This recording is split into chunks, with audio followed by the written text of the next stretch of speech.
in the evergreen. Trade my soul for a chance to carry on into the wild.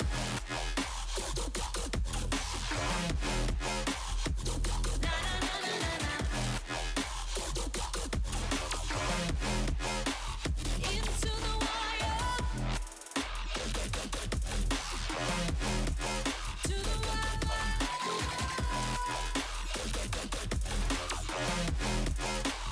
Into the wild.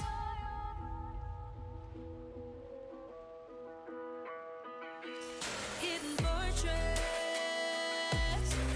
I'm the attack and there's no going back. Hearing voices calling out my name. Got them path laid out in front of me. Sharp knife, headstrong, no time to think. I'm a huntress. I don't know who I am. Hear the shadows follow me over the hills in the evergreen. Trade my soul for a chance to carry on into the wild.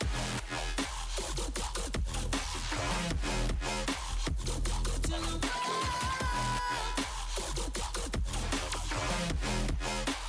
Into the wild. Na na na na na na. Yeah. Yeah, yeah, yeah. Into the wild. The shadows follow me over the hills and the evergreen.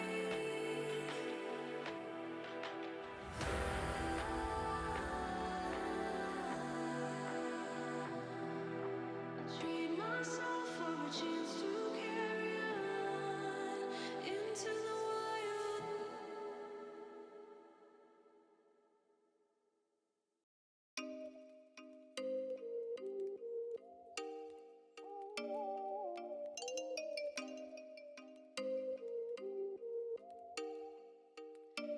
Oh, you make me wanna talk back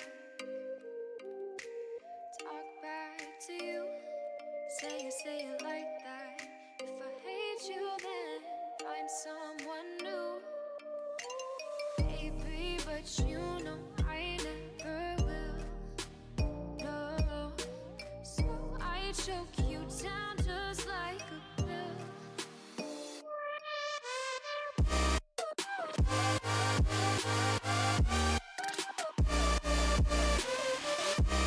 Oh yeah.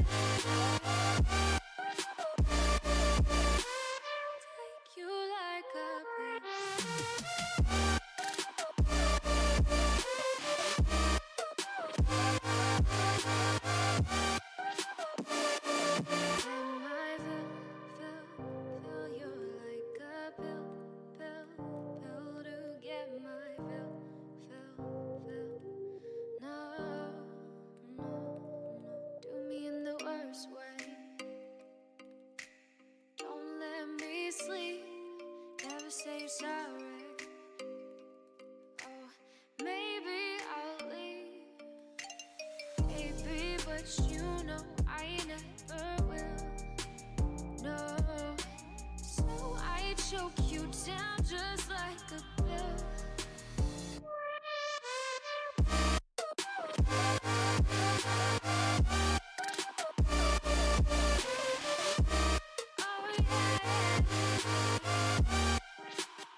just I wish I could carry the weight all on my back. Colors now faded. There's only so much hope in that. I can't do what I'd rather lose than lose you. Do what you gotta do, what you gotta do to be you again. Do what you gotta do, what you gotta do to put your heart to rest. I'll keep waiting as long as it takes. Do what you gotta do, what you gotta do to be you again.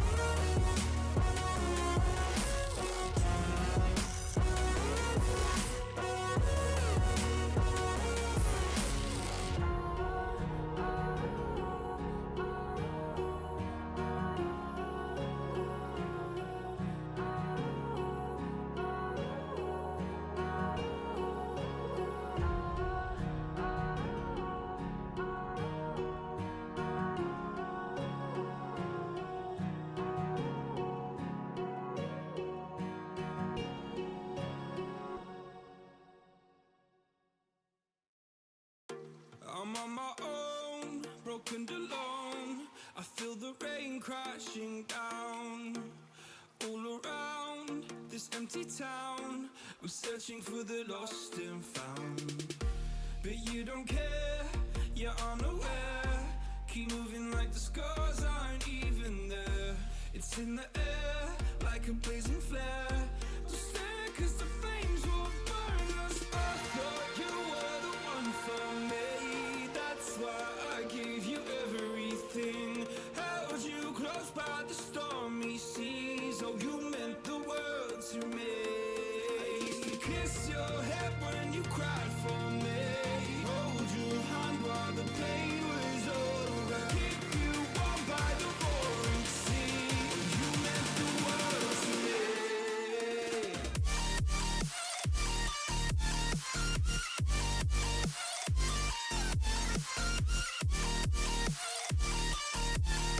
Oh, you meant the world to me.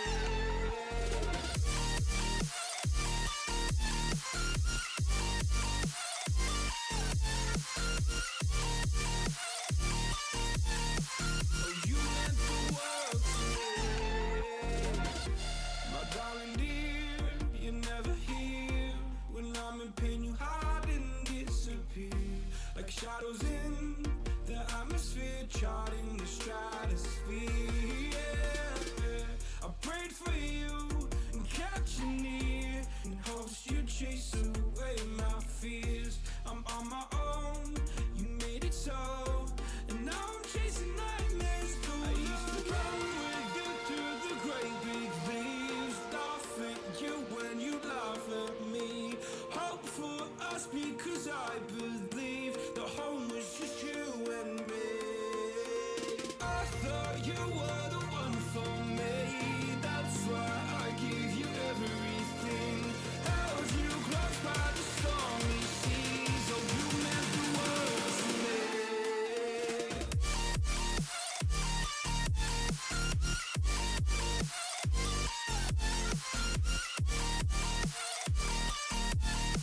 Oh, you meant the world to me.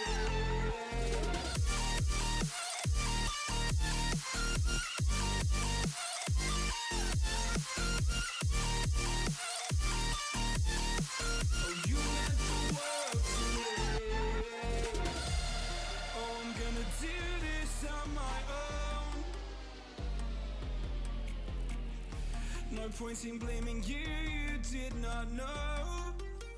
Oh, I thought you were the one for me.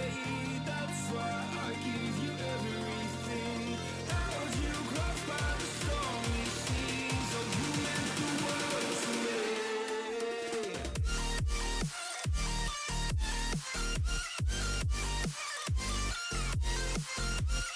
Oh,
till I get up.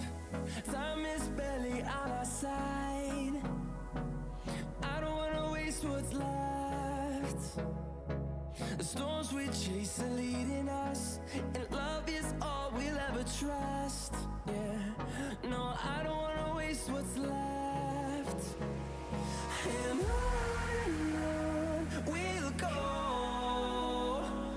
through the wastelands, through the highways, till my shadow turns to sun rays. And on we'll go, through the wastelands, through the highways, and on we'll go.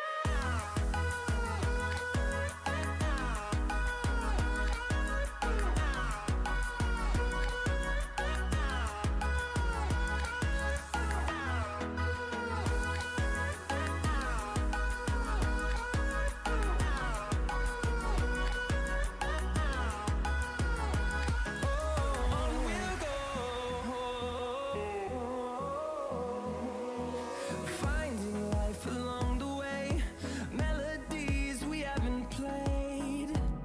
No, I don't want no rest.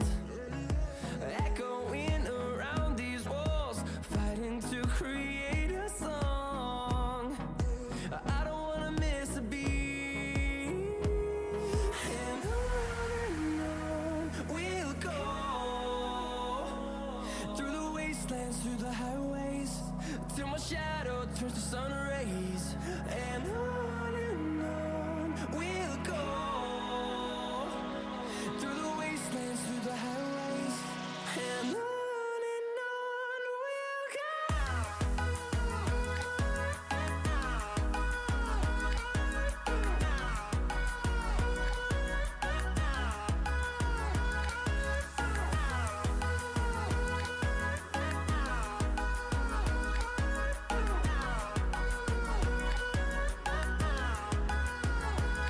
And we'll grow in number, fueled by them to see the horizon, turn us to thousands.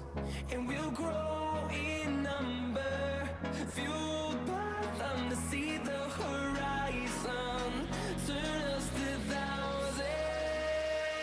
And on we'll go, through the wastelands, through the highways, till my shadow turns to sun rays. And on we'll go, through the wastelands, through the highways, and on we'll go.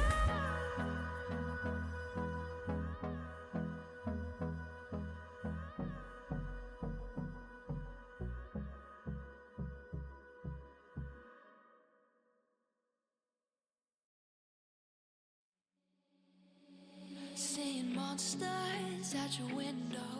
No, you can't sleep. You pretend though you don't have to play the hero. 'Cause I got you like you got me. When the earth shakes, when the bombs scream, until our last breath, every heartbeat.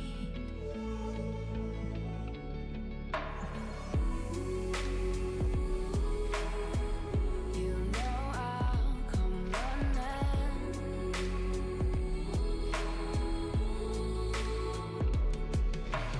You go to war, then I'm going with you. Pick up my sword, yeah, there's nothing I won't do. When you sound the alarm, when the chaos is rising, leading the charge, yeah, I'm coming, I'm fighting. Swear on the breath that I breathe, I'll never retreat, yeah, I'll be your army.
nothing I won't do. When you sound the alarms and the chaos is rising, leading the charge, I'm coming, I'll fight it. Swear on the breath that I breathe, I'll never retreat, yeah, I'll be your army.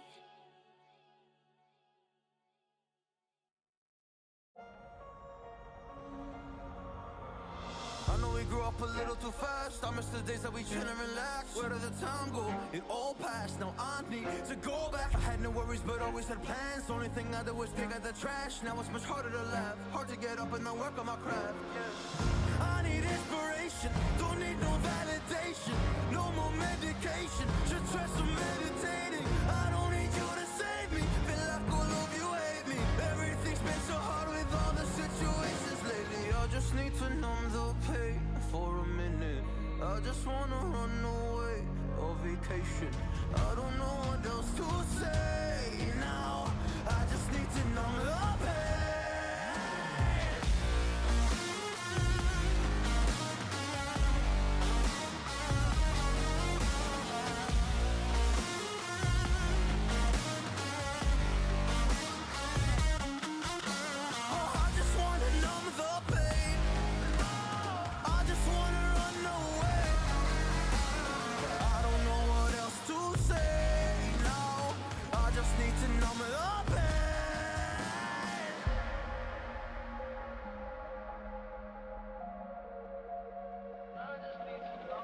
Well, maybe I'm done, maybe I've lost. Still putting up a fight because I love my mom, I love my family. When I was young, they would all look after me. I don't know why, but I feel like a burden. I spent my life overthinking my purpose. Can't really cry, I'm so used to the hurt. Trauma keeps flipping me at the wrong moment. Oh, I just wanna numb the pain for a minute.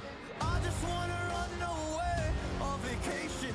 I don't know what else to say now. I just need to numb the pain.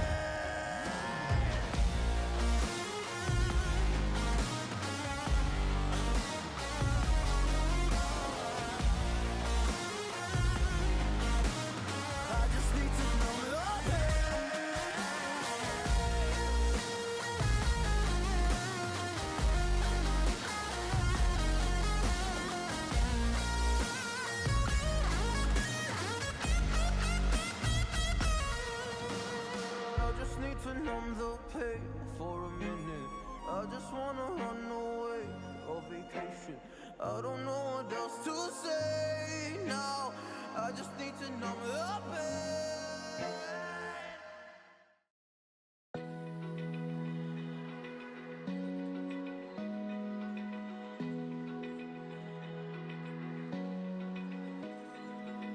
Open eye, feel the waves cut through me, hypnotized by the sounds I'm breathing in. Hold tight, chemicals collide. Hold tight, hold tight, hold tight. Dripping lights paint the skies, all because of you. Dripping lights paint the skies, only you can make me move.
my only crime was hoping there is something more than this loneliness I feel. But no one makes me feel less alive. We're fighting fire. The way you push my buttons just right. We're fighting fire. When two voices of nature collide. We're fighting fire. Can't help but feel the temperature rise. We're fighting fire with fire.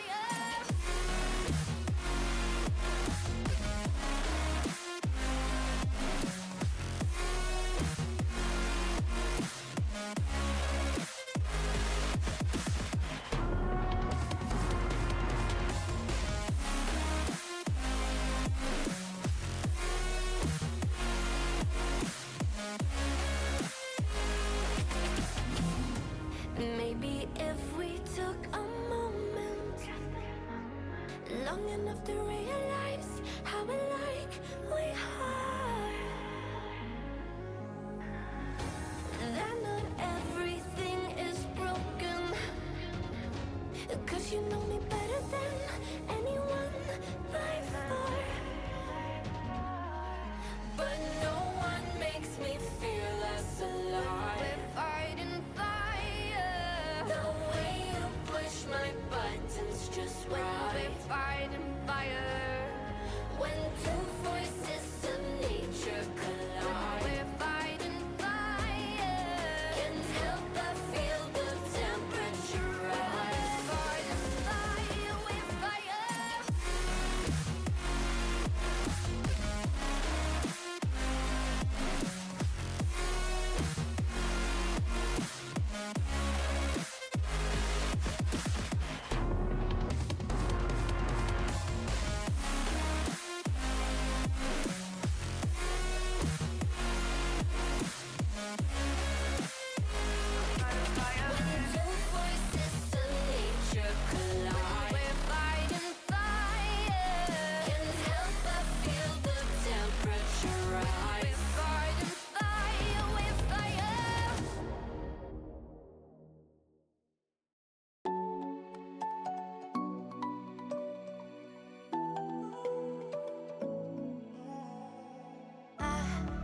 Try to let go of all of the nonsense that you put me through. I give it all to you. I do it all for you. Maybe this feeling's overdue. You're uninvited. You wanna hold me close, but I know what you have to. Yeah, yeah, yeah. Why are you hiding? Tell me, what must I do? Come to you, come to you. You're mine, mine, mine. It's right, right, right. It's right, right, right, right now. Why are you hiding? Tell me, what must I do? Come to you, come to you.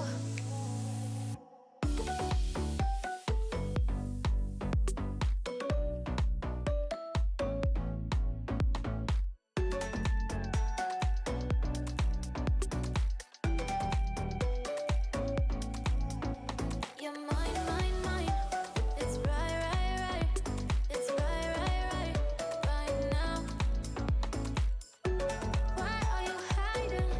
Tell me, what must I do? Come to you, come to you.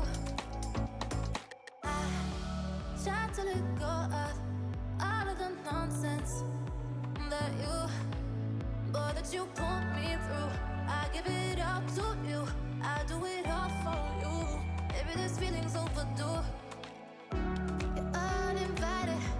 You wanna hold me close, but I know what you have to. Yeah, yeah, yeah. Why are you hiding? Tell me, what must I do? Come to you, come to you. You're mine, mine, mine. It's right, right, right. It's right, right, right, right now. Why are you hiding? Tell me, what must I do? Come to you, come to you.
You say I make you nervous, a tragedy, I'm a beautiful disaster, a reckoning, you wonder how I got this way. You think I'm someone to be saved, someone to clean up and tame. Oh, some things never change, never change. Oh. You think I would look pretty on your arm once you cover up my bruises and battle scars, but it always ends the same. Can't bear the things I've had to face, got you crying on your knees in pain. Oh, some things never change, never change. Oh, you'll break your back to make me feel again, suffocate to make me breathe again, lose your mind from endless pain. Some things never change, never change. Oh, redemption never came. I stopped asking for forgiveness, cause you should know only fools tread where the angels fear to go, but you keep trying to get too close. Save myself by turning into stone, so save your judgment cause you just don't know. But some things never change, never change. Oh, they say I should feel guilty and change my ways, leaving crumpled bodies in my wake. Swear I didn't mean to make them break, swear I didn't mean to make them break. But they're so delicate and so mundane, and they keep coming like a moth to a flame. Oh, some things never change, never change. You'll break your back to make me feel again, suffocate to make me breathe again, lose your mind from endless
waking up, I'm done feeding your lies.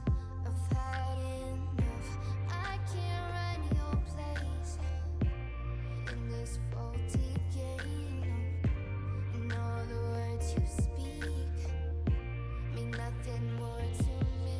'Cause let's start over now. Rewind. And I won't let you go. I need you by my side.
Yeah.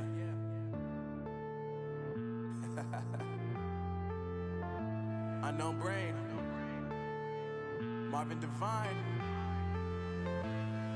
I'm saying bye to all the lies and all the times you cried, saying that I wasn't right, yet I was right by your side. You manipulator, playing games, your friends commentators, and I don't know what you say about our private conversations, but it's got them hating. Thanks to all the rumors you be claiming. It's cool, I'm done with you, so they can throw you a celebration. You gon' hate it when you see me with somebody living better. I'm trying to tell you that me just doing me gon' have you jealous. I know that I gotta stay away from all your games. Yeah, I know that I found somebody else to love me one day.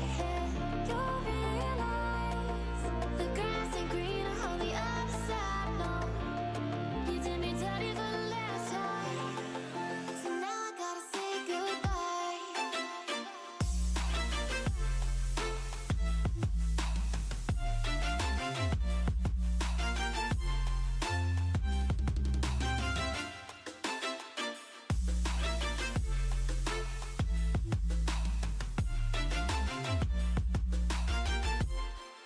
So now I gotta say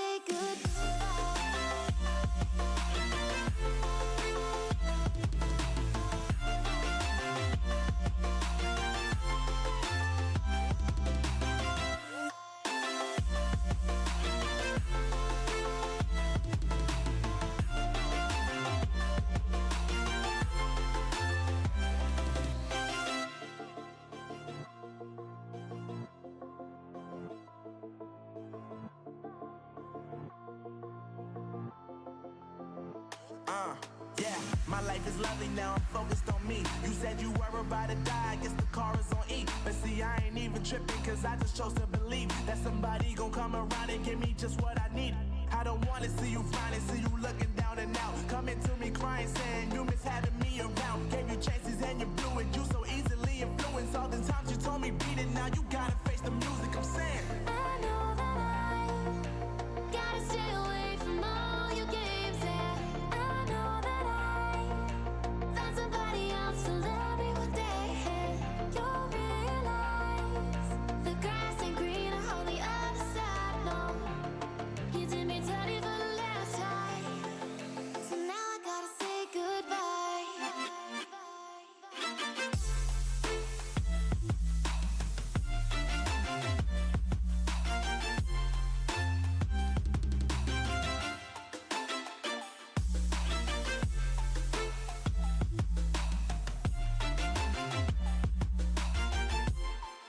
So now I gotta say goodbye.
Best to give me your loyalty, 'cause I'm taking the world, you'll see. They'll be calling me, they'll be calling me royalty. Best to give me your loyalty, 'cause I'm taking the world, you'll see. They'll be calling me, they'll be calling me royalty.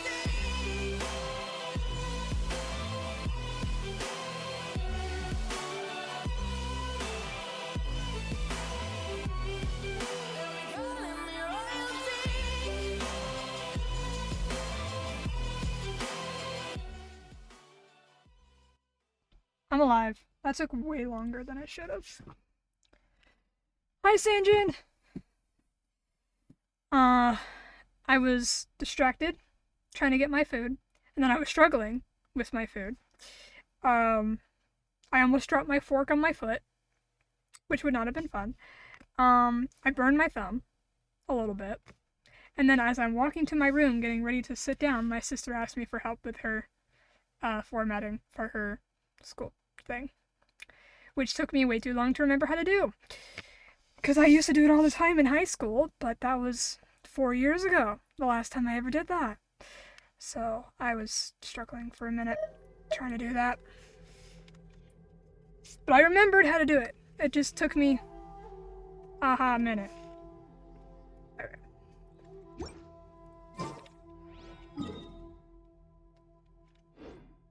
Forgot that I gave her this really cool ass sword. Anyway,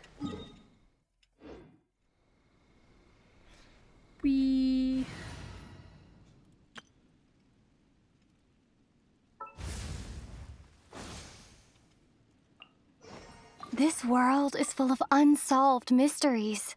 I'm doing Archon quests, and I made food because most of it is just, like,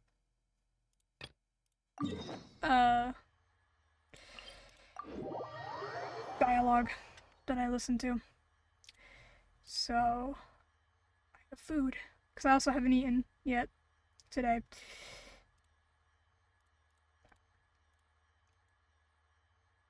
You know what I also need to do? one day. Not right now. I need to listen to Hades Town. That's unrelated.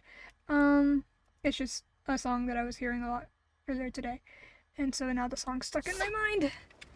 Stuck in my brain. So now I need to listen to the actual musical. Because it's also Greek mythology. And I am a Greek mythology nerd.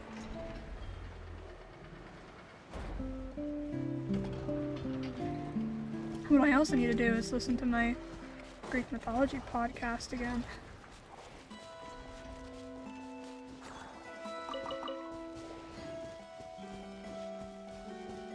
I love nautical music.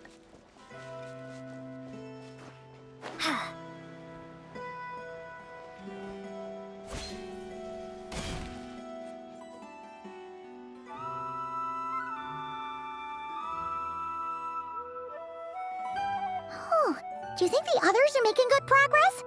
Hope it's all going smoothly. Oh, hey look! They made it back as well! Lance! Llama! How did it all go? All is well, thank you.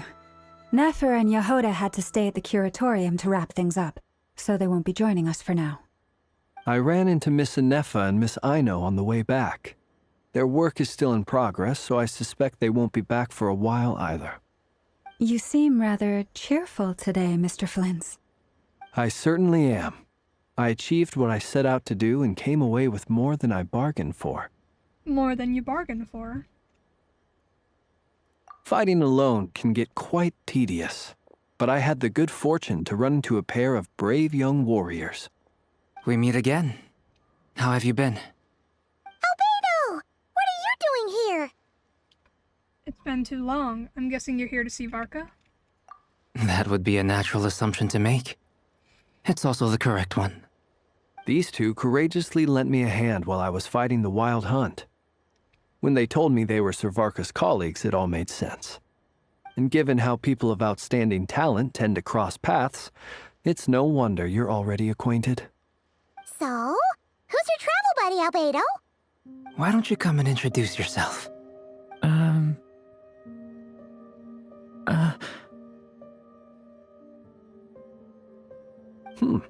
A gentleman of few words, I see, and a rather stern countenance. I presumed you were acquainted with him. Is that not the case? Wait, those horns. You must be. It's nice to meet you. Again. We've technically met before. Wait a sec! You're Minnie Durin! That's right. It's me. I'm glad to see you again. By the way, he says it's okay if you drop the mini. Yeah, I'm not as mini as I used to be. Interesting, isn't it? The first step towards blending into human society appears to be reflecting on whether one's name really reflects who they are.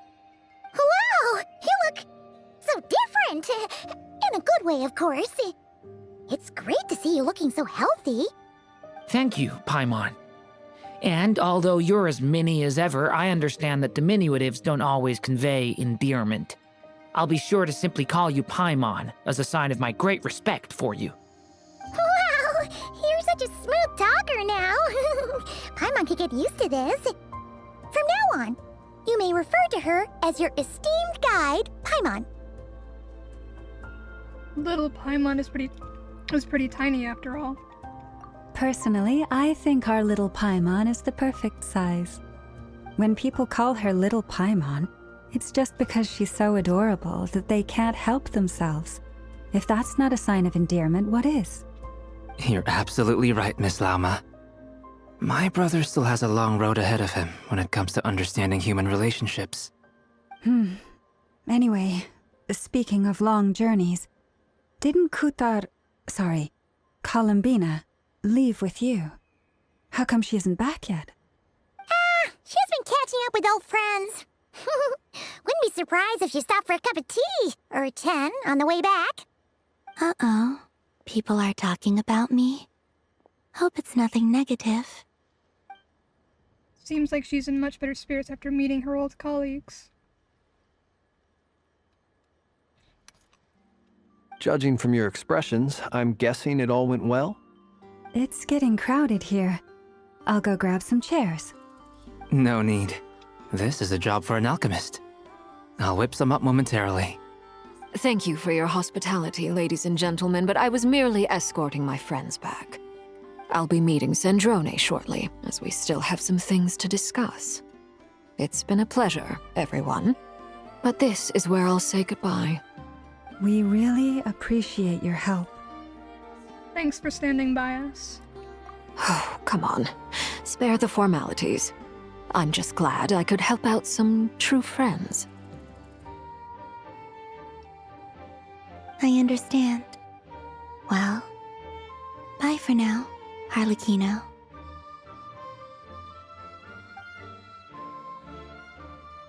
Oh, this place is hopping. It's probably a good thing one of us left. Otherwise, we might not fit all these people in. Are you saying we're about to run out of chairs? As a matter of fact, I am. Come on in and see for yourself. Is there someone else inside?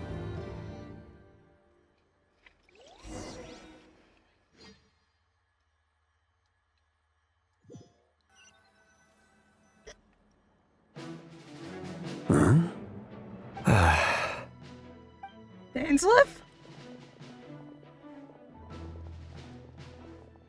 I overheard your little chit-chat outside, by the way.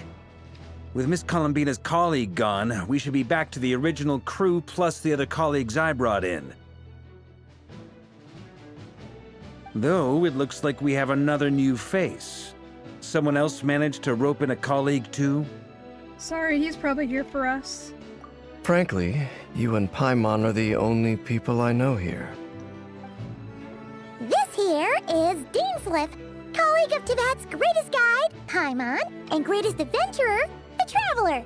Well, not exactly colleagues, more sort of friends. When someone else jumps in to do the announcing, you know you're speaking to someone important. Let's hear what he has to say. Note to self. Once Paimon knows your name, the rest of the world will soon follow. When he comes looking for us, it's usually something important. Paimon's guessing you've heard about the Wild Hunt, then. From the looks of it, you're about to hold a meeting. If I were to say that the Wild Hunt is our mutual enemy, would that earn me a seat at the table? As the saying goes, the enemy of my enemy is my friend. Mr. Dainsleif, there's a seat with your name on it. Though, I can't promise the same for everyone else. Hey, Albedo, think you can rustle up a couple more chairs? After all this time apart, Grandmaster Varka's first order is to rustle up a couple more chairs. I've missed this. Is he being sarcastic? Hey, he's your brother. Why are you asking us? I've still got a lot to learn about the nuances of human conversation. Trying to decipher Albedo's way of speaking has been like jumping in at the deep end.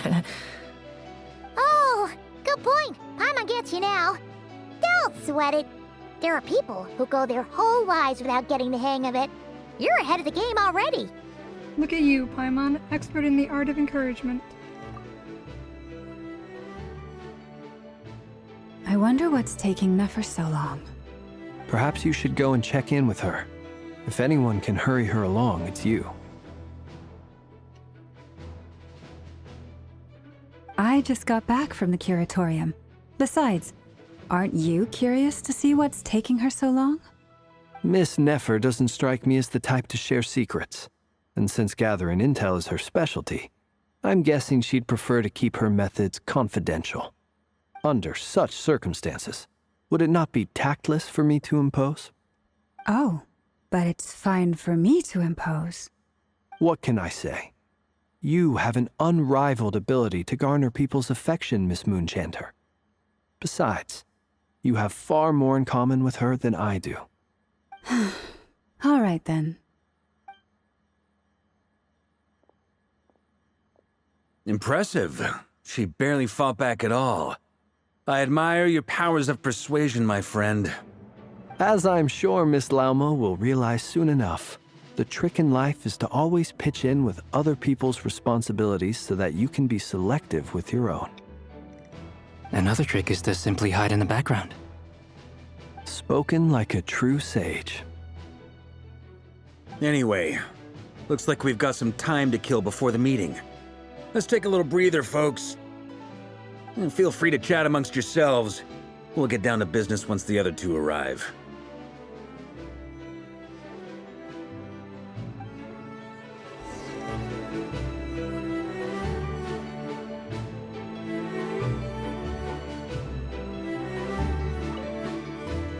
You're both awfully quiet. Why don't I start us off with an icebreaker? Much obliged. Have either of you ever had your portrait painted? If not, I'd be glad to help.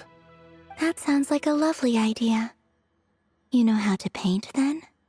I dabble occasionally. He's an excellent painter.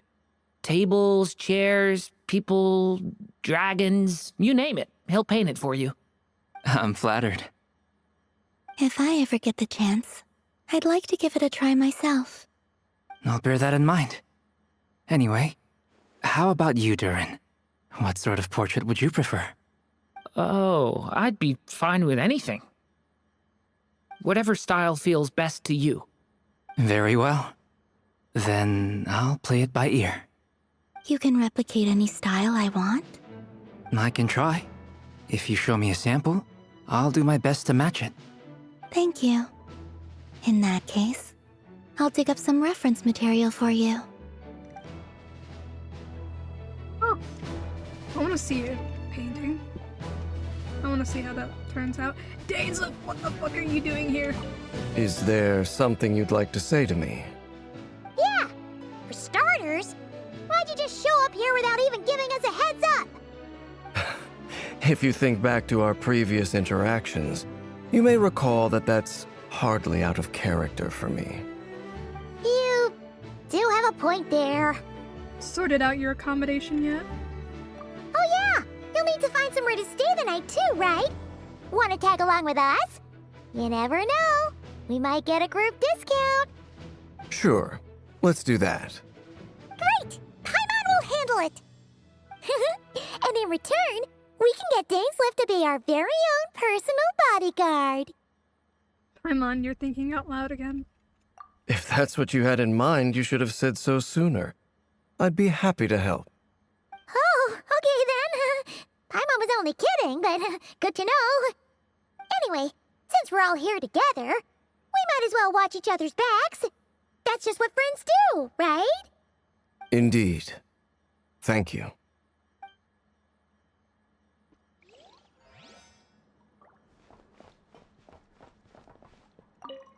Truth be told, I can't remember the last time I was in a meeting with so many people. You're not alone there, my friend. The Lightkeepers also struggle to bring everyone together for a serious discussion. I don't doubt that. I've only ever met two Ratniki, one being you, and the other being that young guy, Itlua. Itlua is a good apple. I'll give him that.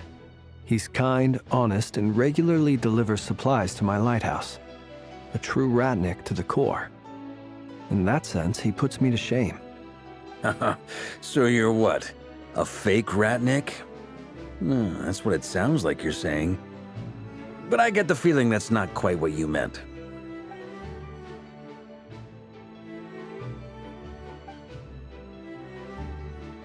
Come on, why the awkward silence? Sorry. I'm not even gonna bother trying to hide it. You've known all along, haven't you, my friend?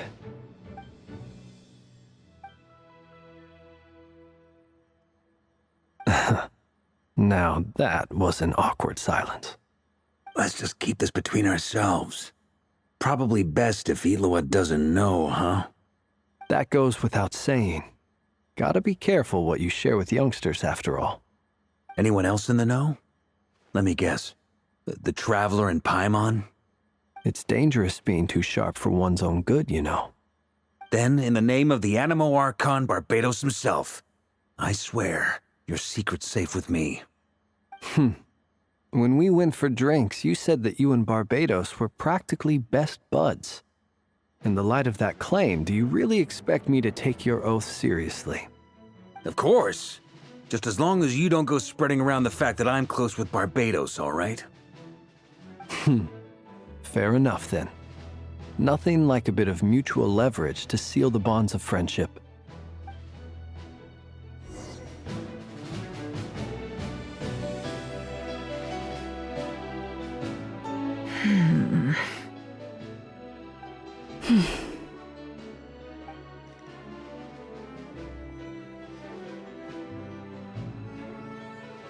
Ah, Miss Nefer. You made it after all.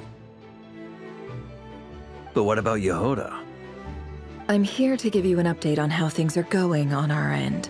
Once this is over, I'll be heading straight back to continue my work. I left Yehoda back at the curatorium to watch over things while I'm gone. Huh. So much for just this once.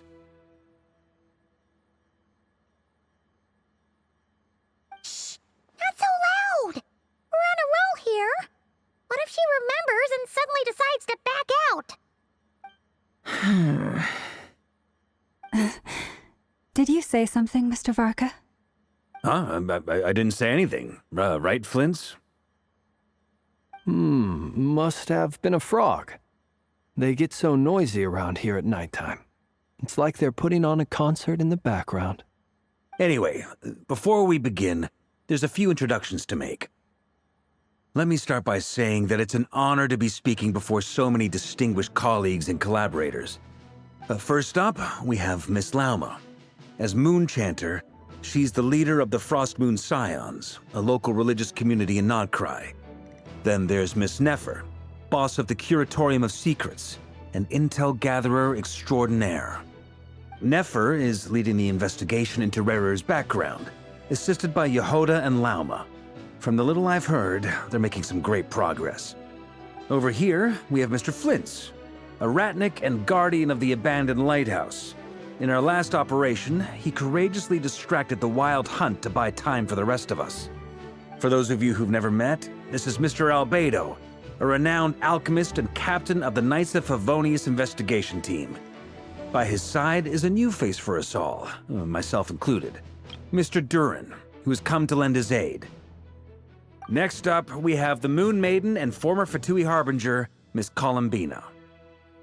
Then we have the Traveler, who's earned more titles than I can possibly hope to list out, so I'll spare you the rundown. And Paimon, the ultimate travel companion and quite possibly the best guide in all of Tevat. Wow! That's a lot of people! Great turnout! Miss Nefer, it looks like you might have another job coming your way, so, congratulations on the booming business, I guess. You think I haven't got enough on my hands as it is?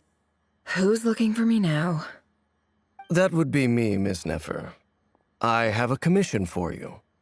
And you are? Who I am doesn't matter right now. What does matter is that I'd like you to gather more intelligence about the Recher of Solnari. Well, it's not as if we never take on anonymous commissions. But in your case, I'll have to decline. I'm gonna take a wild guess and say your job's probably more hassle than it's worth. Something about you seems like bad news. It's my eyes, isn't it? Conrian, I assume. And what's with the mask? Are you trying to hide your identity? In any case, the fact that you're even still alive raises an awful lot of questions for me. My name is Dainsleif. And yes, I am from Conria. As I'm sure you're aware, the Recher of Solnari's real name is Rerir. He was once an acquaintance of mine. Really? Then you must have been quite an influential figure yourself. You flatter me, but none of that matters anymore. My point was simply to clarify why I have asked Miss Nefer to investigate Rerir's background. So you're both from Conria, and it sounds like you used to be friends? What am I missing here? Surely you already know how he became one of the Five Sinners. I'll tell you everything I know. The history of Conria, the names and identities of the 5 sinners. I remember it all like it was yesterday. I have never spoken openly of this before, but the truth was exactly as people say. The 5 sinners were each driven by their own desires, and it was by playing upon these that the Abyss tempted them to their fall, tearing Conria apart in the process. The visionary, Vedifenir, who wished to foretell the future. The wise, Haroptatir, who sought limitless knowledge. Gold, Rhindaughter, who desired to create life. The foul, Sertologi, who pursued supreme strength. And last, but not least, Raker of Solnari, Rerir, Ravager of the Moon. Of the 5, Rerir is the only one who remains a mystery to me. He never harbored grand ambitions, so what changed in the space of a single night? How did he come to fall like the others? In other words, you're saying that his change came as a shock to you, and you have no idea what actually happened? That's right. You mentioned how the Abyss tempted them, which led to their fall. But what did that look like in practice? And what other context can you give me about the events of that time? The more detail you can give me, the better. Strangely, now that it comes to it, I hardly know where to begin. The fateful night took place during the era of the Eclipse Dynasty. One day, my elder brother, the visionary, Vedifenir, was summoned to the palace by the Vinster King, only for the king to gouge out his eyes and cast him into the dungeons. When I came to hear of this, my fury knew no bounds. I gathered together every ally I thought I had, and together, we set a night to storm the palace and free Ved. Centuries on, the memories of that night still haunt me like a never-ending nightmare.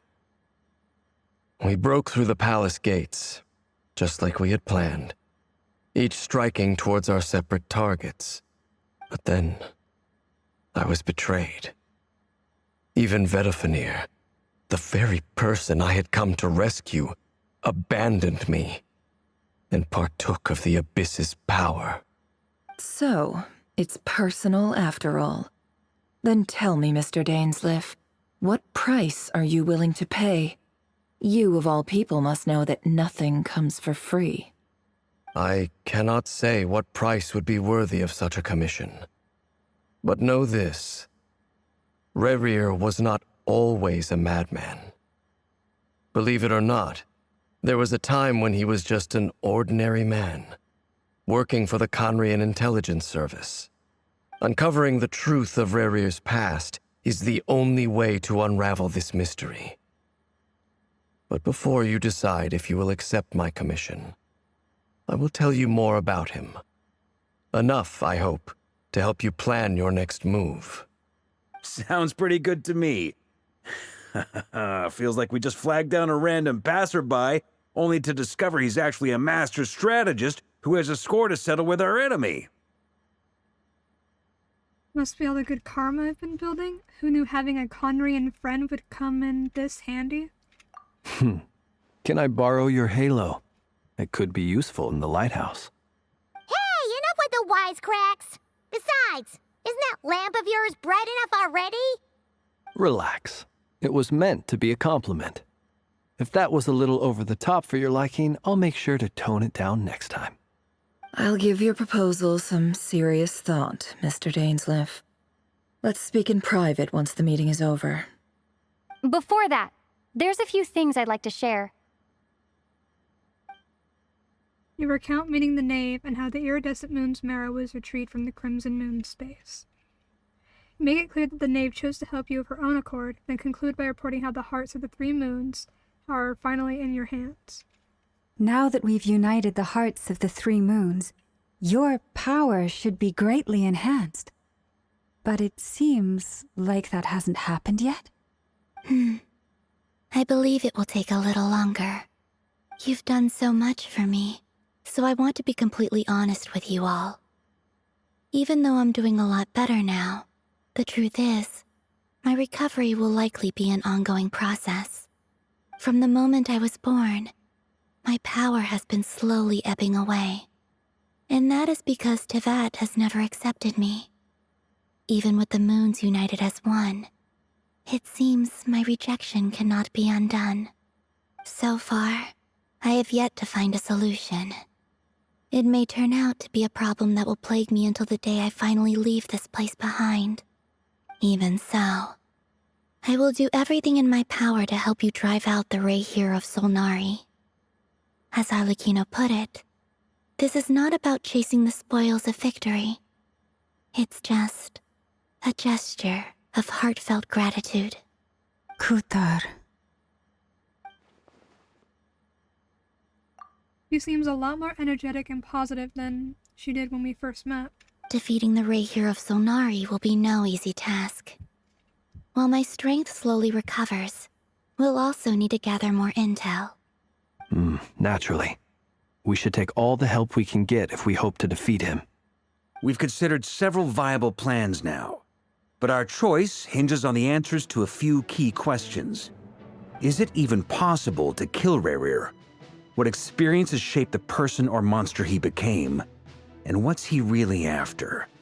Given Albedo's expertise in alchemy, I think we should leave him to try and answer the first of these questions. Understood. As for the other two, I'm afraid we'll have to count on you again, Miss Nefer. Believe me when I say it's not my wish to burden you. But right now, relying on your skills is our only option. So you're placing all your hopes on me, huh? We can't thank you enough for agreeing to help us. Honestly, I can hardly believe how lucky we are. You sure have a talent for changing your tune, Miss Moonchanter. Timid like Yehoda one moment, then flinches insincere flattery the next. Ladies, please. I must object to your portrayal of me. That's all. Feel free to keep bickering. Just pretend I'm not here. I almost don't want to leave this room. I'm curious to see how this plays out. I have faith in you, Miss Nefer. Something tells me you'll stand by us until the very end. Oh? And what makes you so sure of that? What if I suddenly decide that my compensation is insufficient? This isn't about the money. I can sense that you've got a deep-seated distaste for Rerir. And knowing you, that alone is motive enough. Look at them getting along so well. Like two peas in a pod. And I'm the one they accuse of insincere flattery.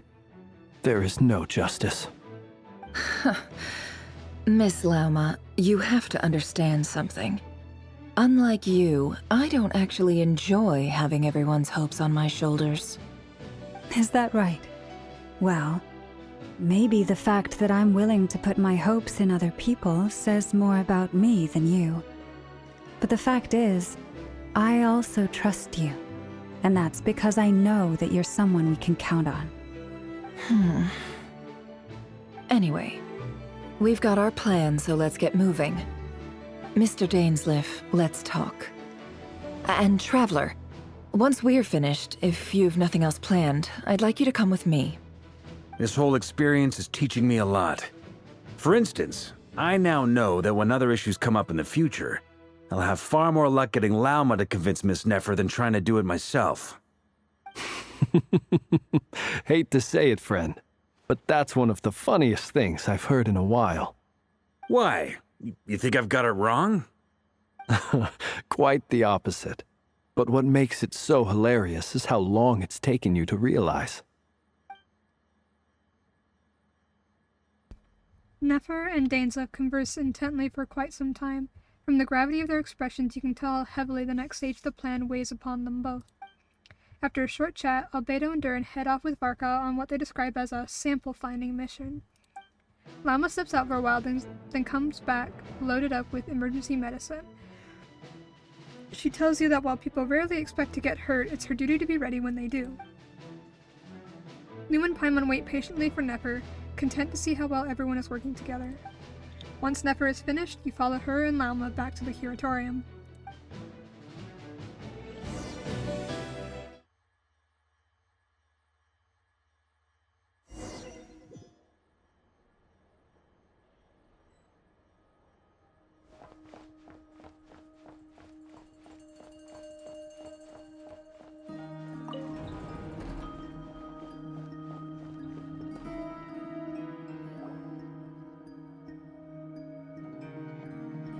Thank you for waiting. It's okay. We actually used the time to help Dainsliff get a room at the hotel. That's very considerate of you. Now, I trust you share my curiosity about Rarier's past, and you seem fairly familiar with Mr. Dainsliff already. That's right, we've known each other for quite some time now. We spoke at some length after the meeting. He was the one who suggested I should invite you to join this operation. He feels confident that these secrets will be safe with you. Dane has a lot of faith in us, that's for sure.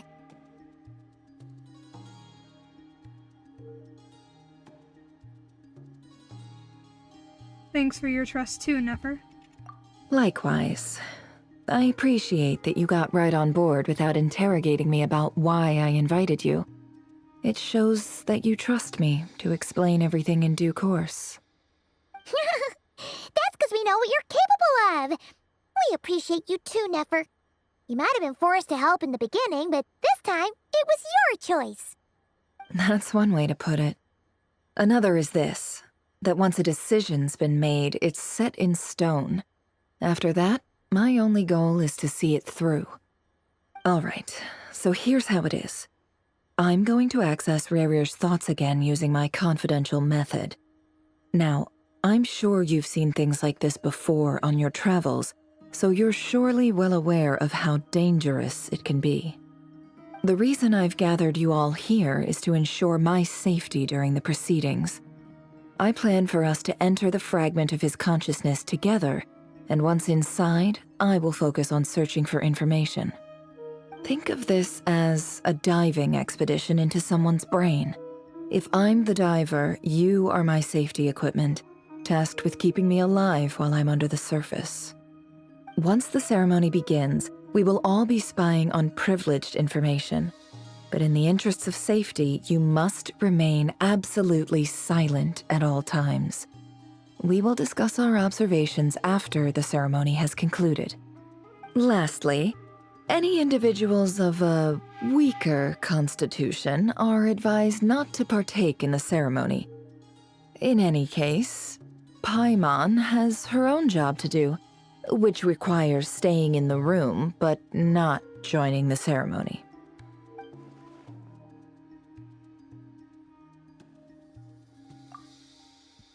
Nefer conspicuously left out the details of her confidential method. I guess her brain diving techniques are a trade secret. Well, good luck, everyone! Sounds like all Paimon can do is cross her fingers and root for you guys. There's a little more to it than that. I was being serious when I said you have a job to do. While the rest of us are inside Rarier's mind, it's imperative that we have a team member on the outside. In the event that something goes wrong, you will be our first responder. I don't anticipate any issues, but the extra level of safety will be greatly appreciated. I second that.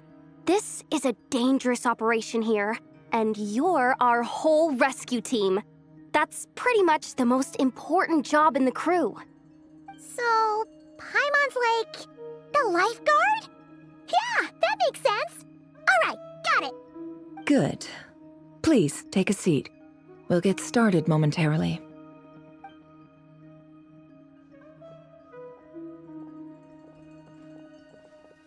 So, did Mr. Dainsliff tell you anything else? He told me that he believes Rarier kept some big secrets in his life. He's not sure that they were the cause of his eventual downfall, but he's asked me to uncover what those secrets were all the same. But surely you're not planning to go through with this no matter the cost. If you think that, you'd be overestimating me. I'm a businesswoman, not a mercenary. But I do have my own professional reasons for taking this job. You think I'd turn down the opportunity to get a first-hand glimpse into Conrian history? No chance. Well, as long as you don't let morbid curiosity get in the way of safety concerns, we're good. We'll do whatever we can to help you. You're such a killjoy.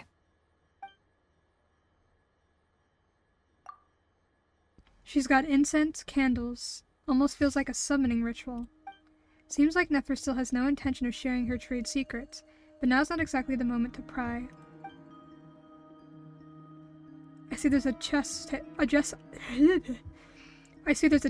on the table. Could that have something to do with her intel gathering methods? All right, I'm good to go. All set over here too. I'm ready as well.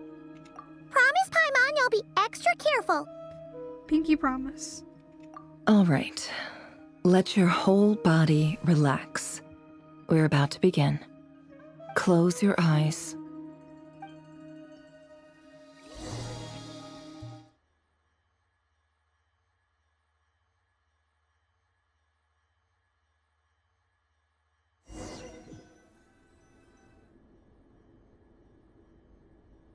Phew.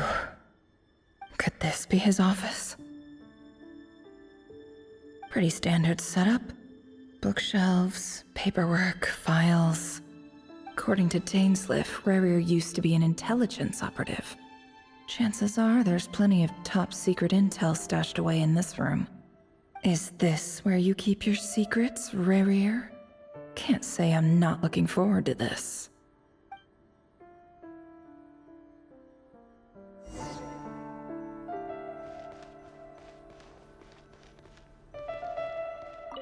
He looks even gloomier than last time. I wonder what's changed.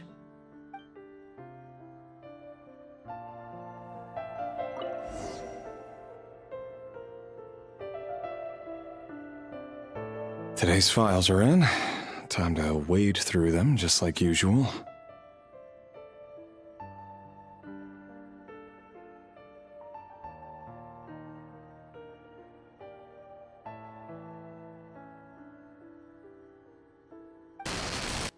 Male, 51.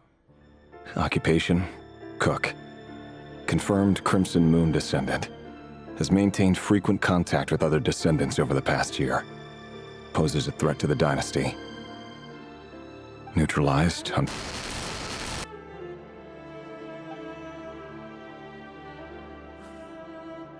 This one should be archived under purged targets.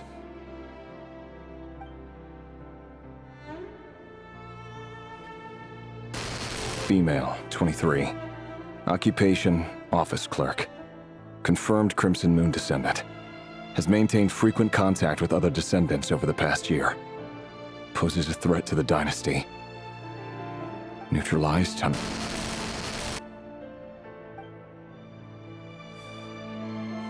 Another one for purged targets. Sounds like she was that other man's daughter. Never mind. What's it got to do with me?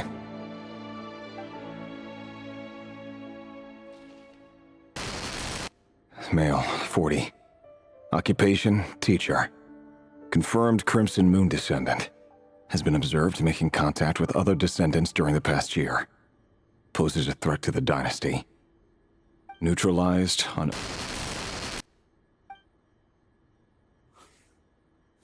Just another nobody for the archive.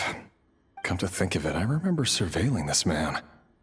A case like his never would have been considered a priority in the past. Huh.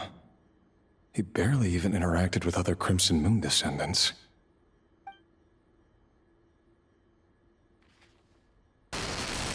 Female, 16. Occupation, none. Orphan and confirmed Crimson Moon descendant. Has been observed making contact with other descendants during the past year. Poses a threat to the dynasty. Neutralized on... Filed. I have no recollection of this girl. None whatsoever. She doesn't seem to be anyone important, but then again, how many of them really are?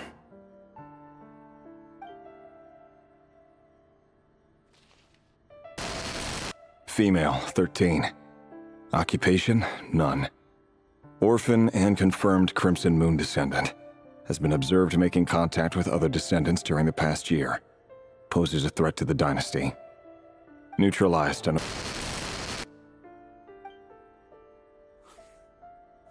Filed.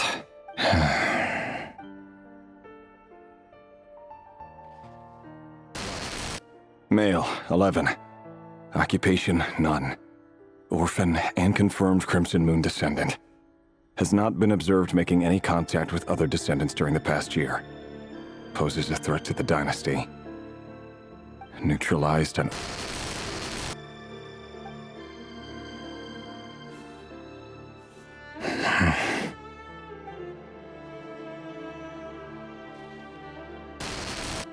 Male. 6. Occupation, none. Orphan and confirmed Crimson Moon descendant. Poses a threat to the dynasty.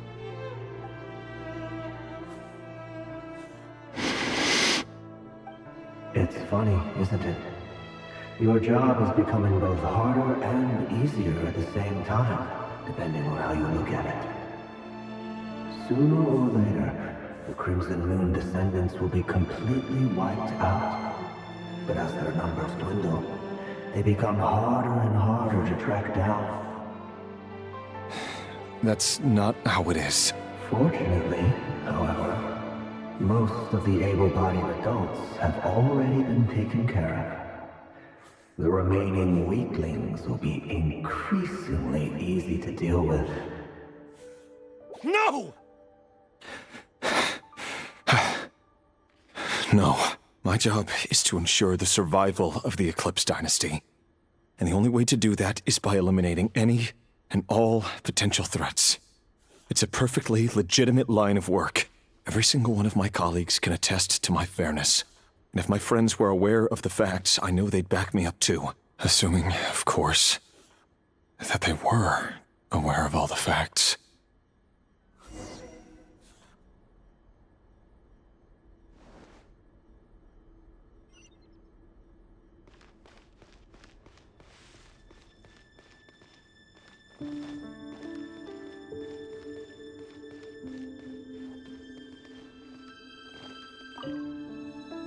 A file tucked inside a folder.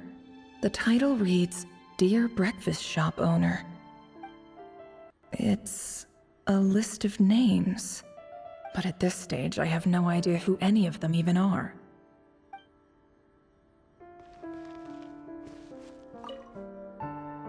Wonder what kind of encryption technique this is. Seems like it has to be inserted into that camouflage device nearby. Aha! It's an audio recording. Please, hear me out. I can't shake this feeling that someone's been spying on our house. No, I'm not being paranoid. It's true. I saw someone dressed in all black. It was a couple of days back, but that was on another street, not near my house. I swear, I know what I saw! There's a note in the margin.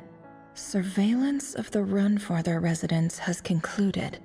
We apprehended the target and filed the mission report last night. Could the voice in the recording belong to one of Rarir's targets?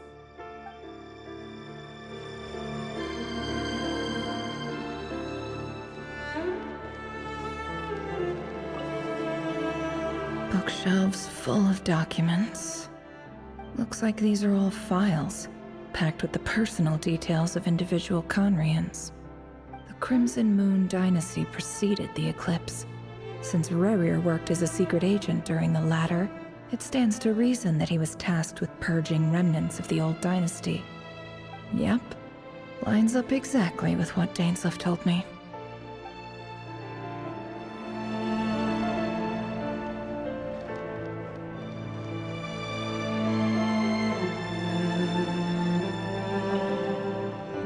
A box containing a ring inlaid inlaid with a precious gem. Must be for his girlfriend.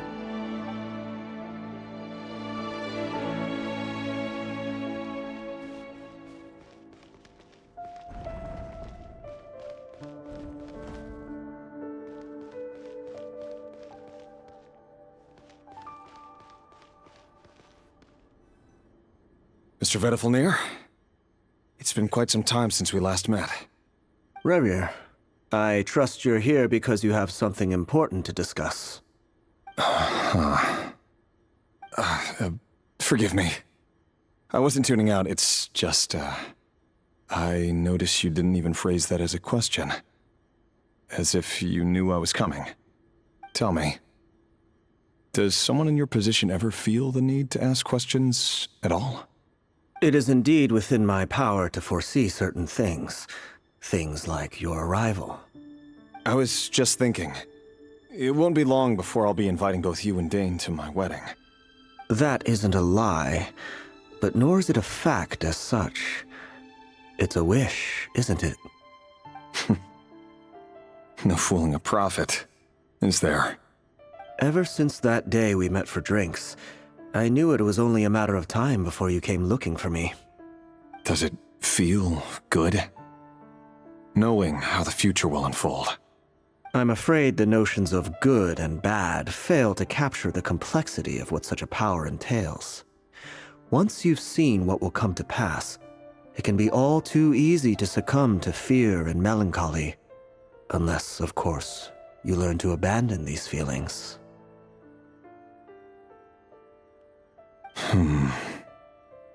You fear my silence, and long to hear the words I left unspoken that day. That's right. You must have noticed my reluctance to broach the subject, and the reason is simple. Because the truth could never have lived up to your hopes. For both our sakes, such words are better left unsaid. The burden of prophecy was never meant for your shoulders. So who exactly do you deem worthy to hear your prophecies?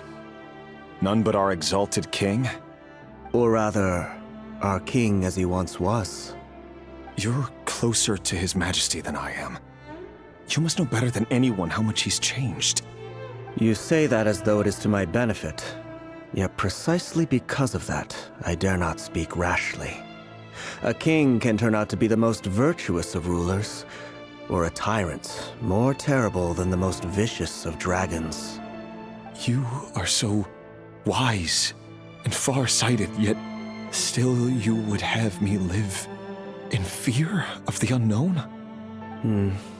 You make a fair point. Especially given my silence alone was all it took to send you spiraling downwards. Very well then.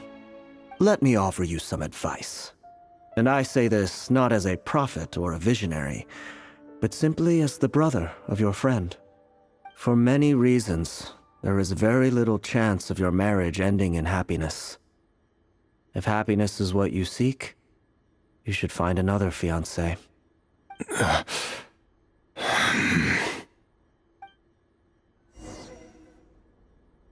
Hold on. There's that same black fog again. Could this memory belong to Thelindis? Guess I'd better tread carefully.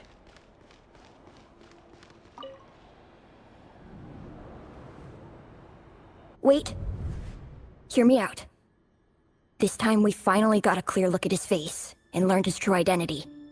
His name is Rerir, and he claims to be one of the king's guards. What did you say? A cruel irony, isn't it? The man you're set to marry leads a double life as a brutal executioner. Why are you telling me all of this now? Simple. It's because I want you to kill him. You are the only person he would never suspect. No, absolutely not. I would never dream of doing such a despicable thing. So you'll just stand by and watch him slaughter us to the last? Do not forget that the blood of the Crimson Moon flows in your veins too. The blood of the Crimson Moon? What does that matter now? The dynasty has long been dead and gone. You think that alone is reason enough for me to throw away everything I have? Why wouldn't it be? You two were once a child of the Crimson Moon, just like me. Don't tell me you've never felt so much as a flicker of fury for the way we were trampled into the dust. As long as you promise to abandon this pipe dream of restoring your dynasty, I can try to persuade him. Or have him persuade the Vinster King. Persuade the Vinster King? Do you even know why he's so obsessed with hunting us down? Why he keeps trying to force us to hand over our secrets over and over again? Or why we refuse to give up on restoring the dynasty? The Vinster King. A blind fool. His eyes clouded by powers from beyond this world. A petty little man with a miser's heart. And he dares to sit upon the throne? Mark my words. Sooner or later, Conria will fall. And it will be his doing.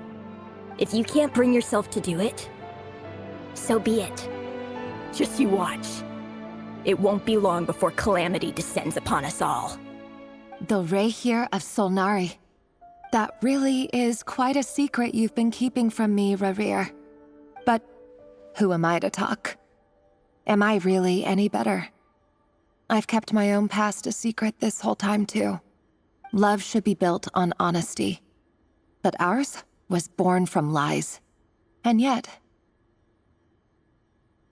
is it really so wrong to hide things that would only make life harder? If we don't cover up the parts that no one else should see, how can we go on pretending to be normal? Vedifulnir must have known all this. And that's why he made his prophecy. In the end, nothing stays hidden forever.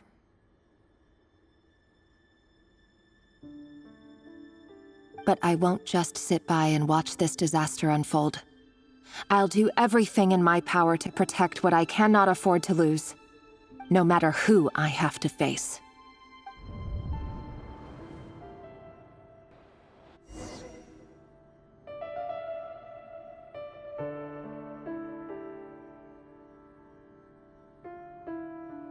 That was certainly a lot. What the fuck?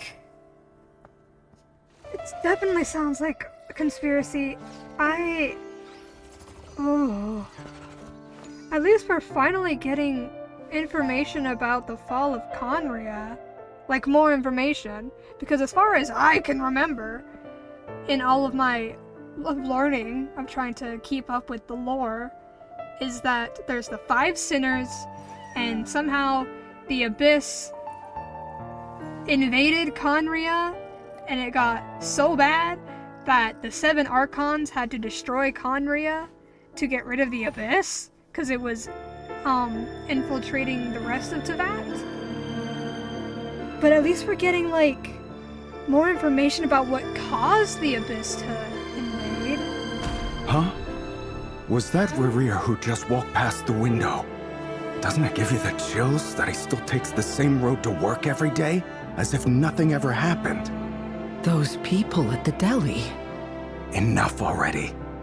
They're clearly pretty taken by their own disguises, so just smile and play along.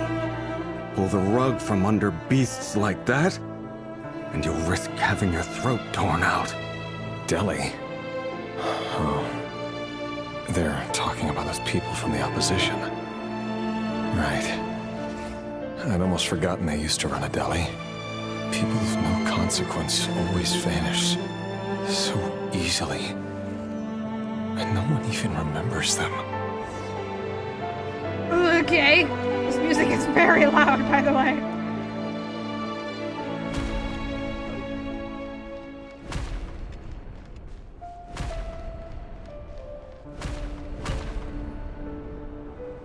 But surely you can see he's not the man he pretends to be.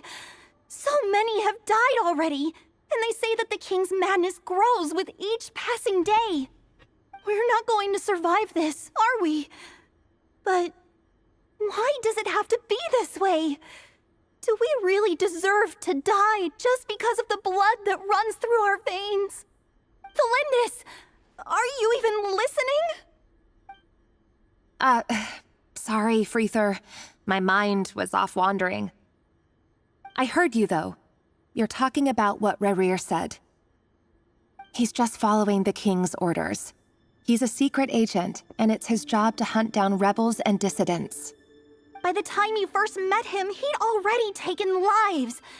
Maybe he was using you from the very beginning. No.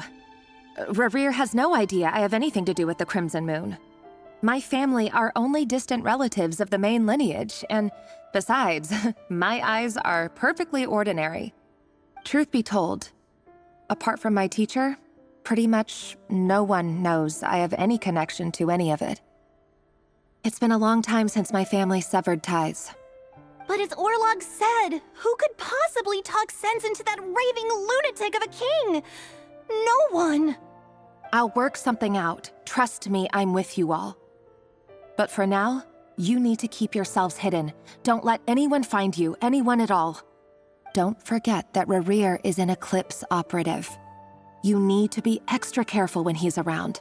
And when I am too. For now, don't come looking for me. And if anything happens to me, just act like we've never met. If even you can't escape this, what hope do the rest of us have? But after all this time together, surely he wouldn't lay a hand on you. I won't speak in his defense, nor can I give you a clear answer to that question.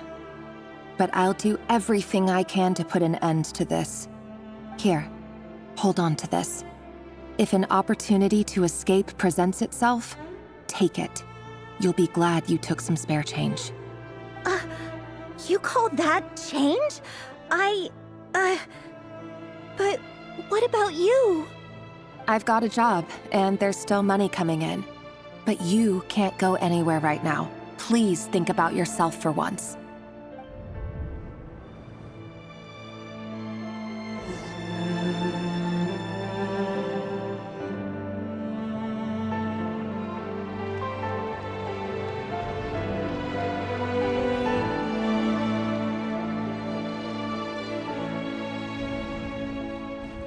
Another day, another round of assassination training. The training ground is just beyond this hidden passageway. When you kill a person, doesn't it bother you when you end up covered in their blood? Why would it? Aren't we all just walking blood bags? But not everyone is accustomed to hunting down others like prey. You've been a hunter for so long now, you seem to have forgotten that most people don't just go around killing one another. Leave me alone.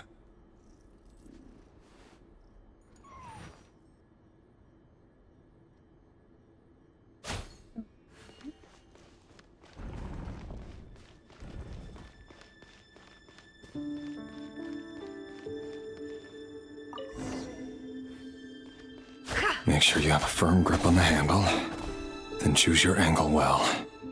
Keep your movements light and brisk, and the prey won't sense a thing. I doubt that.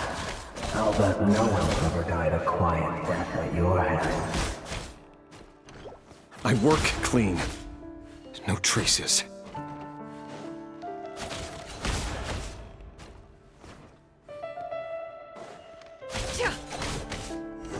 That doesn't make it open and above board, though.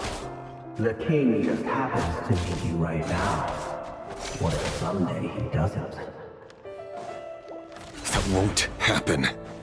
He's changed. Ever since he fell under the spell of that power. In the beginning, he only had you take out a handful of the guilty. But now... The ones I've dealt with have always been guilty. And I've carried out my work flawlessly.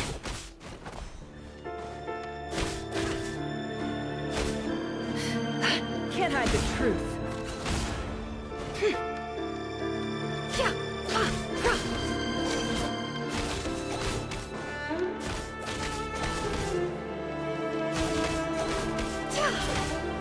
You know why Felindis didn't accept your proposal, don't you? Was it because she didn't trust you? Or something else? Enough!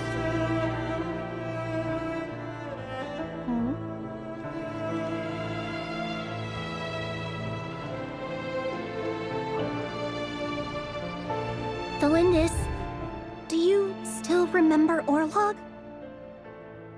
Orlog. The boy who was pretending to sell flowers. You spoke for quite a while, didn't you? Yes, we did. What about him?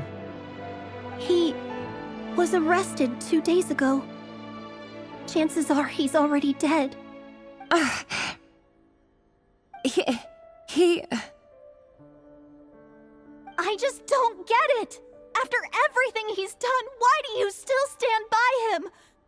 Or does it mean nothing to you that people keep dying? No, that's not... Just hear me out. I need to go now, Felindis. They're looking for us. You take care too. If you ever need a place to hide, come find us.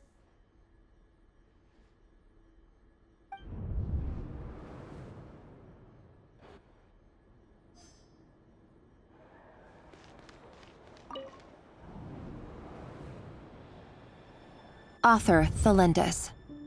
Over the course of this week, the research object was subjected to interference for a total of 47 hours for experimental purposes. The results are as follows. All subjects of observation that were sent inside have now... The situation within is proving more problematic than anticipated. No progress whatsoever. What now? Won't you give me even a glimmer of hope? Things are getting worse by the day. I have to find a way or we'll all be in danger.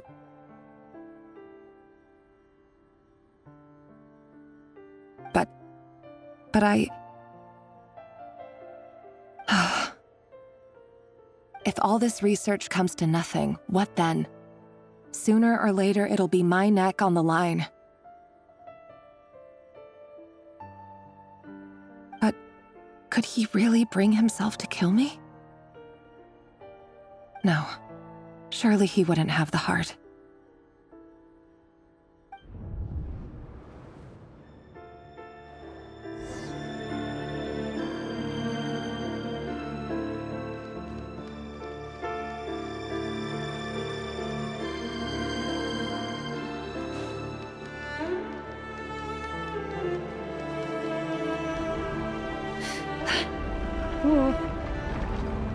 Why won't you just let us go?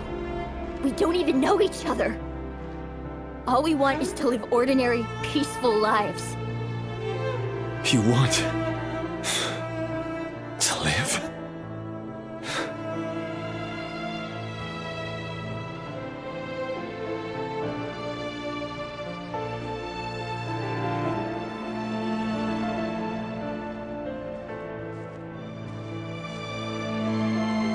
Yes. I just want to go on living. Is that really such an unforgivable crime?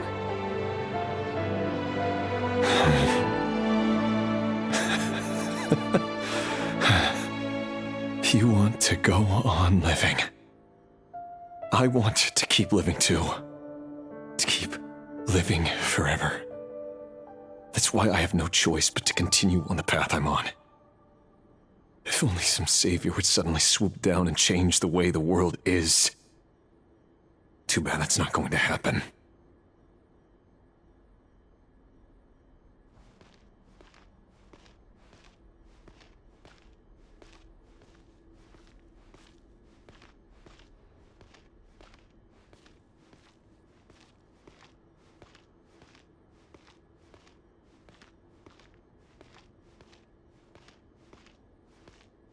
Imagine that.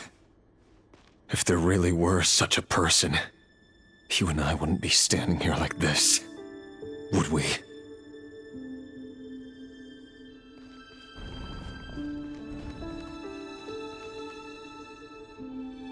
Today's files are in.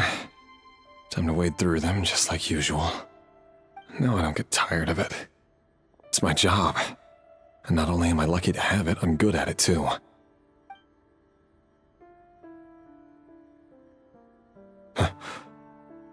Wait.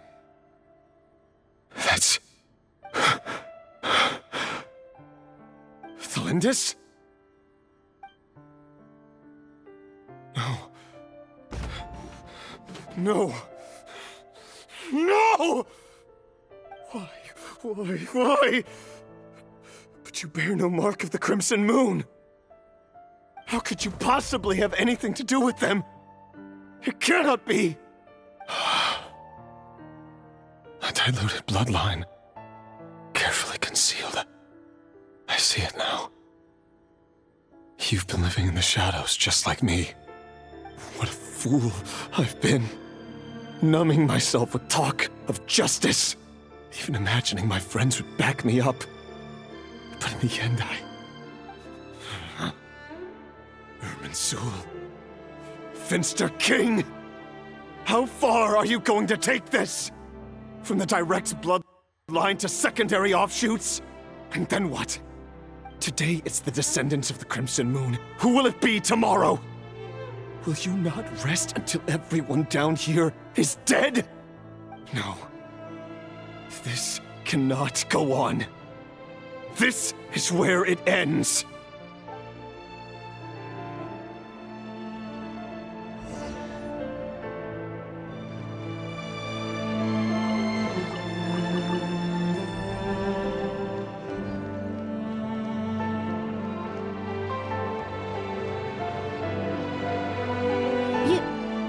You're really letting me go?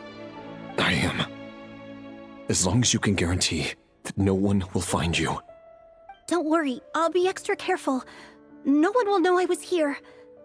But... what about you? Me? If you let me go, you won't be able to complete your mission, will you? Good point. In that case, maybe you should stay. No, please! I just want to see the outside world again. To... Go on living? Yes. I know you're a man of your word. So please, just let me go. If I let you leave, what will become of me? Just kidding. Go, now. But remember, don't let anyone know you were caught. We'll be seeing each other again very soon if you do. Even shadows in the dark must live by a code. But you can't save everyone. You've been whispering in my ear for days now, Vedifilnir. What are you trying to do? Break me down? I only say this because you long for an answer to your problems. Let her go, Rerir, or you risk losing everything. I will not abandon Thalindis. Then you'll need a little more vigilance and a lot more power. The world is changing, Rerir. Keep your eyes peeled for your moment of opportunity. That voice used to be so unclear. But now I know exactly whose it is. It's Vedifilnir. He won't tell me how to actually resolve any of this, but he keeps trying to manipulate me like a puppet. What's his game here? Tell me then. What will this moment of opportunity look like? And... no answer. He's like a ghost. Always disturbing me when I'm on edge, but never answering when I need him most. So, the Eclipse Dynasty was purging, well, massacring the descendants of the Crimson Moon. And it seems like it was all connected to the Finster King's research. The King's obsession with abyssal power left the future of Conria hanging in the balance. No wonder every aspect of Rerir's life was so unstable. And it looks like this Thalindis, Rerir's would-be fiancée, herself belonged to a sub-branch of the Crimson Moon Dynasty's descendants. It almost defies belief that a couple like them could hide the truth from each other for so long. If the Vinster King hadn't intervened in such a drastic way, they might have gone on deceiving each other for the rest of their lives. And why does Vetterfenir, Daneslif's older brother, keep talking in Rerir's head? This guy kept more secrets than I ever imagined. The human mind is like a vast desert of shifting sands. When you follow the flow of someone's memories, you only ever see the parts they're willing to let surface. Time for something a bit more creative. We've been inside Rerir's mind this whole time, building up a picture of his psyche. There's already enough clues on the board to start reading between the lines and mapping out the rest. Now, we can finally begin to put the pieces together. Sure, it'll only be a reconstruction, part simulation, part reasoning, but it's usually pretty accurate. Once we've built up a cognitive profile, we just need to cross-check the logic behind his actions. And then we'll be able to take a sneak peek at whatever it is that Rerir has really been hiding.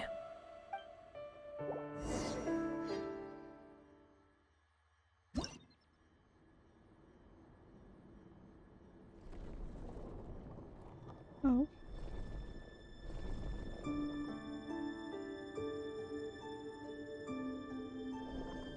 Rerir, are you there?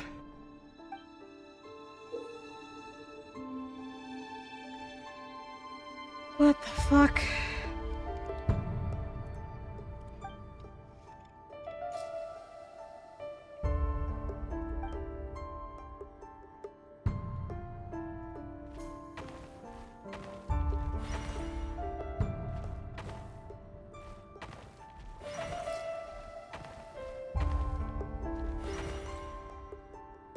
Hey, Rerir! Come out, it's urgent! Dane? What's wrong? Quick, come with me. I'll explain everything once we've met up with the others. Okay, I'll come. But the Lindis is still over at the Universitas. I'll need to leave her a note. All right then, but make it quick.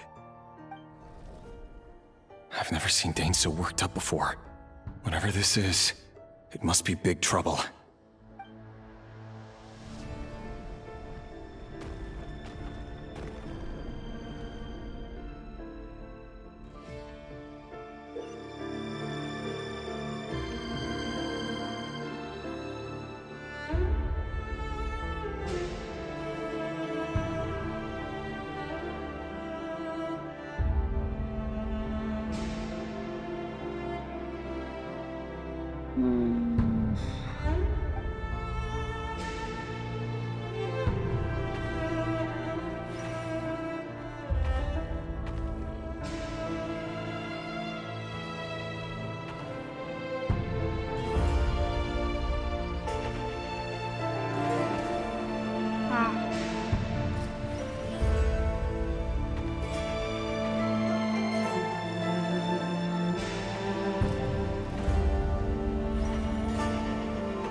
Well, this is a nice change, meeting you all at this hour.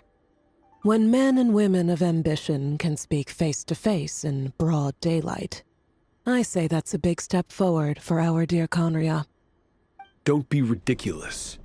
We do not fear the day. Why would we seek refuge in the night? You might ask your blade that same question. I'm told it prefers the cover of darkness. The word on the street is that Sertologi only strikes when he has an unfair advantage. But that is patently false. I see you're missing an arm and a leg. Surely only a fair fight could explain that. If this is your way of offering me replacement limbs, believe me, I'll take them. Oh, we can certainly discuss that. With bioalchemy, anything is possible. Assuming I have your full support in my research. Lunatic. Roptatir, what brings you here? Why, Dainsleif, of course. He invited me. Please, cast aside your apprehensions, Miss Rhindaughter. Whatever the rumors may say, I am but a humble servant of the king, and I can assure you he affords me no greater convenience than he does you. Well, the Universitas Magistrorum won't stop fawning over you, so at least some of the rumors must be true. You're clearly doing well for yourself, so drop the humble servant act. It endears you to no one.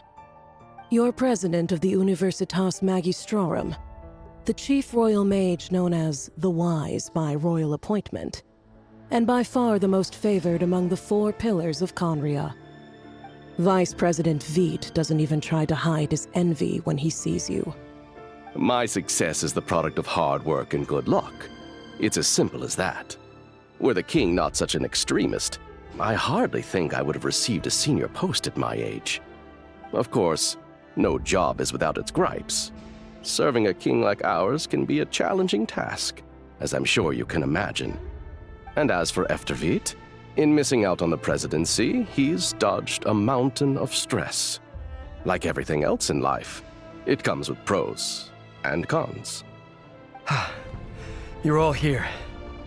I apologize for the short notice, but it was an emergency.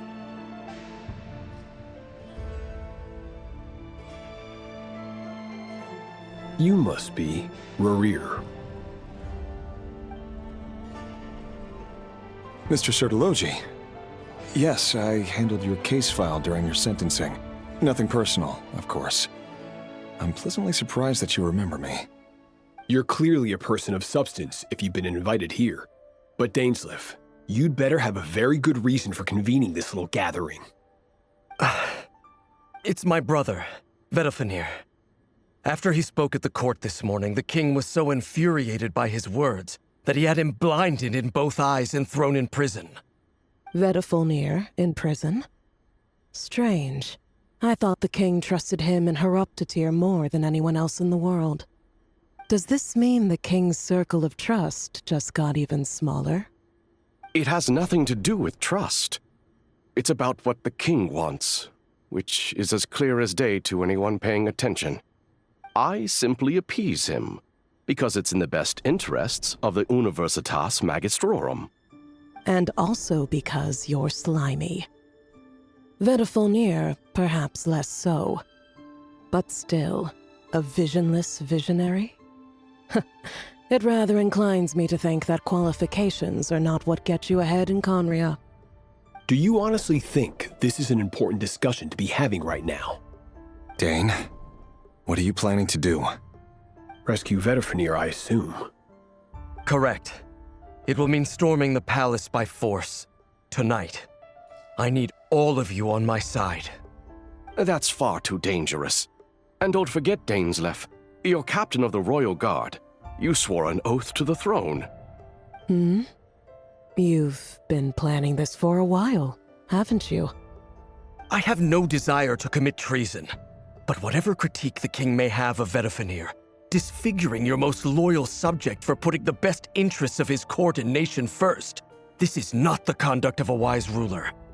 My blade will force the king to see the error of his ways. So, Vedafenir's prophecy enraged the king. I'm sure it wasn't what he wanted to hear, but if he won't take counsel even from the visionary, that is deeply troubling news. The extent of His Majesty's madness is now all too clear. The question is, how does a man like me get out of this situation unscathed? You have noble ambitions, Dane, but I'm afraid they don't do much for a guy like me. I'm not interested in saving the world. All I want is a letter of pardon. A letter of pardon? For whom? Thelindis? The chances of the Vinster King issuing a pardon for anyone connected to the Crimson Moon seem vanishingly slim.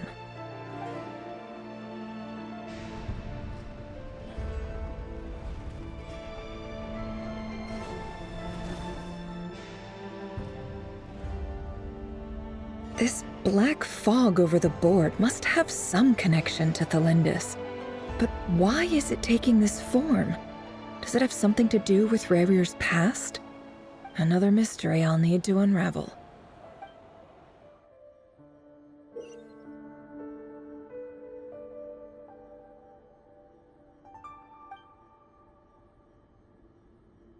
Why is it getting even more complicated?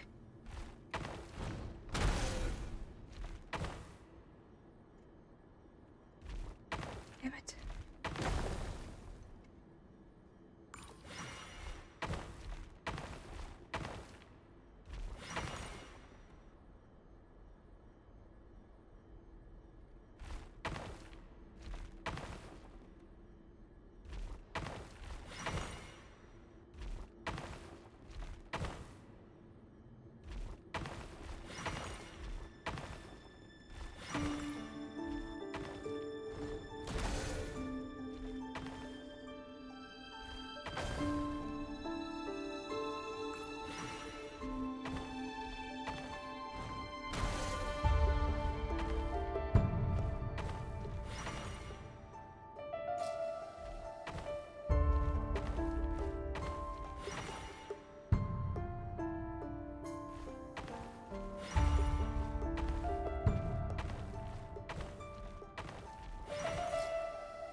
Author Thelindis.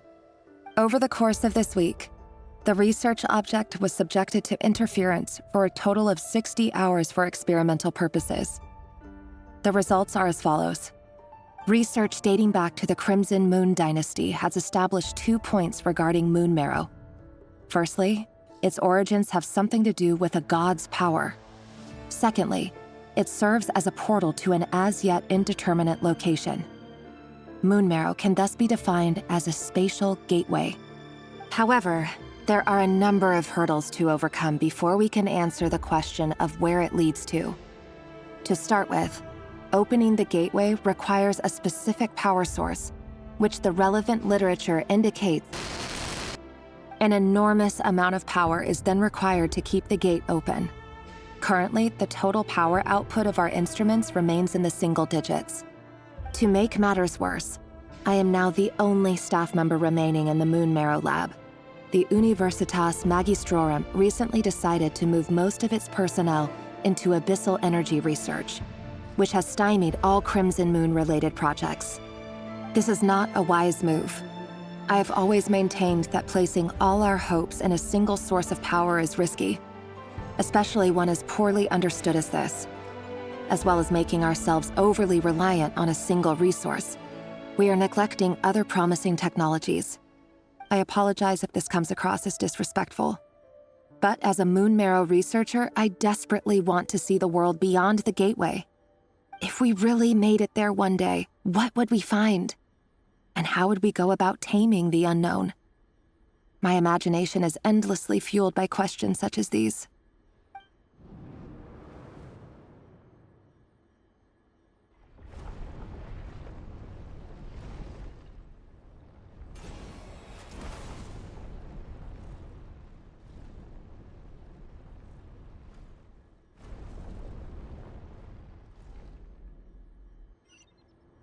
Oh, joy.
This is for you. I heard you're gonna leave the city with your parents. The Lindis, did you hear about what happened? I've heard nothing. Rerir got back very late last Friday, and he was acting a little unusual, but he slept pretty well, so I'm guessing whatever he did was a good deed. You never saw him, and I don't know what he did. And this conversation never happened. You understand? What if he finds out that you pried into his secrets? Don't be silly. I don't know what secrets he does or doesn't have. All I know is he's just a normal guy who happens to run some errands for the king. Are you scared of him? I don't know. The Rerir I know doesn't match the person you all describe. Logically, I should be scared of him. And yet, I don't want to lose him. But enough about that. You should get going, and be careful with the package I gave you. Keep it secret. Keep it safe. What's in it? A piece of the moon. All you need to know is that as long as you keep it safe, then in the future, everyone will be able to see a red moon. A red moon? You mean our moon? That's right. Our moon. Promise me you'll look after it. I promise, Thelindis. The Crimson Moon bloodline will never die out. Its light, the color of blood, will become like a fire that flows in our veins, no matter how long it takes.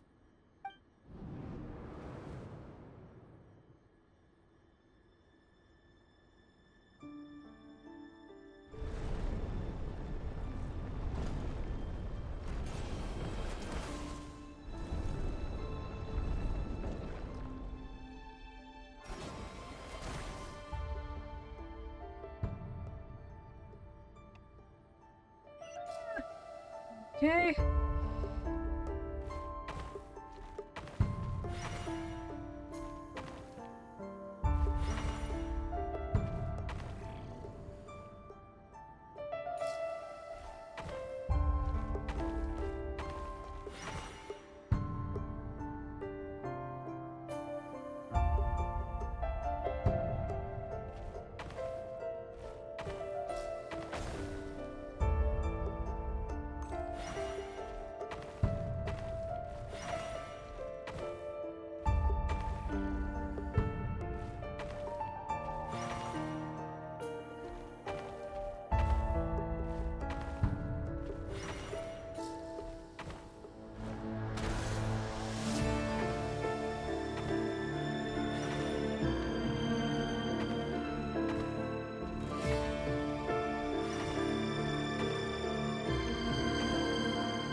Hurry, everyone, and stick to the plan. Sir Dainsleif, what are you? Is this treason? You know what happens to those who betray the throne. Please, don't do this! It is the king himself who has betrayed the throne. He has betrayed all of Conria. If you have any love left for justice in your heart, you should join me. It's showtime. Dane and his group will handle the troops in the palace. Then Hraptatir and Rhindaughter will disarm the security measures. My job is to enter the prison and rescue Vedifalnir. Stay safe. Wish me luck. Look after my brother. Draw your blade. It is time for justice to prevail.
place is filthy. And the smell is abominable. Clearly, the king doesn't allow his prisoners a single shred of dignity. This is dire. Found you. Hello, Mr. Vedafilnir. Ah, it's you. Surprised? Oh, wait. I guess surprise isn't an emotion that prophets feel very often. I certainly felt some surprise in the moment when I was blinded. Surprise at the king's sheer ignorance. Surprise at just how unfairly this world responds to words of earnest remonstration. I'm curious. What did you prophesize this time? It wasn't a prophecy. It was a word of warning. Someone had to say it. The king has forsaken all reason in pursuit of his obsessions. I simply told him that if he continues on this path, Khaenri'ah will surely fall. But he didn't listen. Worse still, he stabbed you in both eyes and locked you away. Dane asked for my help.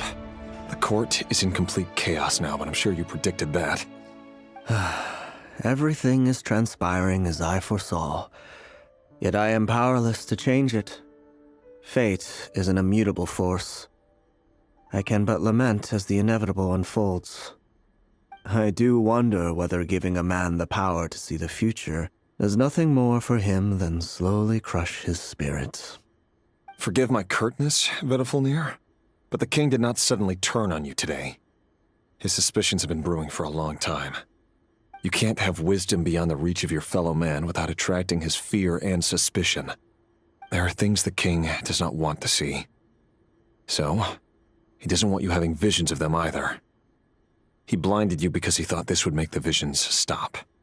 He wasn't entirely wrong. I did indeed lose my power to see the future. Right up until... Until what? Just now. I believe I saw something new. Well, tonight could go a lot of different ways. 5 of us banded together to storm the palace, also we could rescue you. This will go down as the most tumultuous day in Khaenri'ah history. I sense hatred in you. But also hope. A desperate hope that with the tyrant deposed, that will be the end of the story. But this is not the end. It is the beginning of a new chapter, in a whole new story. There are many men of honor and courage in this world, Rerir. But you are not one of them. You're not here for justice, are you? You're here for yourself. Is that a dagger? Interesting. Why not the polearm? It was always your weapon of choice. With your abilities, I don't doubt that you were able to recover some of your sight. But I also doubt that you want to make an enemy of me right now. Of course not. We're on the same side, aren't we? We could be. But I need you to be honest with me, Vedafilnir. At this point, you're my only hope for the future. You mean your future? With your beloved, Felindus? Yes. And I know there are bigger things at stake here. A dynasty, a nation, maybe the entire world. But forgive me, I care first and foremost about myself. I can't abandon the one I love to save myself. I just can't do it. But you see a broader picture of the future than I. You see the solutions to the biggest problems of our age. So tell me, what is my solution? What's the answer? In matters of fate, answers are either right or wrong.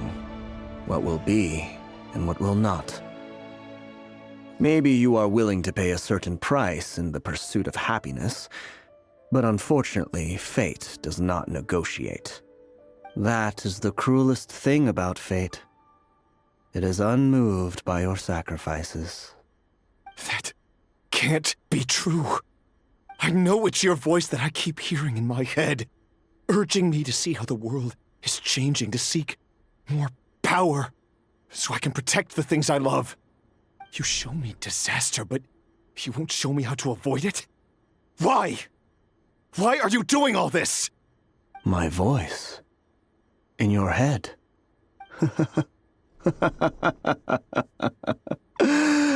So, you hear it too. The voice that steals your mind, gains your trust, and drives you crazy. It turns out that we are not so different, you and I. Vedifalnir just broke into the strangest smile I've ever seen in my life, as if he'd discovered some monumental secret. But then he suddenly switched to looking extremely weary. Very well then. My advice to you is as follows. You must persevere. Whatever trials and tribulations you may face, be steadfast in the belief that they are your path to the future. For as long as you live, your story with Thelindis shall not come to an end. That is the only chance you have of fighting back against fate. It is up to you whether you believe my words. Regardless, that is all I will say on the matter. I have no right to intervene any further. I will hold you to your word. Thank you for setting me free. In return, I will tell you one more thing that you cannot afford to ignore. Just then, a strange wave of energy rippled through the city. We had no idea what it could mean. If I were you, I would head to the Universitas Magistrorum. The Universitas? Oh no! I'm sure we'll be seeing each other again very soon, Rerir. Whatever Vedifalnir said, I didn't catch it. I didn't even help him out of the prison. There was no time to lose.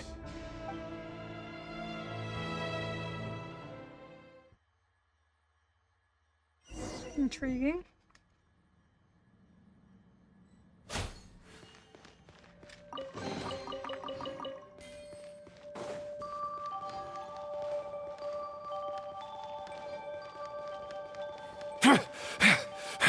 Monsters? Is this Rheindarter's doing? Or the Universitas Magistrorum? Out of my way!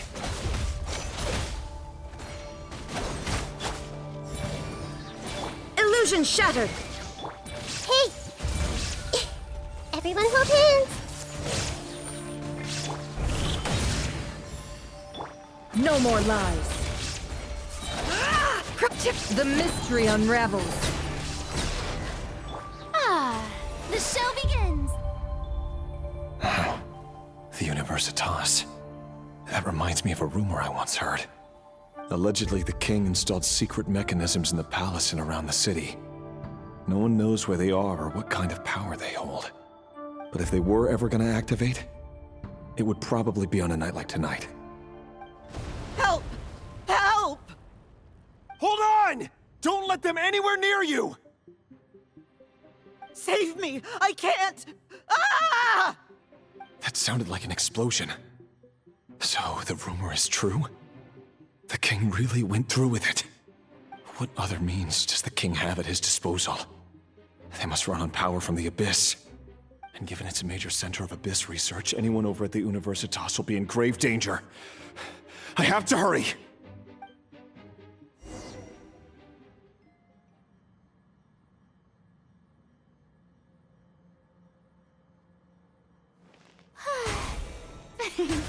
Well, I was going to heal them first, but now I have to wait 5 seconds. May I present?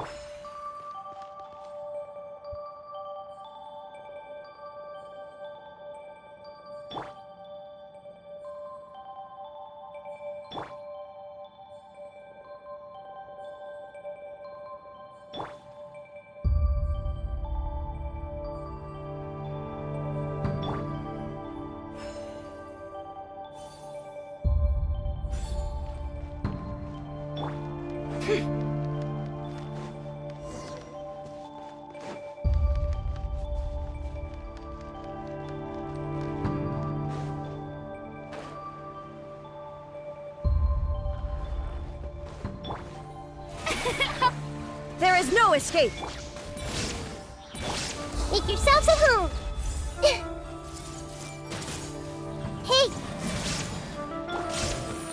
my name echo in song! Can't hide the truth. Let's see what you're made of. Seek within. No more lies.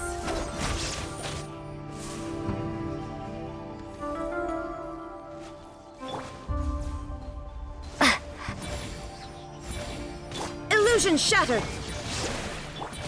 Sharing my knowledge. It all adds up.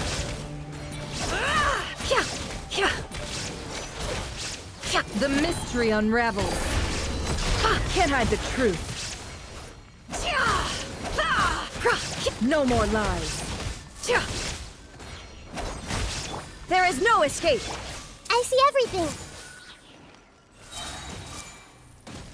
The Temple of Wisdom. May I present? Illusion shattered. Grow, grow, grow. Seek within. Can't hide the truth.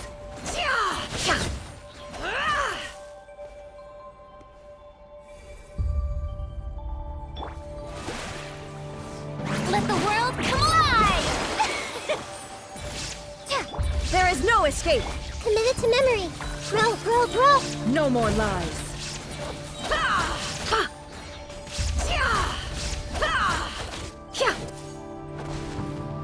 Can't hide the truth. The mystery unravels. Committed to memory. This may turn a little. Make yourselves at home. Now you shall perish.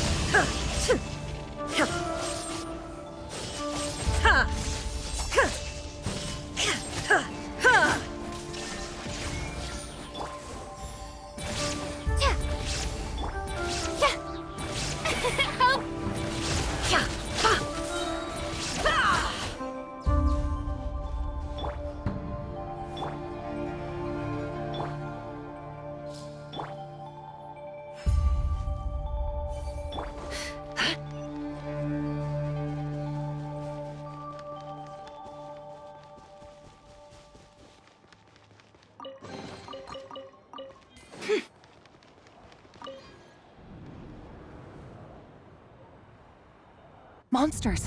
At the Universitas Magistrorum? Why now? Oh no! They're coming! It's no use. The table won't hold out much longer. The weapons.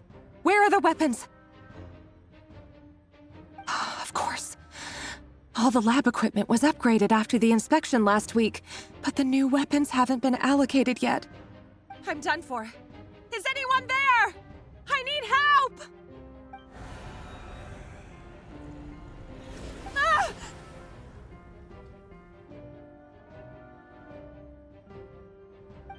Stay back! Please stay back! Please!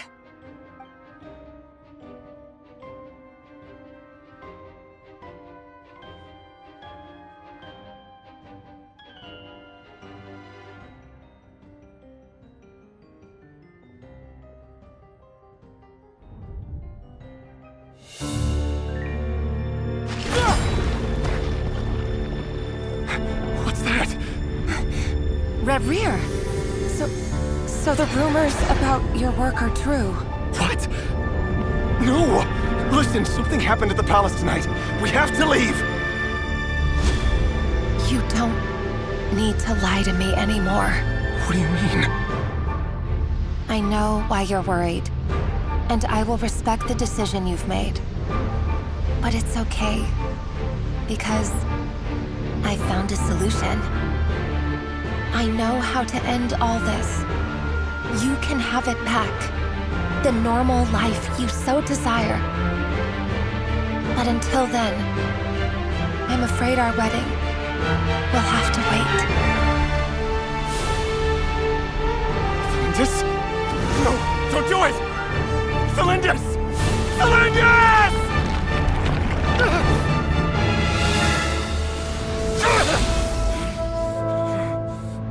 I told you, Reverie.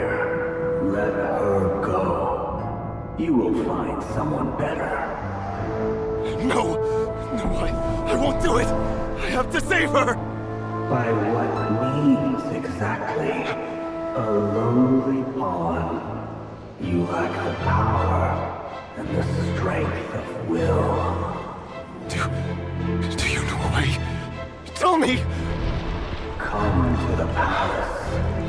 Join us.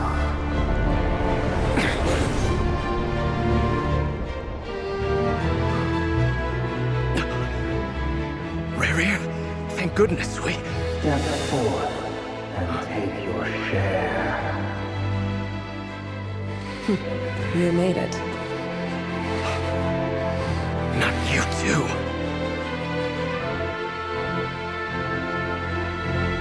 Hatred or grief, despair or desire. We all have our own.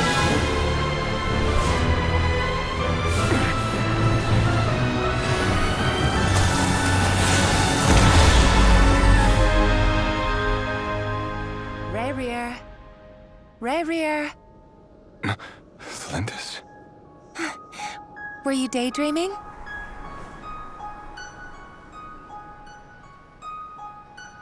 You still remember, Rarier? That question you asked me a couple of weeks ago? Oh. You mean the proposal? Yeah. I'm wondering, where do you think would be a good place to discuss it? Maybe in the garden? Or were you thinking a fancy restaurant? It's your choice.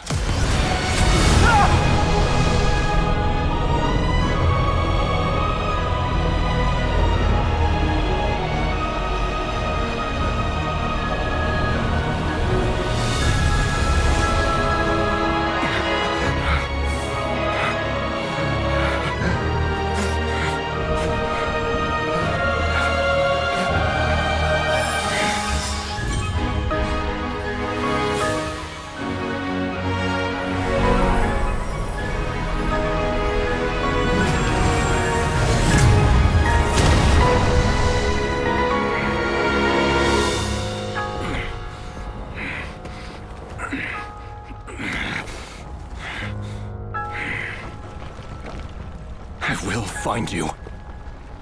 And then, you can give me your answer.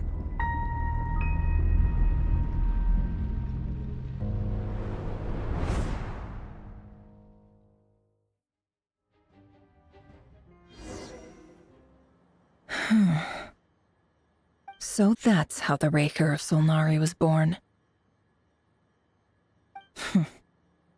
A monster created by circumstance is a monster all the same. Viewing other people's thoughts for too long can get uncomfortable. Right now, I'm feeling a strong sense of loathing. In a nutshell, the story of Conria is what happens when the truth falls by the wayside. Everyone tells little white lies, and before long, you have a huge pack of lies that destroys everything. Whew. Time to get back. His past is filled with sorrow, but the tale of any fallen civilization is one of endless tragedy. Cruel as it may be, that was Conria's fate.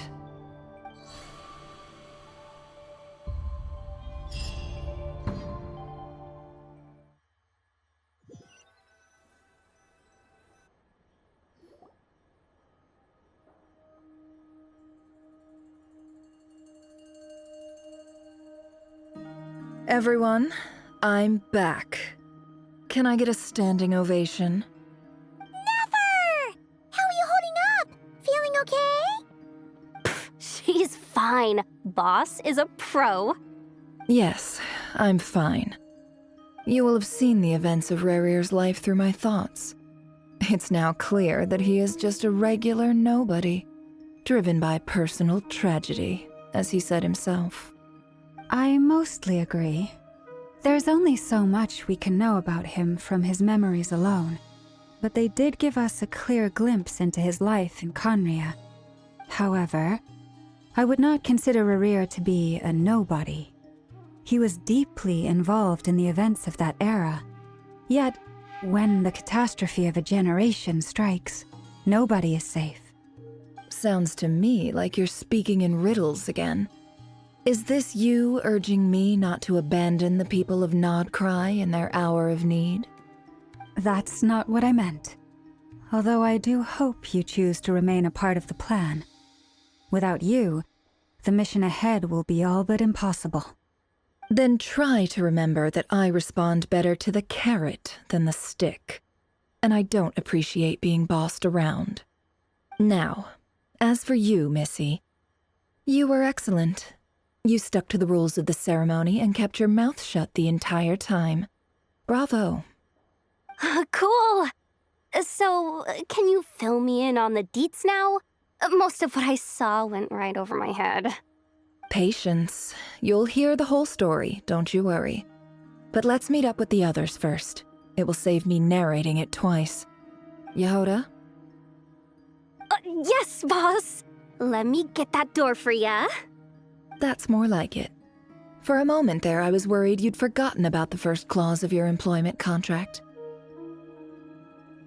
Forgive my curiosity, but what does the first clause say? It says I gotta do the annoying stuff that boss is too lazy to do for herself. Like opening the door, pouring the tea, yada yada. Is that right? If something is in the contract, it's because she willingly agreed to it. Rest assured that the Curatorium abides by the very strictest of labor policies. You don't seriously think I'm cruel enough to treat her like my slave? In any case, I've hardly shied away from my share of the work today. Hope I don't catch Flintz and Varka lounging about in their chairs, enjoying a leisurely cup of tea. There's nothing I dislike more than other people enjoying themselves while I'm hard at work.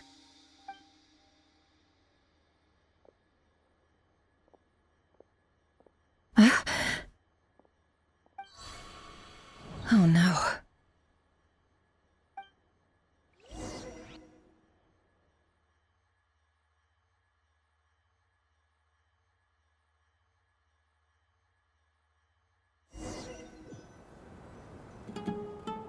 Sorry to disturb you, but we seem to have run into some trouble. Evidently so. Don't worry, I'm not about to leave you to fend for yourselves. I'm not that kind of boss. And it would go against the Curatorium's labor policy. I'm sorry? What did you hear me say? I wasn't talking about labor policy. Wait. How long have I been standing here? Not long.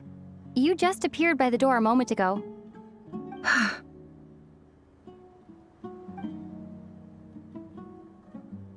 Boss, what's wrong?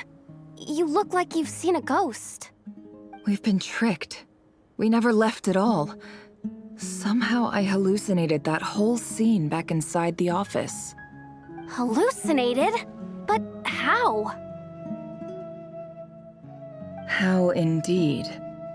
This place should heed my will alone. All thoughts and actions that occur in here are just a result of pawns moving across the chessboard in a carefully calculated manner. And nobody has access to this chess set but me. So you control everything in here? More or less. But yes, it's a special technique of mine. Has anything like this ever happened before? Only once. It was the first time I used the chess set. Is there any similarity between what happened then and what's happening now? I suppose my thoughts are a little turbulent, which was also the case my first time. Is there anything I can do to help? The first clause of your contract clearly states that I only need your help with things that I'm too lazy to do myself. Meaning you're not feeling lazy right now? Meaning this is not something Yehoda can help with. The chess set is a personal treasure that I alone understand. I must be the one to find our way out of here. Boss, it's fine. Really. Let me do something useful. Oh, listen to you. Whatever would I do without you, Yehoda? What? Really? Yes, really. Where would I ever find another employee as obedient and servile as you? God forbid anything ever happens to you. Oh, okay. Well, anyway, I was thinking of fetching some water. There's gotta be a source around here somewhere. I suggest everyone finds someplace comfortable to take a rest. We gotta conserve our energy. Even though all this chess malarkey doesn't exist in a physical sense, mentally speaking, it's all real. And so is our tiredness and fatigue. You don't want to dismiss mental fatigue. Just because it isn't physical doesn't mean it's any less serious. But anyway, I got your backs, so don't worry about a thing. Don't I have the best employees?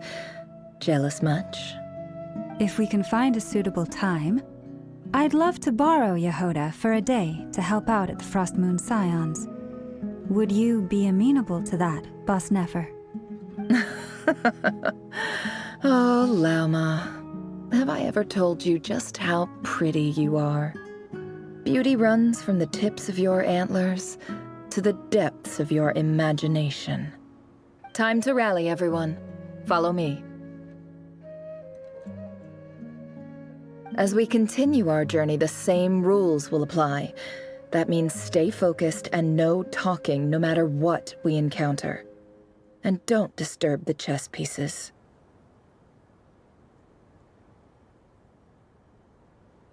You have my word that I will get us all out of here. Is that little exchange the reason why people ship Nefer and Lauma so much? Because the amount of art I've seen of those two specifically.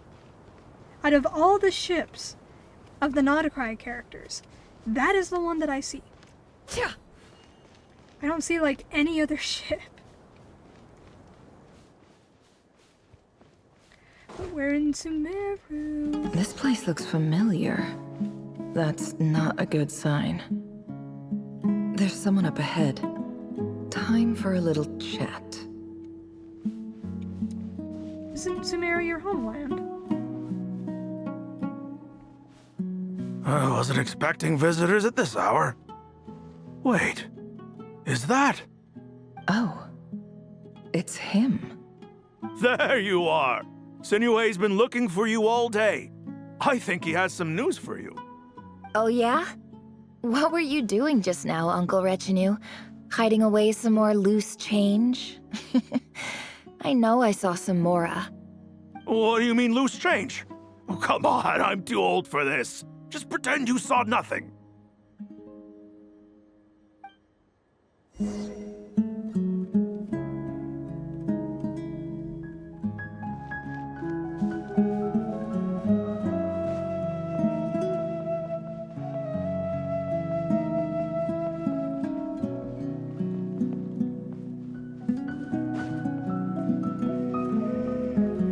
Hey, kid.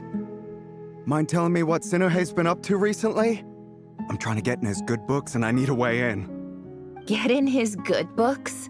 Why? What do you want with my dad, Uncle Apepi? I've written a new song. I was hoping to showcase it at the next festival, but I'll need his approval. A new song, huh? I'd love to stay and listen, but unfortunately, Uncle Retinue says my dad's looking for me. Well, there's plenty of time and I'm not going anywhere. See that pile of stones? I'll be sitting there warming up my vocal cords. Come find me when you're done. Pile of stones. Got it.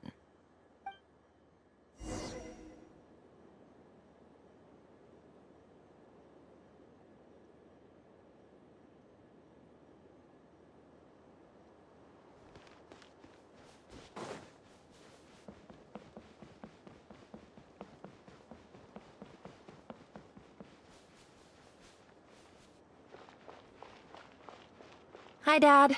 Uncle Retinue said you were looking for me. Ah, there's my little princess.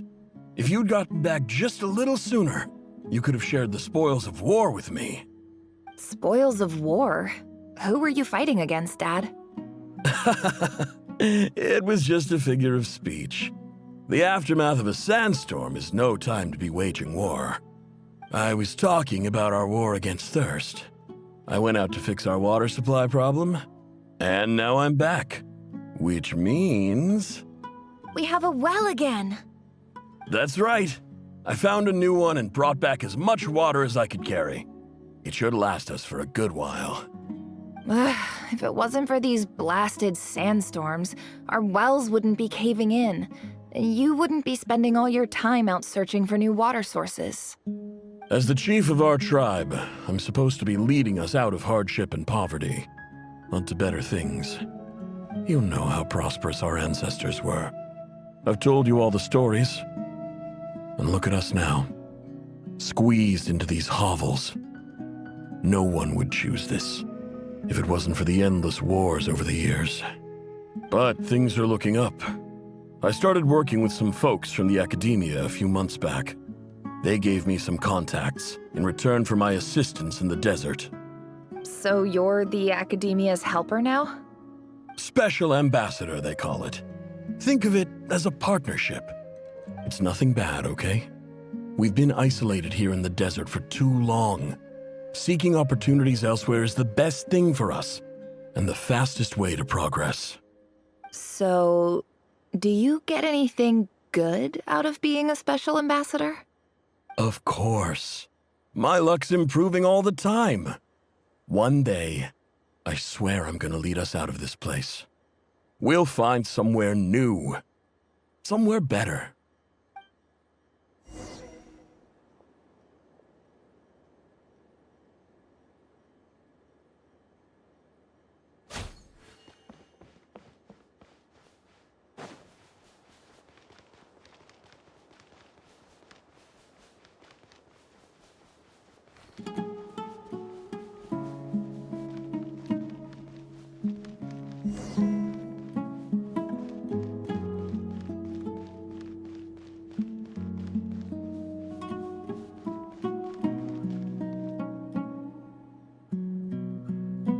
That's our well, and you know it. You stole from us. Well, you've gone from chief to thief, and now you have to face the consequences. Did you really think you could take our water without permission and get away with it? You're either brave, stupid, or both. And that Special Ambassador Act? Yeah, nice try! We spoke to the academia. They said it was all news to them. You're a liar and a cheat!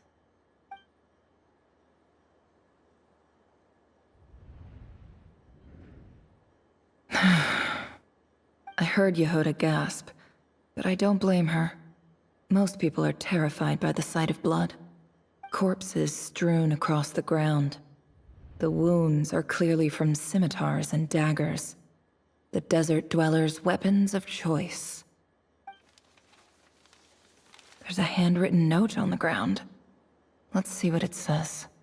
Halil, this is Sinuhe, chief of the Shimti tribe. Surely you remember me.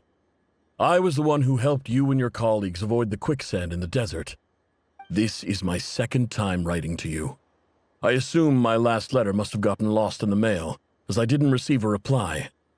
I hope this one makes it to you safely. I'm writing to you because I need some help.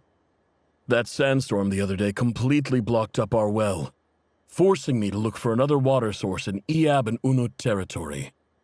It was a matter of survival. Praise the gods. The well of the Iab tribe was intact. It was my last resort. I drew what water I could and left, but not without being spotted. I fear they will retaliate. You told me to write to you if I ever needed help. You said you'd be my ally in the academia. I urgently need you to formally recognize my title of Special Ambassador and send some of your people to assist me for a few days. It's the only way I can convince them that this was the academia's decision and prevent them from retaliating. This is an emergency. Please send help as soon as possible. Looks like this letter never got sent. The writer died a grisly death, and the letter was trampled into the ground. It's badly defaced. Some parts are barely legible. What a ridiculous lie the surviving Shimti tell. Their whole village was butchered over a sip of water.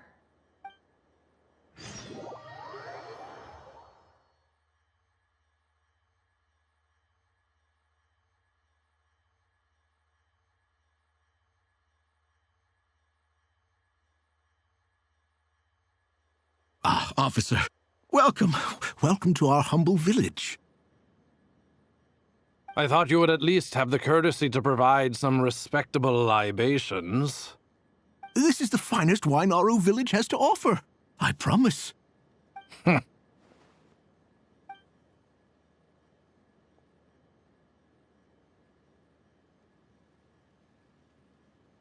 The Academia has agreed to reserve a single space for a candidate from your village. But I remain skeptical of this entire endeavor. I highly doubt anyone in this desert possesses serious academic potential. Please, have faith. If not in us, then in our God. The child we found shows great promise. I beg you, take her away from this place. Give her a chance. Don't let her talent go to waste. I don't recognize her. New arrival? She showed up here a few days ago, and we took her in. She's a really bright kid. Please help. I'm begging you. So, where are you from? Nowhere special. Just a sand dune. What about the rest of your family? How many of you are there? Just the one. It's only you? Correct. So, no brothers, no sisters, no mother or father? Any who have slept on a bed of sand, I call my brothers and my sisters. Apart from that, I have no family. All right. Get over here. Sign your name on the form.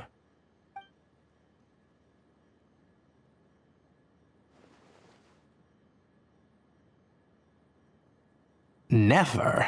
You're rather fair-skinned for a desert dweller.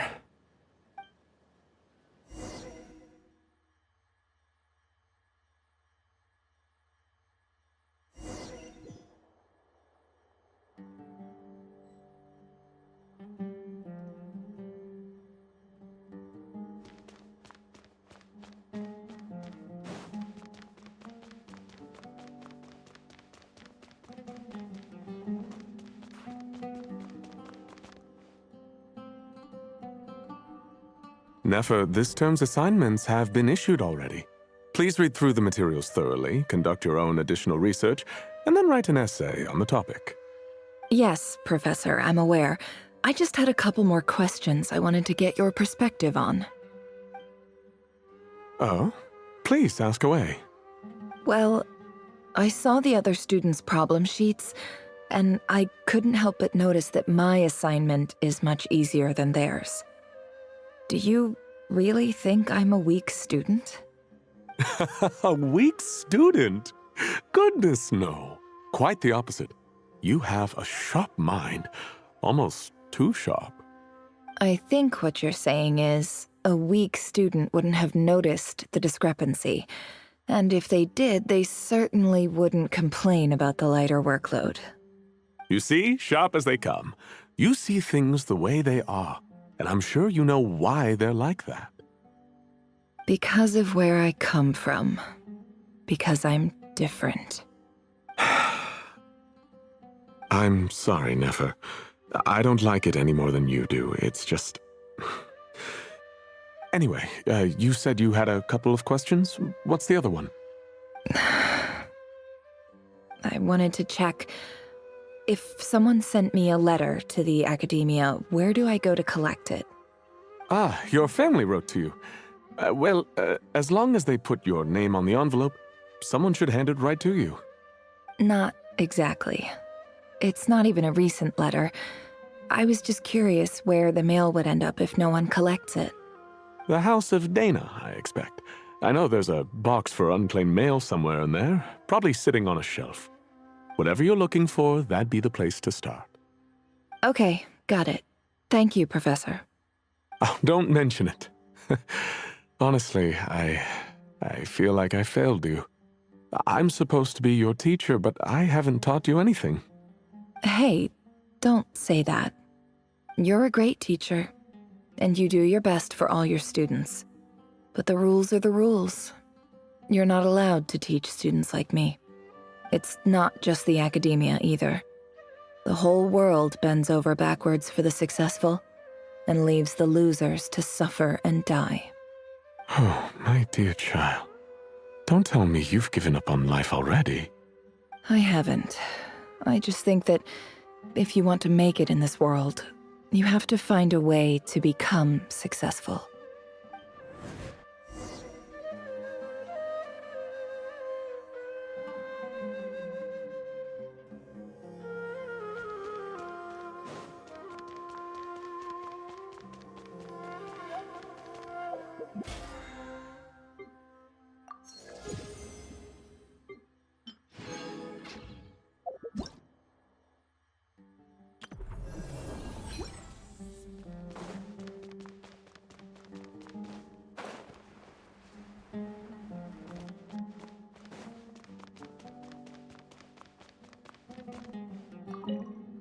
This must be it. A big cardboard box full of unclaimed mail. And probably some letters that ended up here by mistake, too. Let's take a look.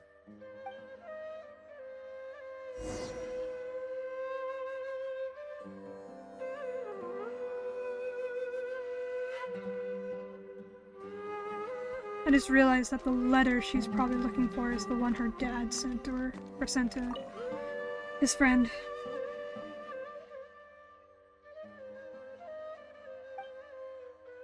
A dilapidation survey from Port Ormos.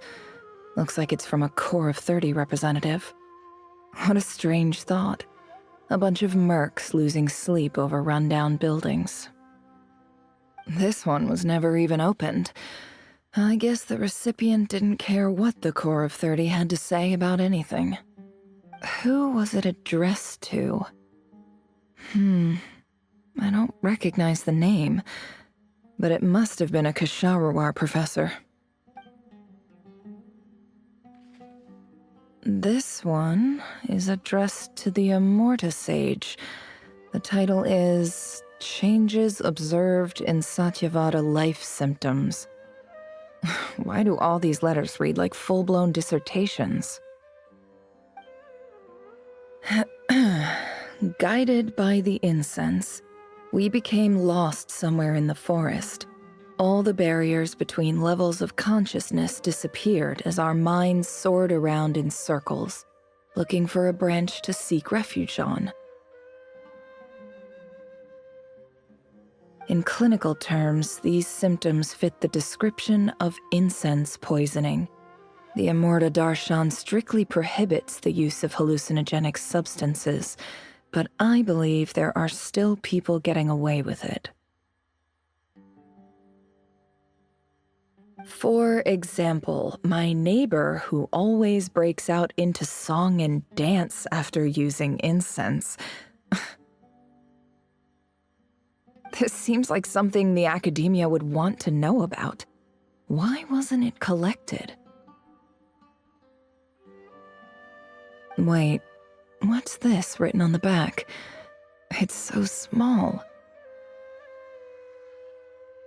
The note says, "The sender authored this letter while under the influence of mushrooms. I would send it back, but no return address was provided. Stamped by the Grand Conservator of the House of Dana."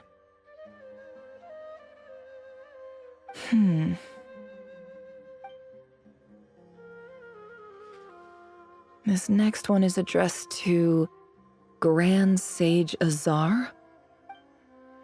A few words of protest regarding recent changes in Sumeru's educational policy. In recent years, the academia has taken on a small number of students from the desert region, as per the policy to this effect. However, it appears to me that these students have not, in fact, been provided with educational opportunities that are, in any meaningful sense equal to those enjoyed by their peers. As well as receiving dumbed-down assignments and perfunctory tutoring, they do not even have full access to the Akasha system. Education is the fundamental purpose of this institution, which should go without saying in a nation whose founding virtues are knowledge and wisdom. I ask you, is the lip service we pay to the policy of education for desert students truly the standard of pedagogy to which the academia aspires? As Grand Sage, policy decisions are your prerogative, but do not forget your roots. You and I were once students too, as was everyone else in this institution.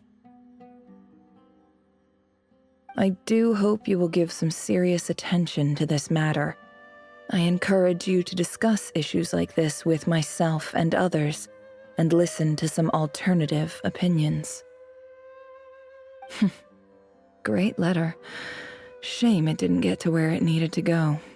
And the sender is... Huh? Sage Cyrus of Spontamod. I didn't realize anyone else even knew how bad students like me have it in this place. So this is where letters from the Sage of Spontamod end up? Nice one, Grand Sage. Really enlightened leadership. Whatever. This isn't what I came here for. Moving on. I'm not exactly holding out hope that a letter sent from the desert would even make it here. But if it did, where else would it end up if not in this box? I can't believe how much discarded mail there is. Must have been years since someone last went through it all. And this is just one box. The whole house of Dana is boxes on shelves. I don't believe for 1 second that any human being has sat down and read through all the documents in this place. Who has that much free time on their hands? Wait, could this be it?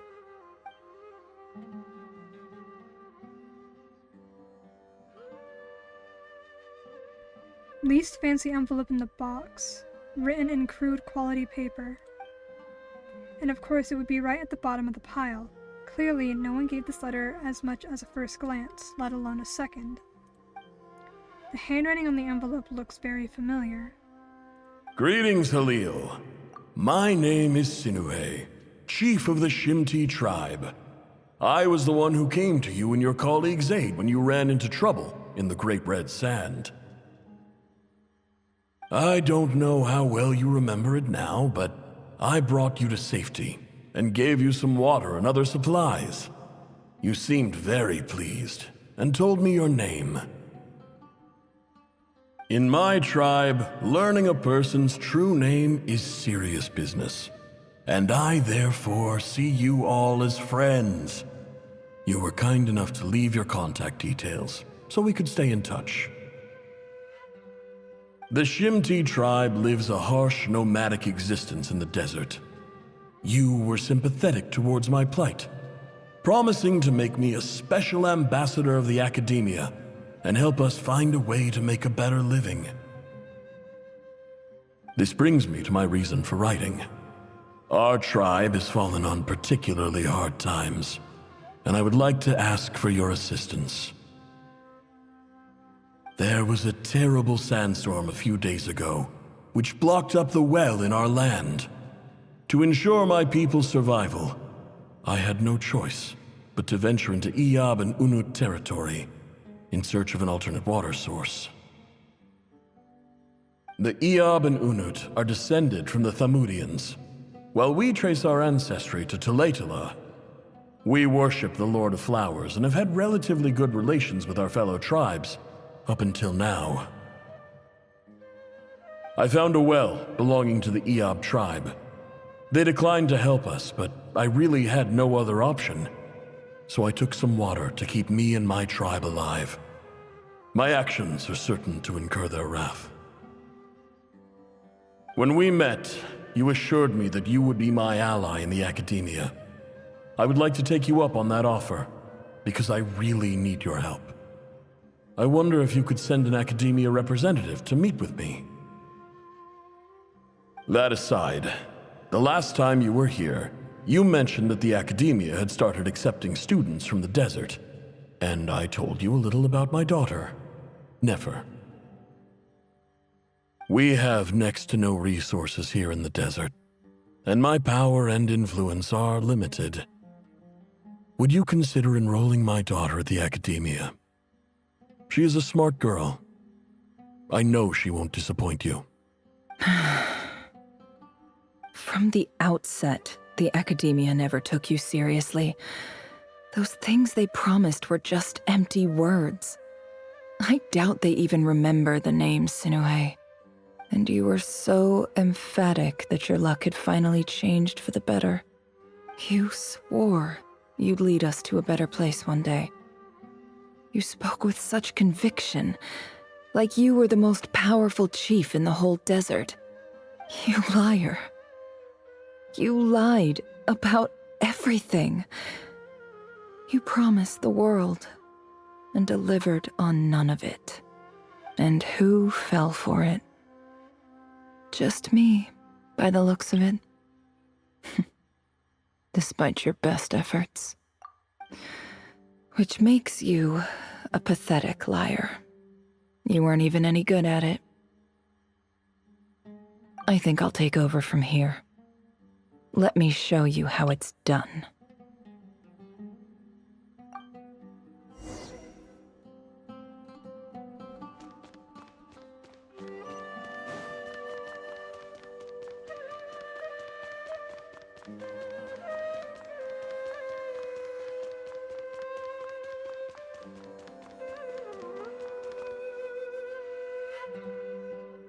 I just came to say goodbye.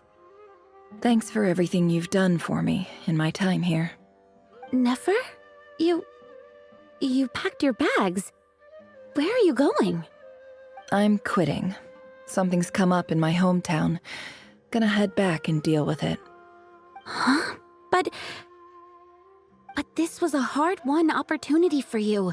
You know that better than I do. It was. But it doesn't matter. I have more important things to deal with, and they can't wait. Oh, and I didn't want to overfill my bags, so I left some incense on your desk.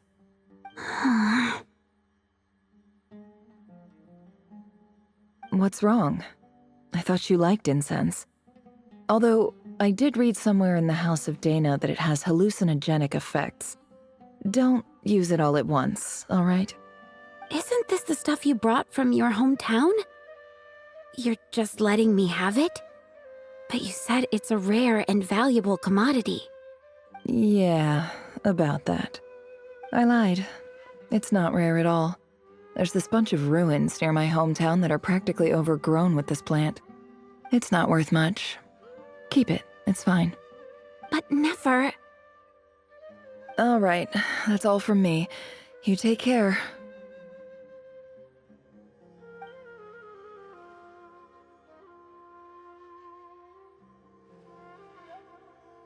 Don't forget me, okay? I mean, we're more than just classmates, right? We're friends. Yeah, I'll remember you. I lied again.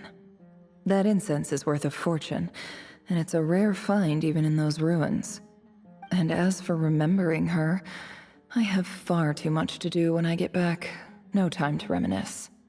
I'll be lucky if I even make it through this alive. But either way, I expect I'll forget you pretty quickly.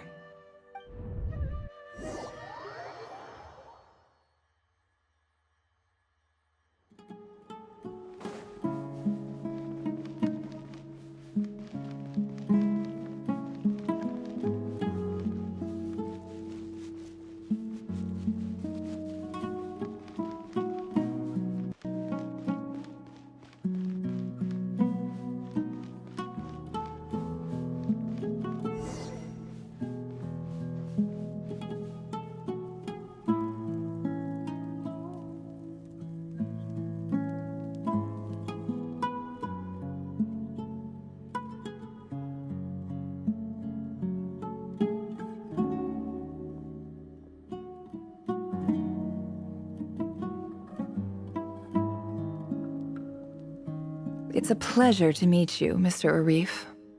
So, what does the Academia want? Since they've sent their special ambassador, I assume there's a big business deal to be made. If not, I'd be very disappointed. Please, sir, lower your blade. You're lucky I'm the one they sent. Not all special ambassadors share my admiration for the Iab people. The ever-shifting balance of power in the desert reduced the once great civilizations of this region to rubble and sand. But the story of the Iab has a very different trajectory. Others grew weak, but you grew strong, beginning in obscurity and moving to prosperity. You're the only ones who defied the trend. Huh. So, you do know who you're dealing with? This well is the perfect symbol of your strength, is it not? It used to belong to the Unut, but it looks like you have control over it now. You're not wrong. But I'm sure you didn't come all this way just to flatter us. Of course not. I came to bring you some very good news. Some information that recently came to light, which might just be your ticket to freedom. Records uncovered by the Vahumana Darshan show that a certain well currently under Iab control is built on top of some ancient ruins. These ruins are of great archaeological interest to the Academia. I checked the map carefully on my way over here, and I'm confident that this is the well in question.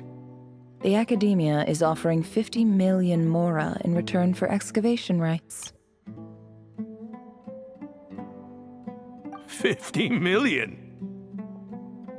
No, wait.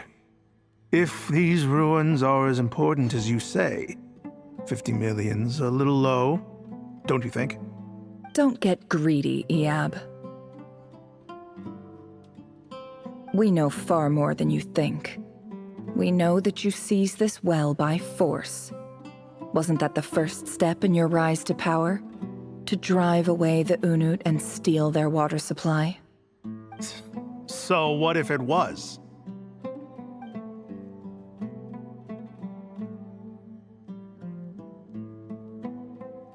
Don't worry. As unscrupulous as it was, it's something we're willing to overlook. The Academia is only interested in dealing with the de facto power holders in the region. I hope I am making myself clear. And I hope your words are the truth. If I find out the Academia is trying to play me, I'll hunt down every one of your people and make you watch as I cut their heads off one by one. I assure you, Chief, that would not be in your long-term interests. You don't want to make an enemy of the Academia. You see how I'm dressed, don't you? I appreciate that you've never been to the rainforest, but surely even you recognize an ambassador's attire when you see it. And what does a barbarian like you have to lose anyway? You really think the Sumeru Academia would bother to come all this way just to lie to you? We have more important things to worry about. All right, I take your point. The Academia is the highest authority in the land. I'm sure you're trustworthy people. In that case, we have a deal. We will sell you the excavation rights. I'd like to thank you, Ambassador. This is good news indeed. Excellent news.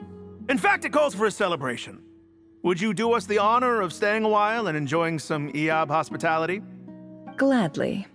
I am partial to wine myself, and I trust you are as well. So let's indulge in a few drinks together, in celebration of this momentous occasion. Elated, Iab drink the night away, this prospect of their something. But when the new day dawns, it brings some shocking news. Chief! Chief, it's an emergency! It's the Unut. They've taken the well. What? Well, don't just stand there. Take it back. Yes, Chief. I have every confidence in the Eab's military superiority, and yet... What is it? The Unut's response was alarmingly fast. The day after we reach a deal, they seize the well. This can't be a coincidence. Perhaps there is a traitor in your midst. I don't think so. I am obliged to remind you, Chief, that the Academia will only deal with the de facto power holders. If you cannot regain control over the well, I'm afraid you won't see a single mora of that 50 million. No! Please, Ambassador, just give me some time. I swear the Unut will not get away with this. That well is ours, and so is the mora. Glad to hear it. I will wait here for an update.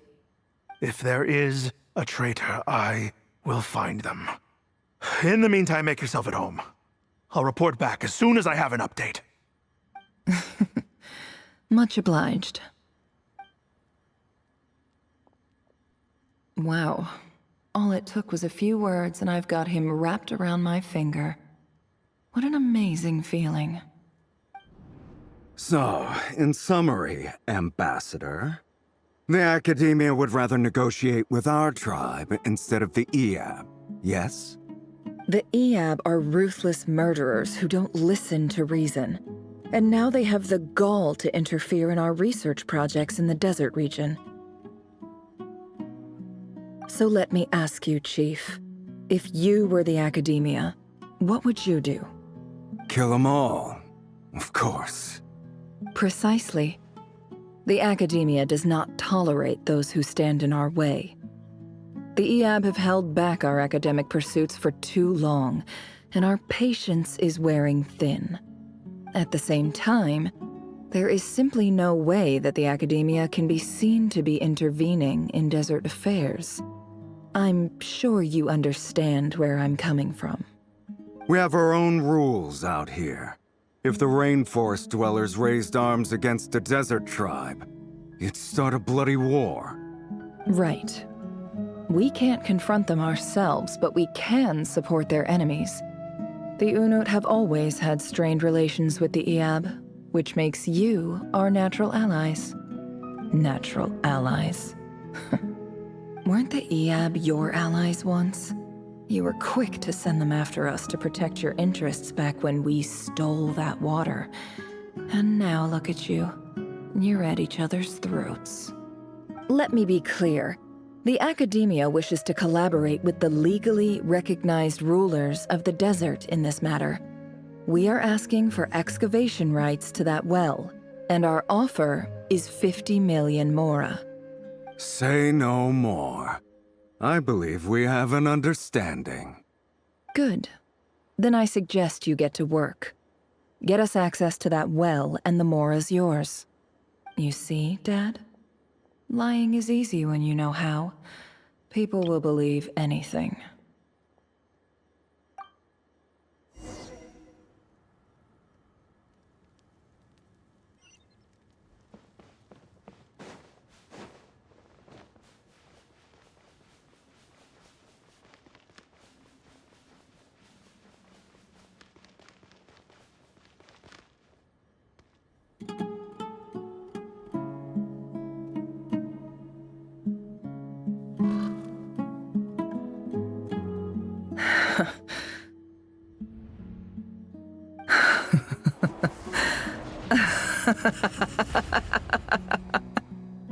Look at yourselves. You may be vile, savage monsters, but your butchered bodies bleed like any others. You're no different. You're nothing special at all. The monsters who destroyed my home, they're just ordinary, petty human beings. What a joke. I think we're even now. Maybe I've even done the desert a favor. It's a better place without all these people around. Oh, Sinuhe, my gullible fool of a father. Perhaps if you'd been as ruthless as I was today, our tribespeople would still be alive. In this dog-eat-dog world, a chief needs to be tough to survive. But you couldn't do what had to be done. So I did it for you. Nefer, it's okay. All of this is in the past now. I believe I remember you promising to remain silent. Yeah, but even so. Yehoda, is there anything you can do to ease the tension? You got this, Yehoda. It's your time to shine. Alright, time for a sharp turn onto a completely different topic.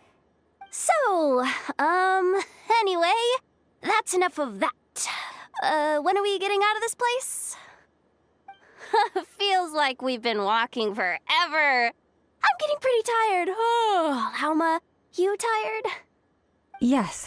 If we can find somewhere to sit down, I could certainly do with a rest. It's not far now. There should be a temple just up ahead. Is this situation about to reach a conclusion? Yes. Really? A temple? That's where this story ends? I guess that's how things go in the desert. I've been to a similar place with a friend from the desert before. Desert dwellers can never escape their destiny. Or so everyone says. I never wanted to believe it, but looking back now, I'm as desert as they come. You mentioned a temple. What's waiting for us there? My biggest trade secret of all. Ah. Then I'm guessing it's where you got your power from. The power to peer into other people's minds. I didn't know you were clued up on any other religions. I'm no expert in the history of Sumeru, but since you come from the desert, I would imagine it has something to do with King Deshret. And the 7 pillars who served him. They are major figures in the desert belief system too. Sounds impressive. I have some friends with connections to this stuff, specifically with Hermanubis. Oh, I know who you mean. General Mahamatra Sino. The spirit of Hermanubis dwells within him. That's Boss Neff for ya. She knows everything. Sino's hardly a figure of obscurity, but I know about Sethos too. What about him? Is he a big deal or something? Well, he's not a small deal, let's put it that way. You sure know your stuff. Please, this is the bare-bone basics. Save the flattery. Thanks for your patience, everyone. I'm sure it's been a lot to take in. With any luck, that's our exit just up ahead.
I'm totally out of my depth here.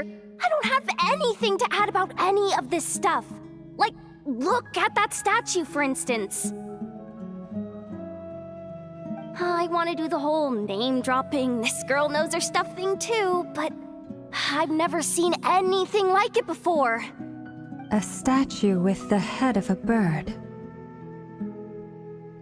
Looks like something out of King Deshret's mausoleum. That's Thoth, the Ibis King, one of the 7 pillars of King Deshret. The legends say that he, the Crocodile King, and the Goat King were the 3 retainers of King Deshret. Let's take a look.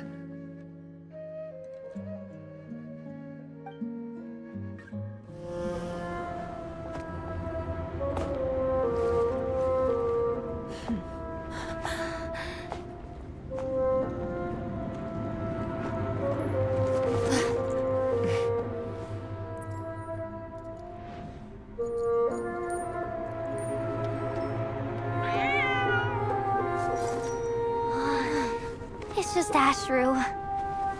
So, all is well?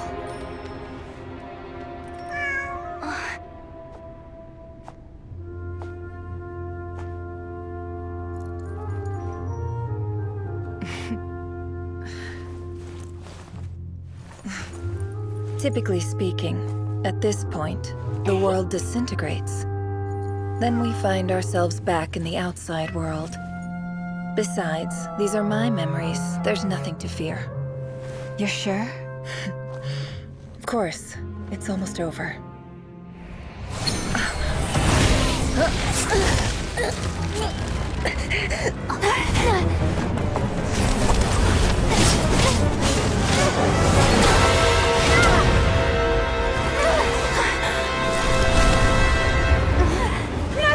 Hold on!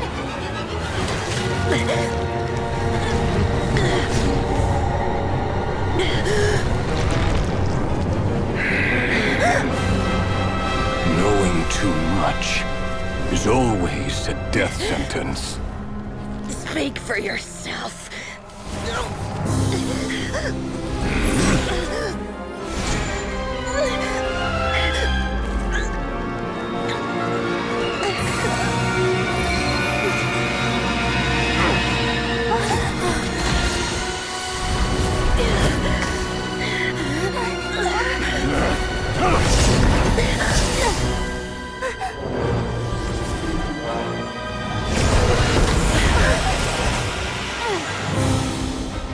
How repulsive.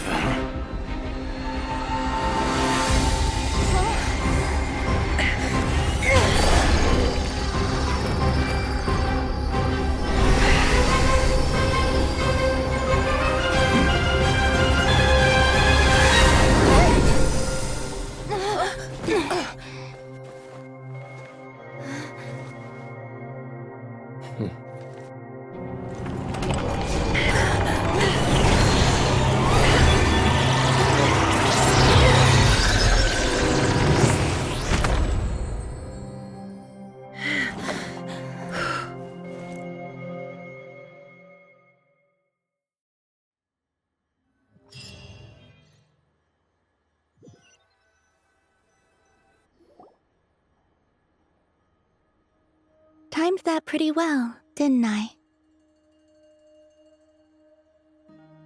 You certainly did, thank you. It's okay. I'm just glad no one was hurt. Paimon noticed you doing something too, Dainsleif. Were you helping get them out? Of course.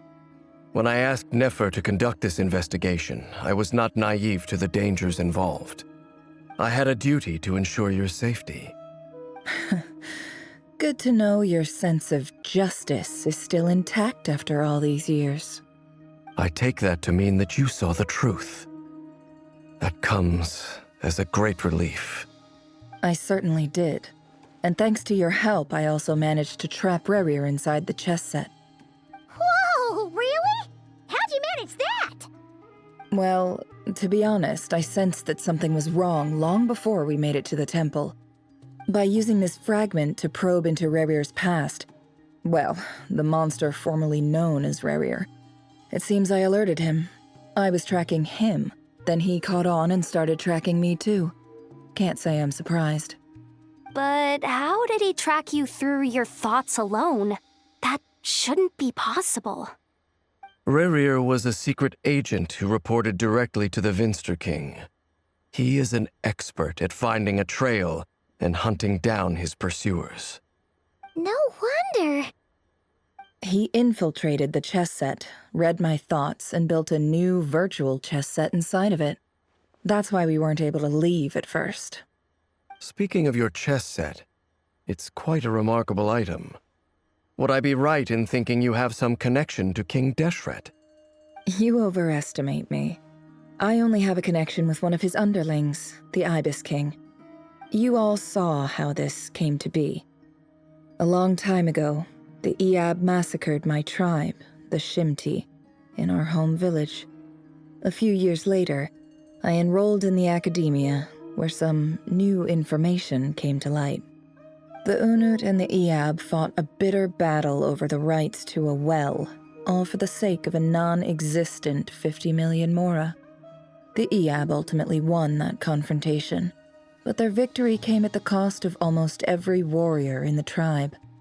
The final blow to the Eab came at the victory feast, when an Unut assassin beheaded their chief right before my eyes. The remaining Eab fled and have been scattered to the winds ever since. Having gotten my revenge, I returned to my hometown, where to my surprise, the nearby temple was still standing. There it was, seemingly immune to the relentless hostility of the desert, while my tribal home lay in ruins. As I stood there gazing at the temple, I noticed a cat just outside. This cat, as it turned out, was home to the spirit of the Ibis King. He led me to a gate deep inside the temple, and there he made a deal with me. This chess set is my gift from the Ibis King. The chessboard within is made to the same specifications as the one in the mausoleum of King Deshret, and represents his power of piercing analysis. With this chessboard in its container, I gained a certain ability to perceive hidden secrets. Now, you could conclude that the Ibis King simply wanted to give the people of this world the power to seek the truth, but I don't believe that's the full story. Every god plays favorites. Their hearts are as fickle as any human's, full of secrets, perversions, egotistical tendencies. But precious few gods are willing to admit this. It is the same with all powerful forces, including fate itself. Their gaze falls preferentially upon a select few. As you rightly point out, this is an act of favoritism. If you're alluding to the Abyss, then yes, I agree. Gather the others. It's time to share everything I've learned. Before long, the group is gathered in the office. Thank you all for being here. As promised, I did some further investigating into the Raker of Solnari's background. I am pleased to report that the investigation has been most fruitful indeed. The Raker of Solnari, real name Rerir, was once a Conrian subject who served the Vinster King. I will now share the important details of his story. Please save any questions or comments for the end. Nefer narrates Revir's backstory to the group.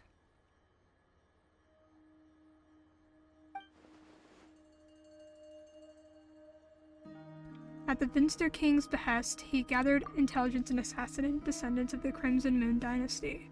Unwilling to take down his beloved Thelindus, who was secretly of Crimson Moon heritage, he then got dragged into court politics.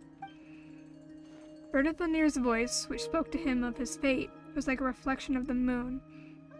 Though he could stir the waters to gain some temporary relief, he was powerless to erase it entirely.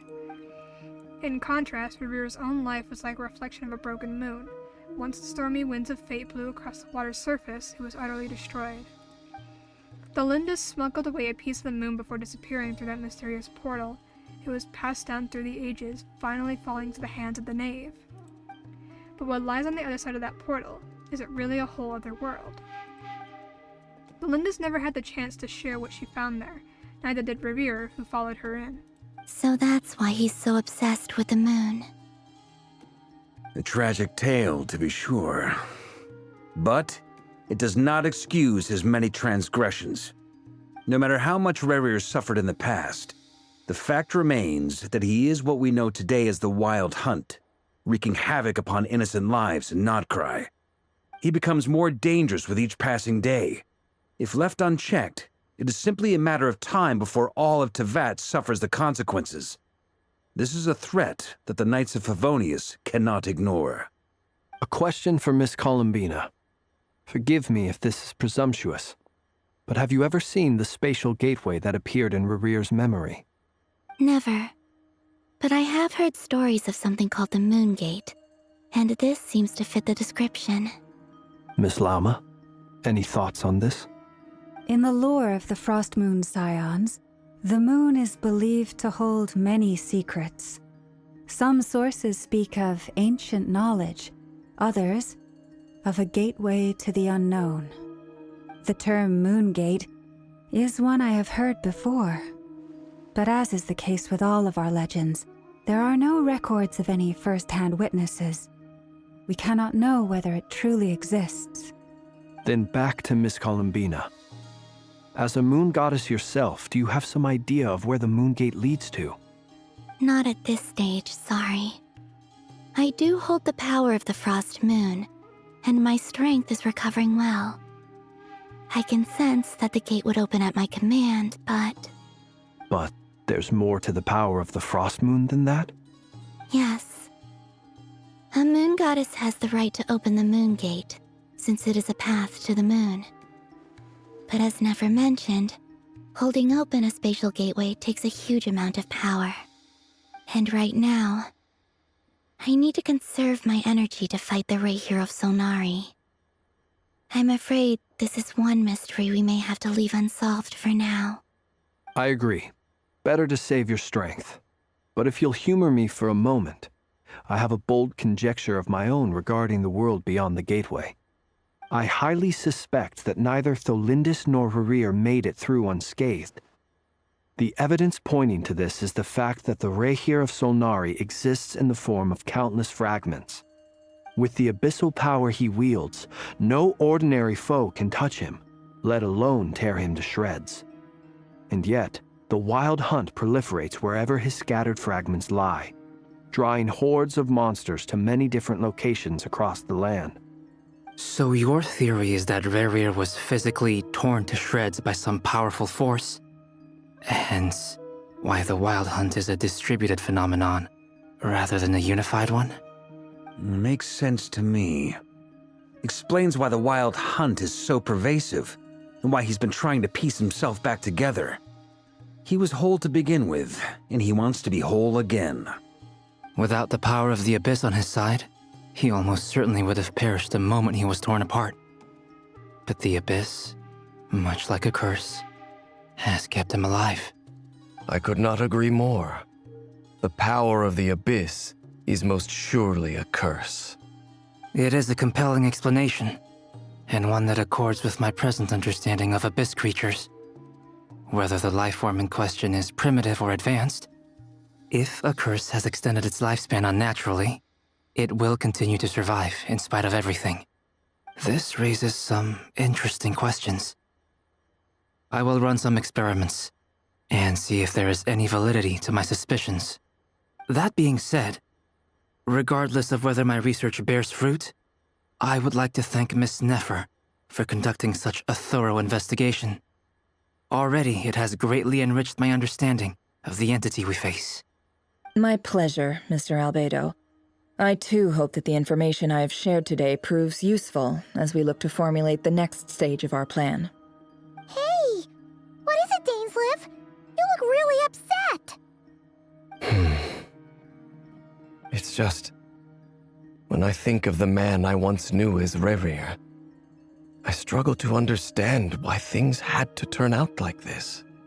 The two of you used to be friends, didn't you? I don't know if these words will bring any comfort, but my heart goes out to you. Mine too. We can never know all the hows and whys of the way things are. The moon and stars are full of untold secrets and lies, and the skies are host to many more mysteries than these alone. Yet, None of that can begin to compare with the complexity of human life. Those are the first comforting words I've heard in a long time. Thank you both. Well, I think this is a good place to end today's meeting. I'm sure Nefer needs some time to recover. She's been through an awful lot today. That's very thoughtful of you, Lama. Of course. Sounds good to me. Take some time to rest and digest before we reconvene to nail down a plan. Back at the hotel, you sit with Paimon for a while and discuss what lies ahead. Hey, is this a bad time? Hope I didn't kill the conversation.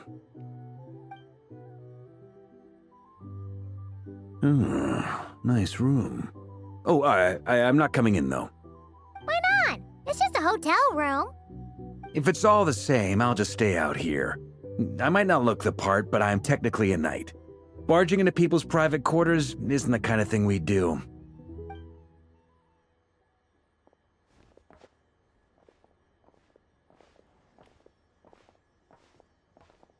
Anyway, Nefer went back to the curatorium to get some rest. But before she left, she shared some things with me that I thought you should be aware of.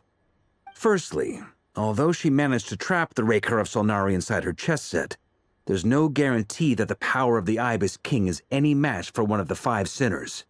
Their powers are beyond our comprehension. It's only a matter of time before he finds a way to break out.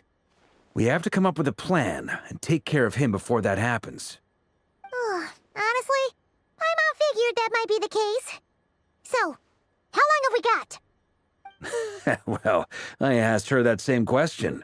She talked for a long time, but for the most part, it seemed like she was trying to convince me how precious her chess set is, and what a long and storied history it has. It felt like some kind of sales pitch, you know? The kind where you end up handing over Mora against your will. Anyway, after all that, she finally answered the question. 2 days, at most. 2 days? Holy moly! Can we even recruit enough help in that time?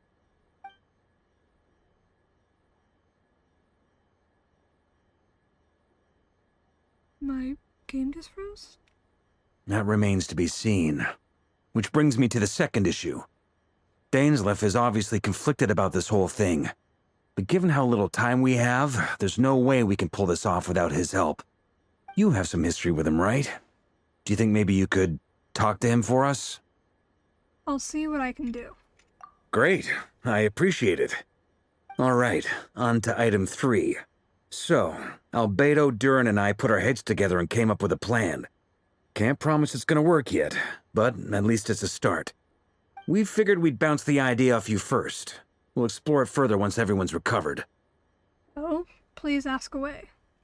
Oh, Paimon's dying to hear this. All right, so here's what we're thinking. In a hushed voice, Barca lays out the current plan. It's a shocking plan, but nothing can faze the greatest traveler and trustiest travel guide into that. It doesn't take you long to get behind it. We felt a little uneasy about roping you into this. I mean, firstly, you're not locals, and secondly, none of us are your boss. You're well within your rights to refuse if you so choose. Roping us in? Why would you even say that? We know the stakes here. It's all of us against the Reher of Solnari, or none of us stand a chance. I choose my words very intentionally, I'll have you know.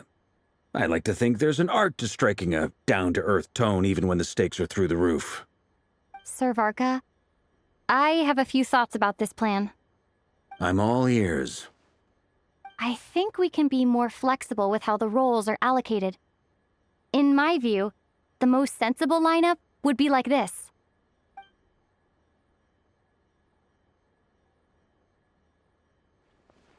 I see your point, yeah. But if that's how we're going to approach this, you'd better make sure you're ready. To be clear, I don't doubt your abilities. Far from it. I just want to make sure. Are you really willing to take all this on? I want to do everything within my power.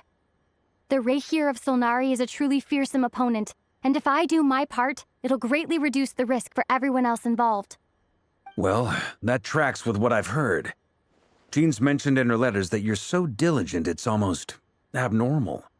As in, most people weigh up the risks and rewards in situations like this. But you seem to just march towards danger without a moment's hesitation. Of course, everyone appreciates a fearless pioneer. But all that aside, I'm the Grand Master of the Knights of Favonius, and you're our honorary knight. I want to make sure your courage doesn't come at the expense of your safety. Thank you, Sir Varka.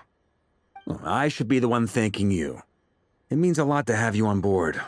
I'll give some serious thought to your suggestions. Varka gives a very knightly bow and says he'll see you at the hotel again later. He has arranged for everyone to meet and finalize the plan of action. In an effort to lighten the mood, he booked out the hotel for this meeting, so you could all chat over a drink. As the moon rises in the sky, you and Paimon leave your room, discussing whether Paimon has any other options than fruit juice. Everyone is already there waiting for you. They're chatting and smiling. Clearly, the rest has done them good. As well as the existing crew, some unexpected help has arrived.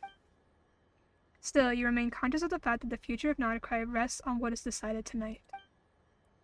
So many lives are at stake. You may never meet most of them, but whether they know it or not, all of them are counting on you.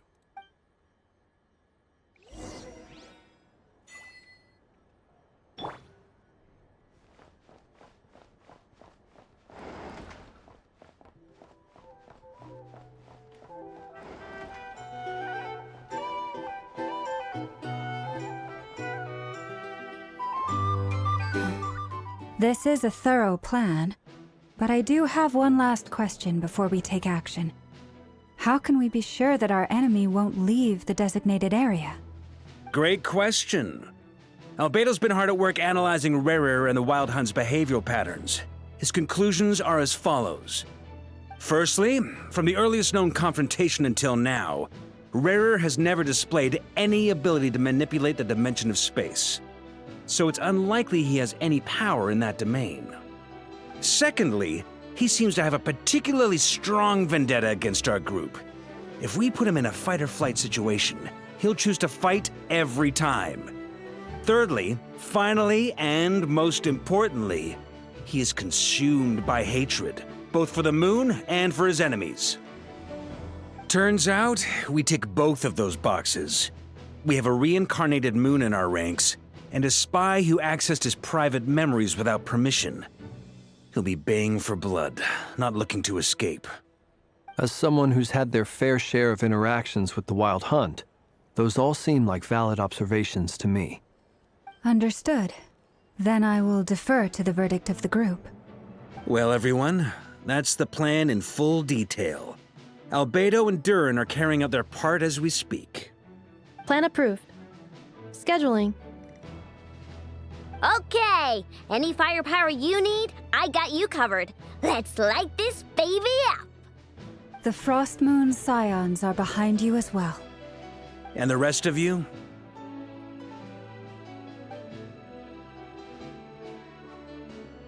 No objections? All right, then it's settled. This is the plan we're going with. Next up, an old tradition of mine. Anyone who wants to back out, now's your chance. Wait, we can still back out of this? Everyone says things they regret, right? I don't want anyone feeling trapped because their mouth said yes before their brain had time to think things through. A very people-first approach. I hear that's common practice in the Knights of Favonius. Heh. Who'd you hear it from? D-Luke? Shh. We don't use people's real names at work. This contact will be known only as Owl, please and thank you. This plan can only work if everyone does their part. Flintz and I will absolutely support it. We shall indeed. You'll be glad you accepted our help. Also, you are the last person I expected to see here, Miss Dory. It's not often I get called Dory in a work context. My peers usually call me Lord Sangama Bay. So, the longer your name, the higher your net worth. Is that the idea here? In that case, Mr. Flint's here must be worth a fortune. That's right, I know your full name. It's... The walls are thin here. I'd appreciate you keeping that a secret. Okay, fine. Ugh, I'm actually only here as a favor for someone else. Do you have any idea how much it would cost to hire me otherwise? Whoa! Does this mean someone out there actually has the power to boss Dory around? It most certainly does not. We have a long-standing and mutually beneficial business partnership. She's actually the mom of a friend of yours. Said mom supplied me with a great little trinket, but now that lady's ruined everything. If I don't start building a little goodwill now, my whole business in Notcry is gonna go down the drain! I know who sent her. I know who sent her over here. Oh my god. I know who sent her. Anyway. Okay. So what exactly is so special about this pendant? It's a lucky charm that a great mage made for me. We have a business relationship, and she was worried that something bad might happen to me. So, she wanted me to have something that can store power to protect myself with. I finally got it all fully charged up with Kuvaki, and then Nefer went and used it all up at once! Never lost so big in my life!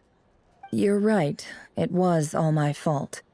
I didn't mean to drain all the Kuvaki in the pendant, but I'll make it up to you. You will? Well, in that case, how about you give me your chess set, and we call it even? I knew you'd say that. Well, it's yours if you want it. In fact, take it now, and I'll even throw in a free Raker of Solnari. Deal? You're putting me in a difficult position here.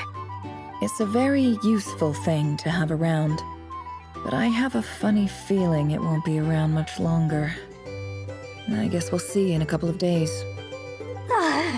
Looks like bankruptcy for me. Hey, don't be so pessimistic. See this through and you never know. You might find a new business opportunity on the other side. With an action plan in place, everyone chats amongst themselves. Operations are going.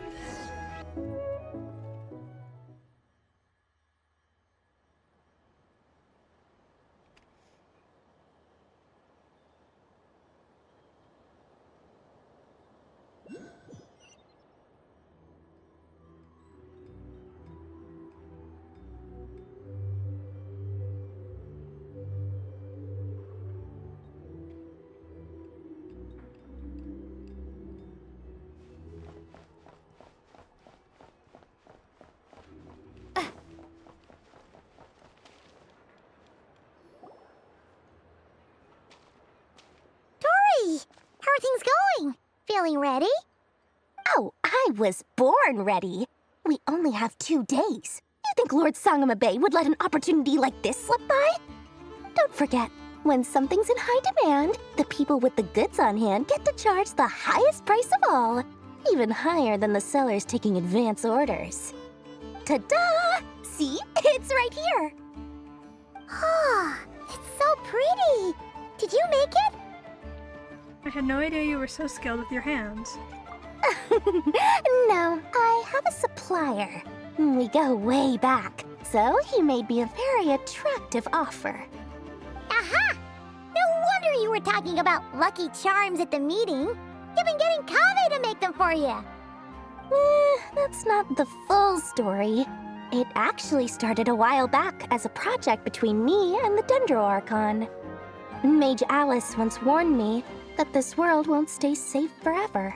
There may come a day when everyone faces a great crisis. I passed this on to the Dendro Archon, and she secretly brought together a research team made up of Sumeru's top scholars to invent a technology that could keep people safe. I won't go into the details because it's all very complicated, but if you want to know more, you can ask the Dendro Archon about it sometime. Anyway, point being, it was the Dendro Archon who asked Kaveh to build this little contraption. As one of the top Kashara War talents, he was the obvious choice. Took him long enough. He stressed over it for ages. Must have gone through at least a dozen designs before producing a final product. But that's Kaveh for you. Marak delivered it to me a couple of days ago, along with a letter from Kaveh. Could I ask why I'm sending this technology to you? And what's your proposed use case? Has it been approved by the relevant authorities? So nosy. My fault for sending him the research permit to begin with. Surely Nahida must have told him you were involved in this project. He was probably just nervous because you're always so secretive about your business. Could be, could be. Anyway, I just replied, let's hope there never has to be a use case, because it would involve grave danger. Fair enough. But it sounds like he was just being cautious. He probably felt responsible as the one who made it. Or maybe he was asking as a favor for his housemate. He's done that before. Not sure why, though. His housemate doesn't seem to really care that much about this kind of stuff. Either way, all's well that ends well. I'm just glad to finally have my hands on the product. I wouldn't want to be without it, given the potential dangers that lie ahead. Huh? What does that look mean? Paimon's just super surprised. This must be the first time we've ever seen you actually get serious about something. This is not the Lord Sangama Bay we're used to. Well, a long time ago, I made a promise to myself. I promised that I was gonna live every day of my life with a big beaming smile. Obviously, Mora plays a big part in that. But there are always gonna be times in life when you have to give something back. That could mean paying back a debt, returning a favor, or showing some kindness. Alice has been a huge help to me over the years. She was the first investor I ever had.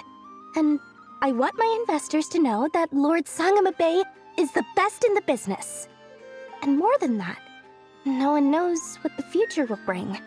Whatever happens, I want to make sure the Dendro Archon and all of Sumeru is prepared to face whatever comes. But back to the pendant, you never intended to ask for it back, did you? Oh, that? I was just making sure Nefer and I are square. Don't be thinking it was some sort of benevolent act. I'm no saint, so don't treat me like something I'm not. My priority is doing the business that I want to do, so long as my conscience lets me, but it usually does.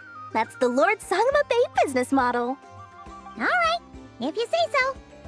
I do say so, and that's the whole point.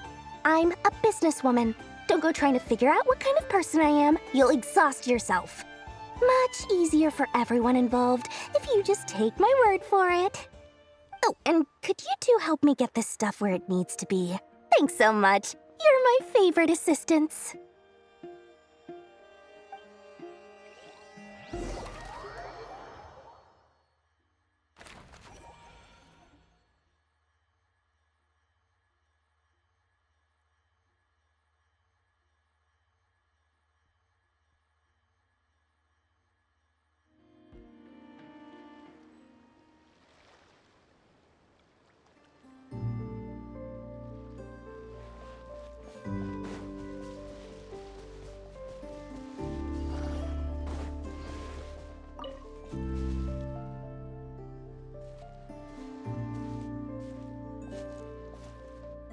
Traveler, Paimon, it's good to see you.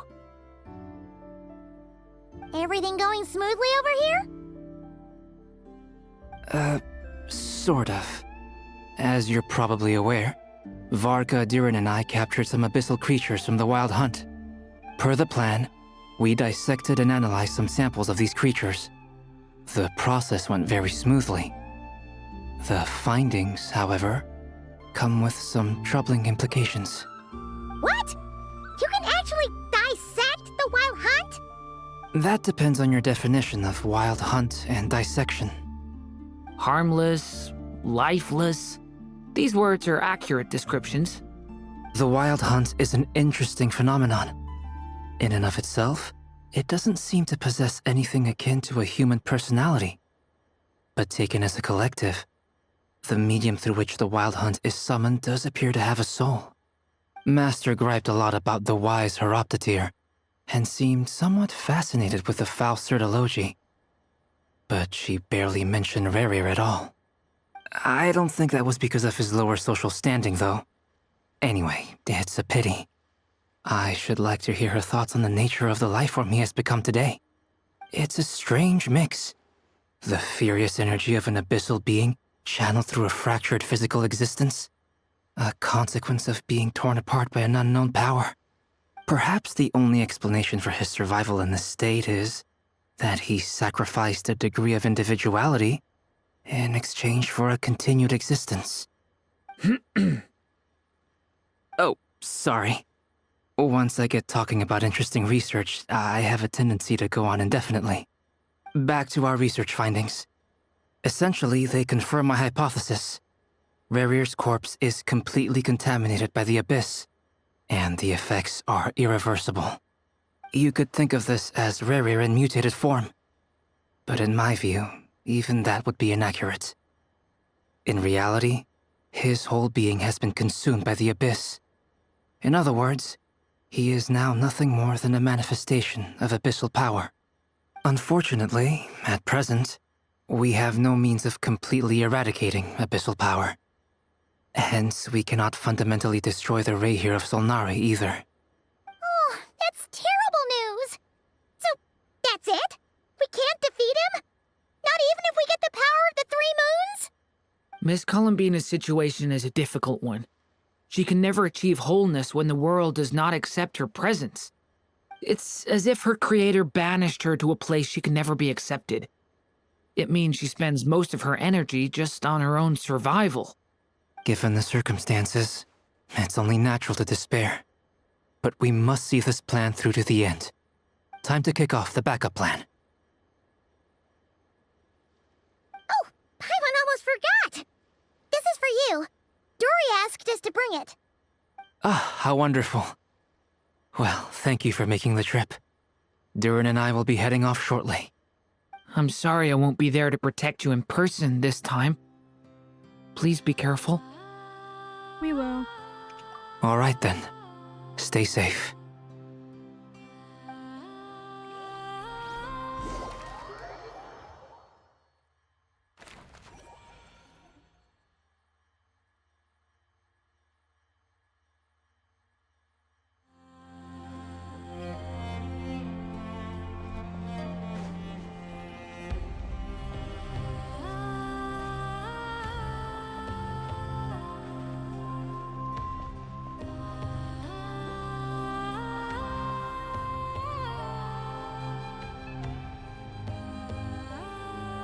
Miss Lauma, is everyone here? Yes. The fate of my flock is in your hands, Grand Master Varka. Please keep them safe. My lady, what are you saying? Within the next 24 hours, we will face the biggest crisis the world has ever seen. This is not a burden that we deserve to bear, but I believe that we reap what we sow in this life. So I intend to act. I must do what I think is right. For me, that means fighting for the future of Nodcry. This gentleman is the Grand Master of the Knights of Favonius, Varka, Knight of Boreas. In my absence, please follow his lead. Hey, everyone. Guess I should introduce myself. Well, to start with, I know my way around a battlefield. Biggest strengths are honesty and hard-workingness. Anyway, point is, I don't intend to let Lauma down. I'm gonna do everything in my power to keep every last one of you safe and sound.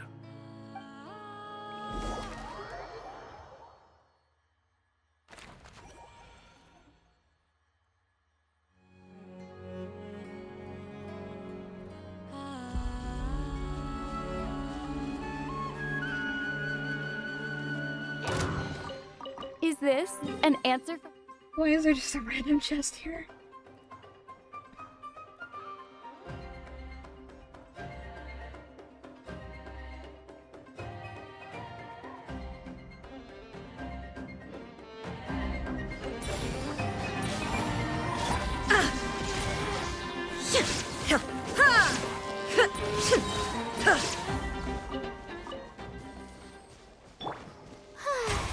May I?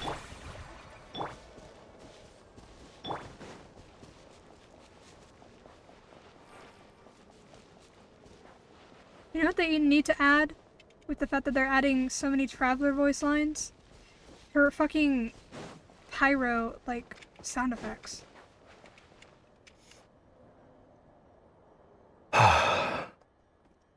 Something on your mind?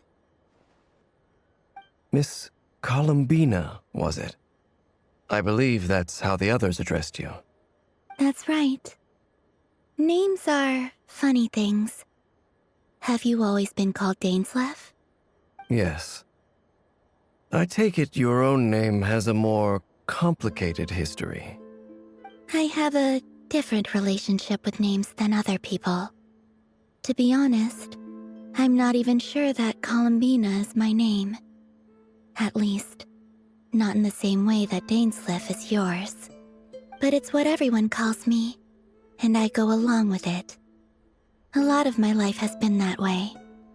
I get so used to things that I forget to question why they are so. I never used to think much about where names come from, or what they mean to people. Maybe something's wrong with me. You're different from other people. I sensed it the first time we met. You're more perceptive than most. I'm sure your long life and rich range of experience explains that. Do you ever find yourself missing Conria, Mr. Dainsleff? Difficult to answer. I have dreamed of the past many, many times. Sometimes I'm fighting tooth and nail. Other times I'm lying on the ground, defeated. I don't recall any happy moments from that time.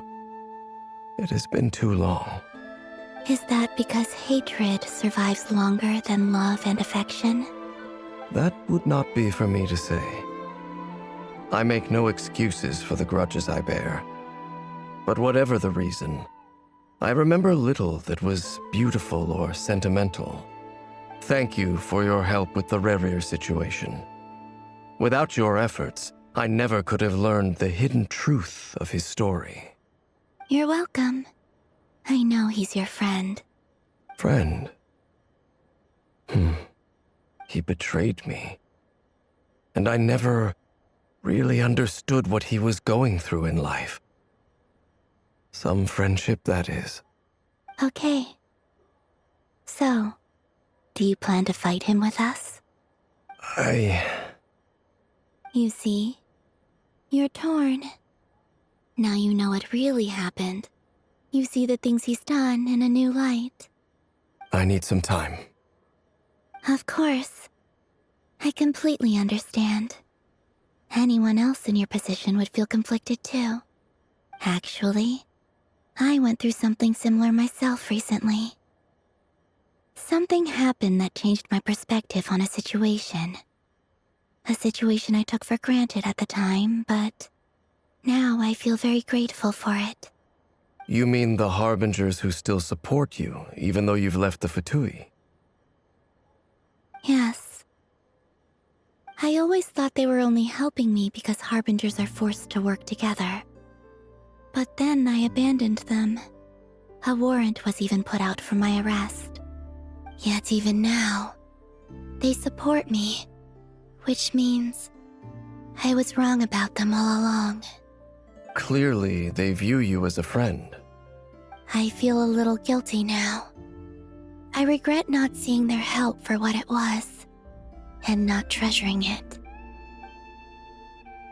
I see the guilt that you're feeling now, because I feel it too. Hopefully, talking about it will do us both some good. Have you noticed that the Traveler and Paimon are over there? I think they've been listening. Huh. Shall we say hello? Sure. Hello. Ah! They caught us! Sorry, we were just concerned about you.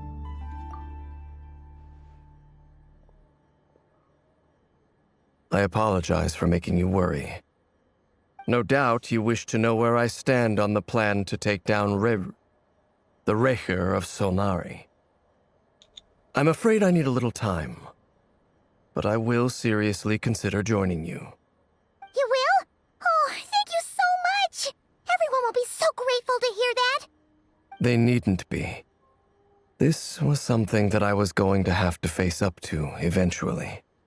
That doesn't matter to them. They're grateful to you regardless. You can't control their gratitude, so just accept it. And then, have a think about whether you're willing to join us.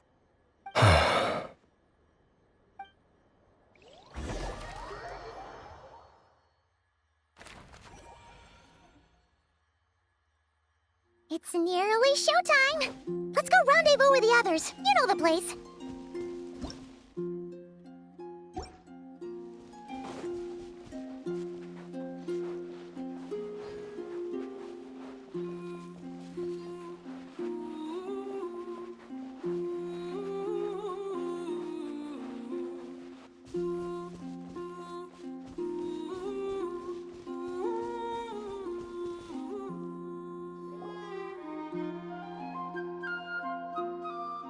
Ah, you're earlier than I expected. Hey, Flint's! Been waiting here long?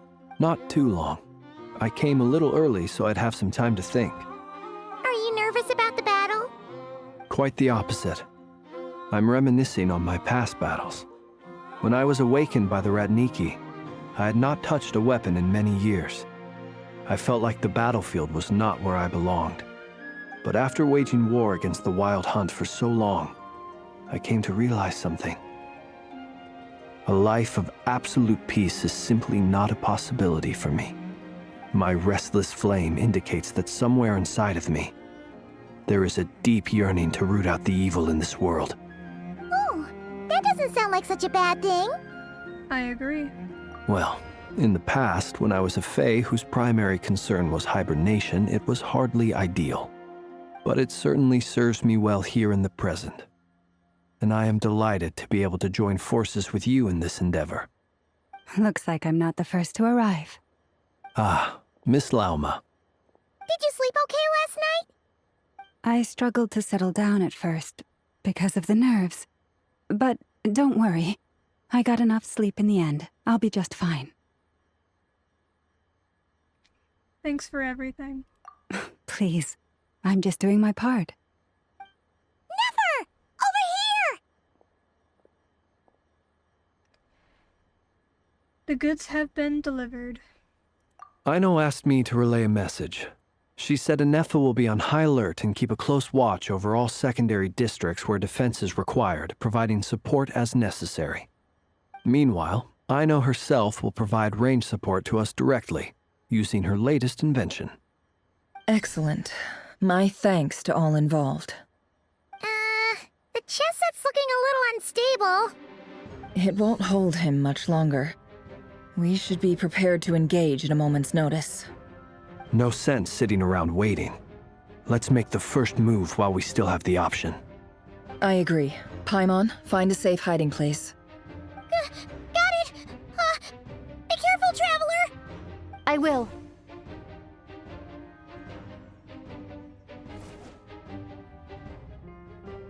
Everyone, take your positions as soon as the battle starts.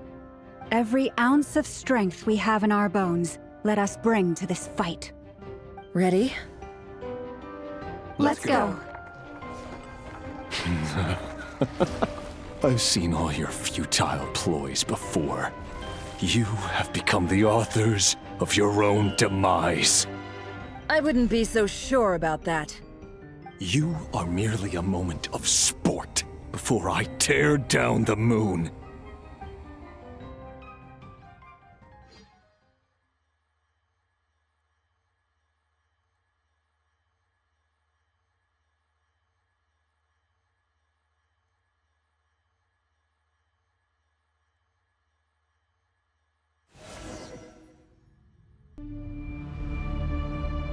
Stay on your toes.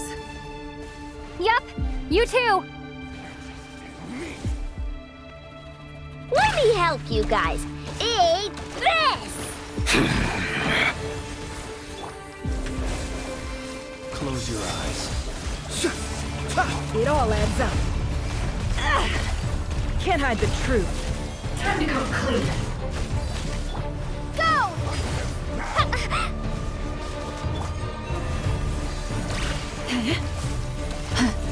Be silent. Close your eyes. To dust. Night falls. With one heart, we pray. The deception ends here. It all adds up.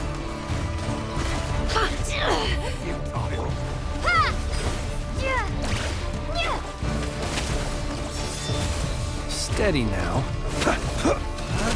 Observe. A grave. Water jet! Wipe out! No more lies. Let's see what you're made of. Beware the creatures of the night. Close your eyes. Futile. For the everlasting forest.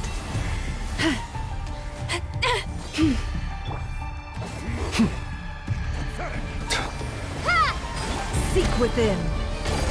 Can't hide the truth. It began with the moon, and so shall it end. The moon will protect you.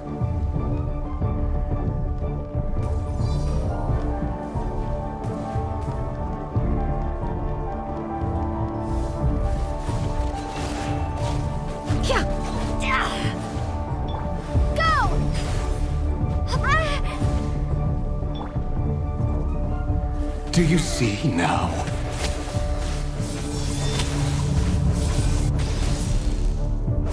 Ferafonir, when will it be as you foretold?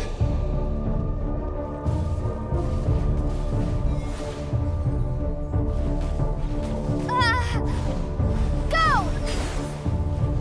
Your foul spirit is not welcome here. By the frost moon of old. The night cometh.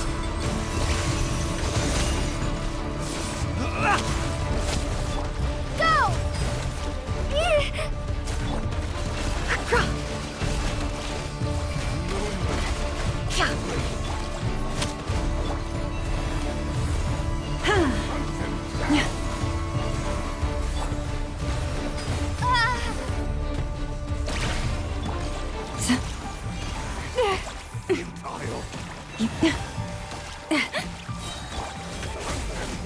Are you quite finished?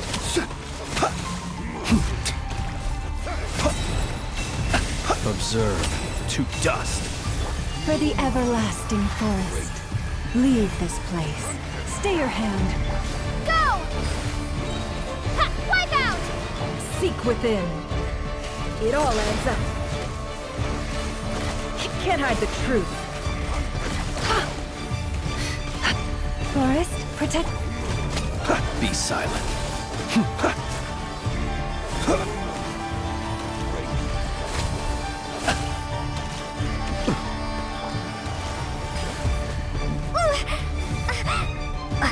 With one heart, we pray. The long sleep beckons.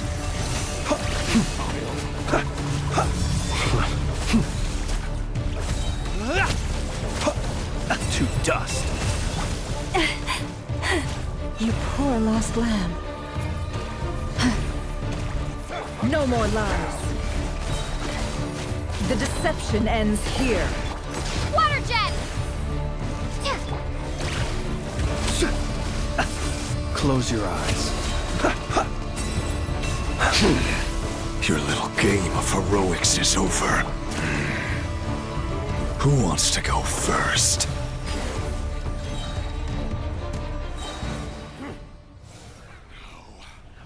Get out of my sight! No! We've been separated. You okay? Nefer, where are the others? Stuck outside the barrier. I guess he really doesn't like us. I told you before, knowing too much is always a death sentence.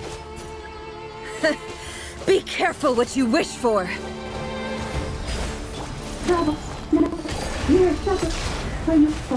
Lauma! Can you hear me? Hold on, where? Silence!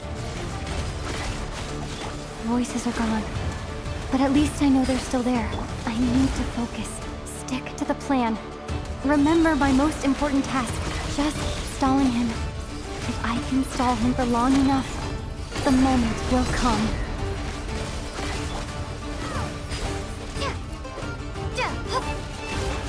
Let's see what you're made of. Bombs away! Go!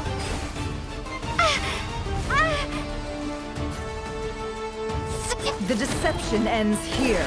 It all adds up.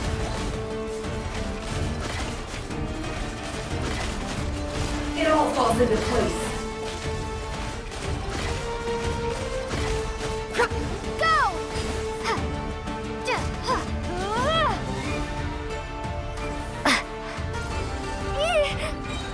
Wipe out! Seek within. It all falls into place. It all falls into place. No more lies. Can't hide the truth.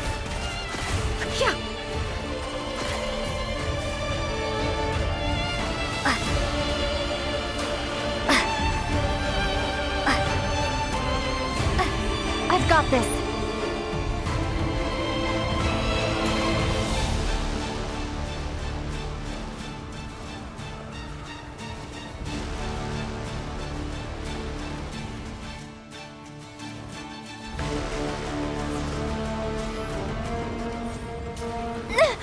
The shield's broken. I can't keep this up. Don't push your luck.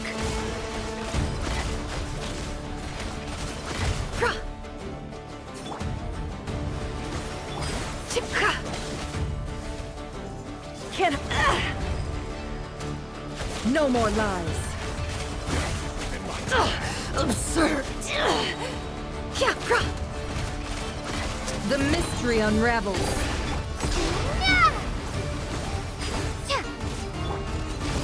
It all falls into place.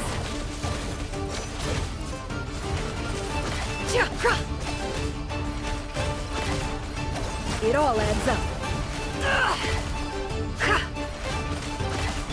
Go! Wipe out! Seek within. Time to come clean. Let's see what you're made of. Time to come clean.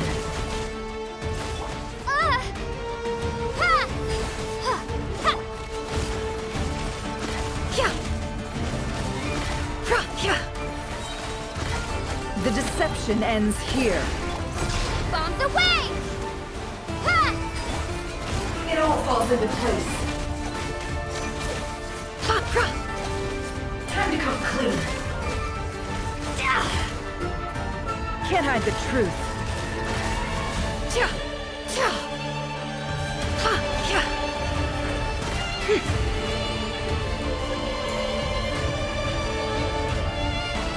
Curses. There's no other way.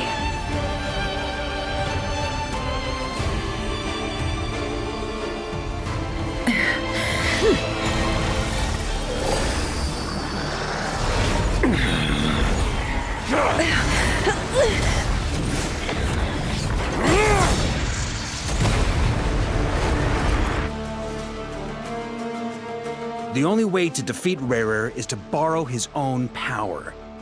That means Columbina will have to disappear while you two bear the brunt of his attacks. You have to hold on. Find a way to keep him focused on killing the two of you.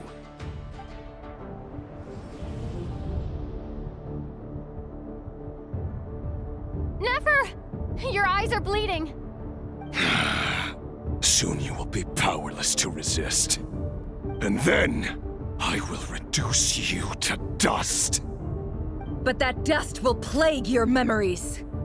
Come on, keep holding on. Any other tricks up your sleeve? Let's see them. As entertaining as they are, You've backed yourself into a corner. You don't fool me. I see your fear clear as day. I have to stoke his rage.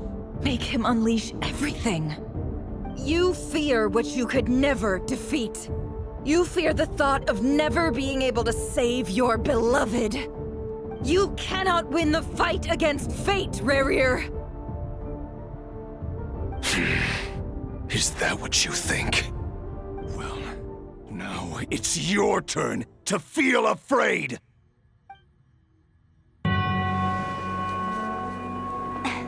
You fear the sound of your own name? Is it us you hate? Or is it what you've become? Let's see what becomes of you!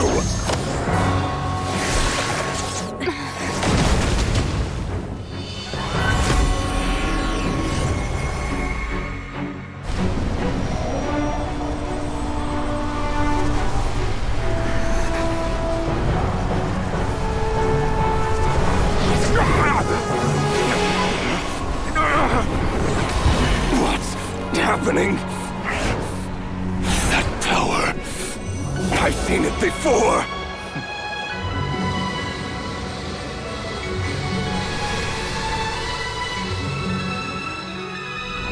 His power is on another level. We'll need to use an alchemical array to convert his power into a usable form. Then quickly channel it into Columbina, rendering her powerful enough to compete with him. I'll join you. I can help. If I release enough abyssal energy into a confined space, it'll create a potential difference, allowing us to extract a huge amount of elemental energy.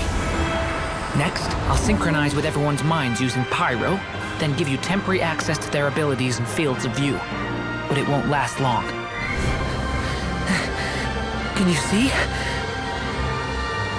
Well enough.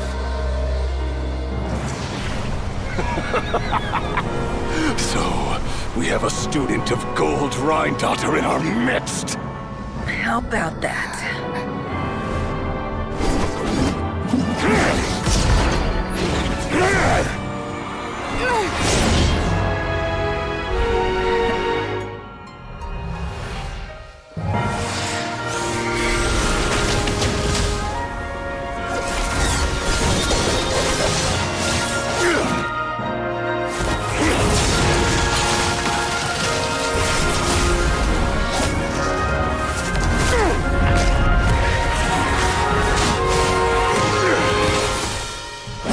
You use my own power against me? Just like how you stole Kuvaki. Look familiar?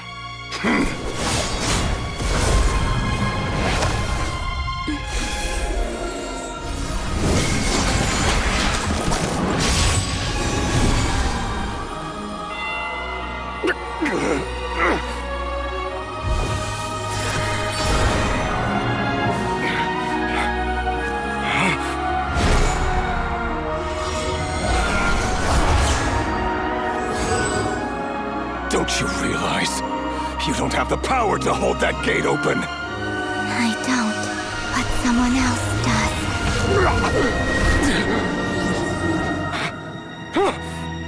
Goodbye, Rerir.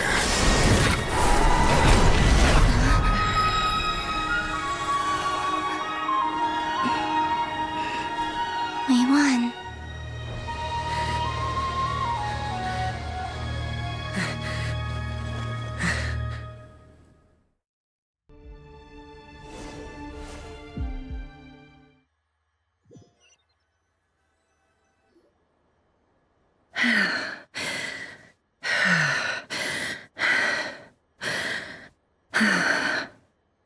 Nefer, how are your eyes?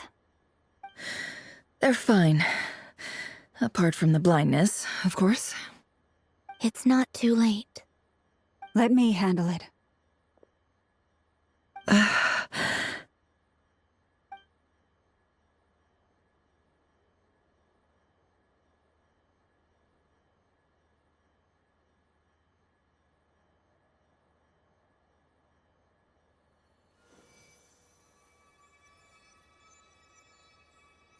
Miss Nefer, It's not like you to lose your composure. That was the most reckless thing I've ever seen you do. Reckless how? The situation was critical. Our lives were at stake. We had to do something. Even so. Okay. I guess you're right. Under the circumstances, it was a wise decision. You traded your eyes for an incredible victory. In business terms, I suppose that's a huge return on investment.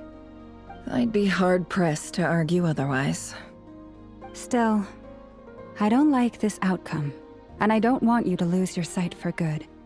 People suffer when they make sacrifices they shouldn't have to make, whether that means faith, strength, or in this case, your ability to even see. I had hoped you could win without sacrificing so much as a single hair on your head. Thank you. Really. All done. Don't try and open your eyes just yet. We'll see how you're doing in a couple of days. Until then, please follow your recovery plan to the letter. I'll send full details through Yehoda. For now, just get yourself home, relax, and rest. My dear friends, we have fought bravely and achieved a spectacular victory. A dark cloud has been lifted from the skies of Nodcry. All in this land will be grateful for what you have done. The moon will remember this day. Thank you both.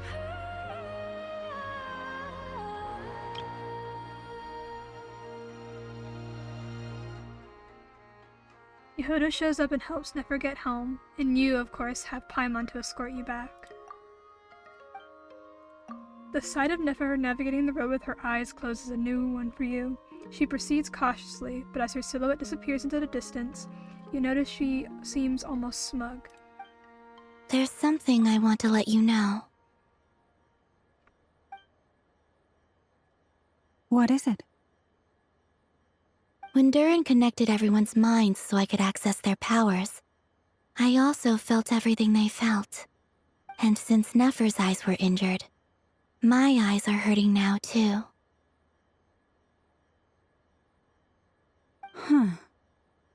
Hold on.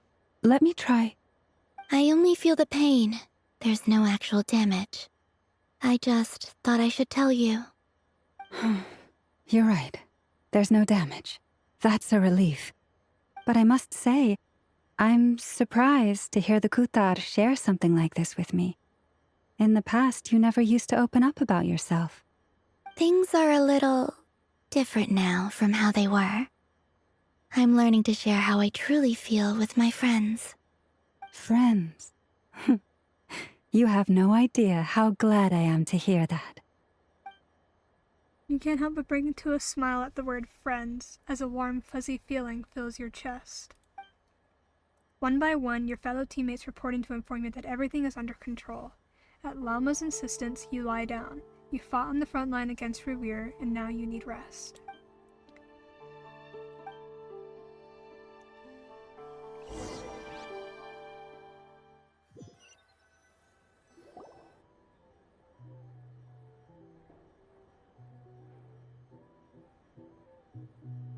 Yay! You're awake!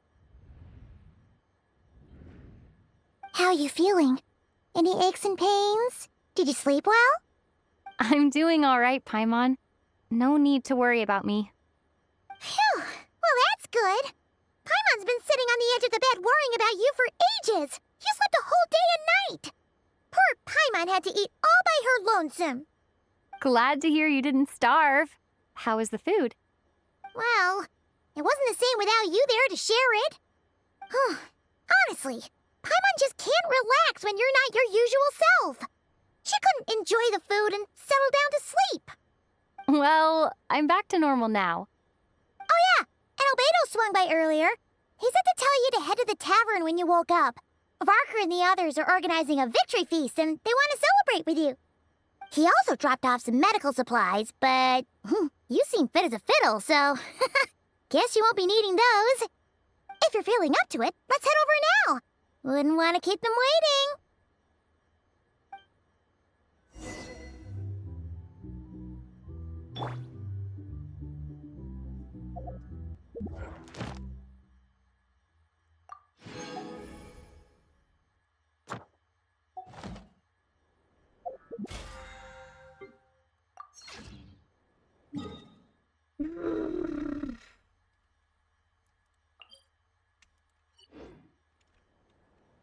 There's still 5 more steps.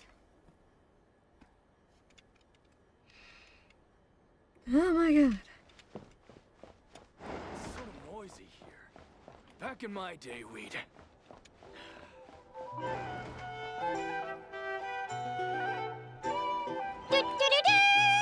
We're here!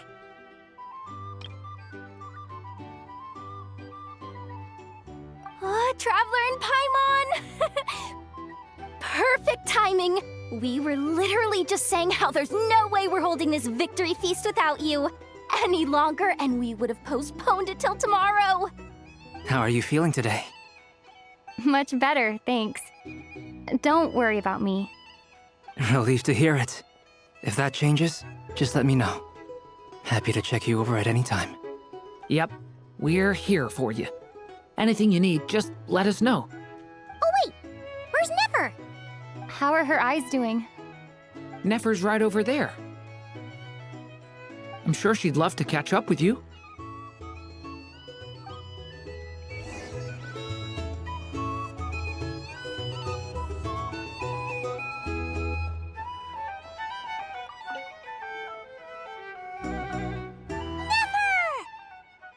Traveler, Paimon, are you recovering well? Much better thanks to a good rest. You're looking well too.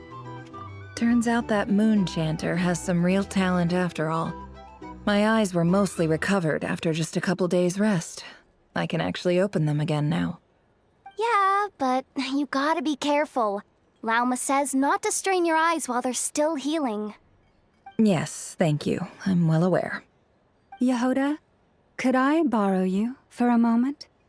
I could do with an extra pair of hands. Oh, sure. Coming. Did you hear that?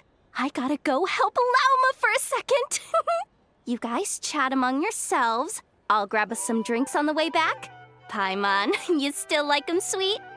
You bet! Make it extra sweet, because Paimon's earned it! Sure thing!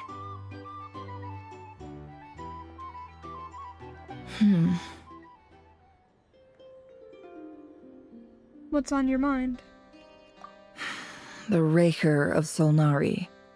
Kind of a snake, don't you think? More of a wolf in my mind. No, definitely a snake. A poisonous one who spewed his venomous hatred everywhere. Anyone who seeks revenge out of hatred for other people has become a snake. That's something my dad used to say. I guess he didn't like seeing people go down the path of vengeance. Perhaps. I'm sure it sounds like a very wise and open-hearted perspective to your ears. But me? I think hatred is a perfectly justifiable emotion. What else is left when everything you depended on in life gets stripped away? Something's gotta fuel that drive to keep on living. When I look at your life, I see a lot of things that you can depend on. If you're worried about me, you can nip that in the bud. I'm not someone who gets stuck in the past. It's just... I suddenly feel like I was wrong to call my father a liar. He was just a fool. That's why the Academia turned their back on him, and why the other tribes ganged up on him. Oh, Father. How much better things could have been if you were a skilled liar. Look at the Ibis King. Thoth is a fiendishly cunning liar. And yet, strangely, he feels more like a father to me than my real dad ever was. He's never brought it up, but I'd bet he feels the same way. Why else would he give me the power to perceive the truth, while at the same time training me in the art of deception? Sadly, I've never heard the Ibis King's voice. What's he actually like? Well, King Deshret banished him to Aru, which is essentially a prison, and posed 3 questions to him. He promised that he'd have his freedom if he could find the answers. His response was to take on a physical form and approach me, hoping that I could become his envoy and search for one of the answers on his behalf. Did he really think I'd fall for that? He's stuck there. He can't make me return what he gave to me. You definitely sound like a father-daughter. Like father and daughter. So that's enough for you to decide he's nice, is it? He's a prisoner, and he was scared. So he decided to perform some good deeds to win people's approval. He lives in fear because he's a deceiver. How is Rerir any different? You can't work as a spy your whole life and expect a happy ending. It's preposterous. Yet I can't say I don't understand it. Liars live in the darkness of their own making, but it's still human nature to want to go on living. They say that a liar's soul is the most worthless thing in the world. What do you think?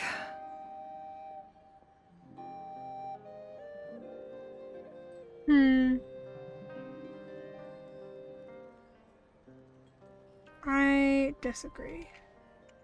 Oh, really? Well, it takes a very kind person to find compassion even for liars. If you ask me, the soul of a liar really is worth nothing, because all they care about is themselves. For example, when something good falls into my lap, I don't go sharing the news around. Stops other people trying to steal it from me.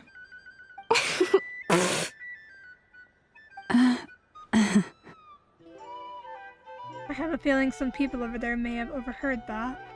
So be it. They have sharp ears. I can't keep anything from them. Is that your way of saying you've warmed up to them now? Oh, is that what it looks like? What it looks like is you're starting to see us as your friends.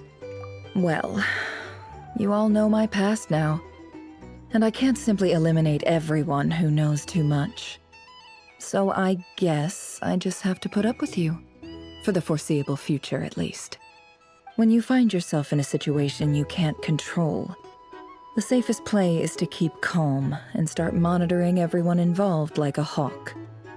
In the intelligence world, you need to have a sense of perspective and play your hand accordingly. If you understand what's at stake, please ensure my secret is safe with you. I trust you'll respect my wishes as a friend. But don't forget, I will also be watching you like a hawk. Sure. Very good. Oh wait! Now that the panic's over and we've all calmed down, Paimon suddenly remembered something. What is it? After all that build-up, our mystery ally never showed up even once!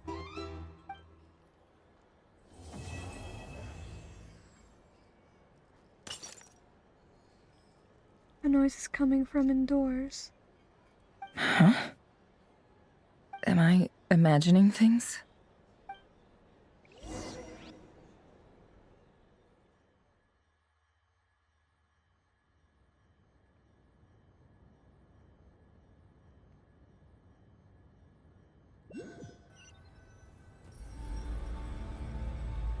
So, that close colleague who stayed behind with you? What's he been up to recently? Don't know, don't care. I get more normal human interaction from hanging out with Bosco too than him. Although, now you mention it, he hasn't bothered me in a while. I wonder if... If he's disappeared without a trace, it's the biggest gift he ever gave to the world. But I somehow doubt that's what's going on. He won't lie low forever. So we'd better stay on guard.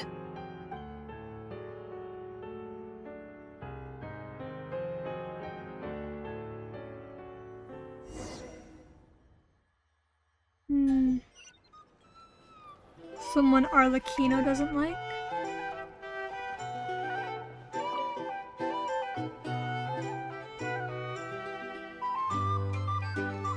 Ah, Lord Sangama Bay.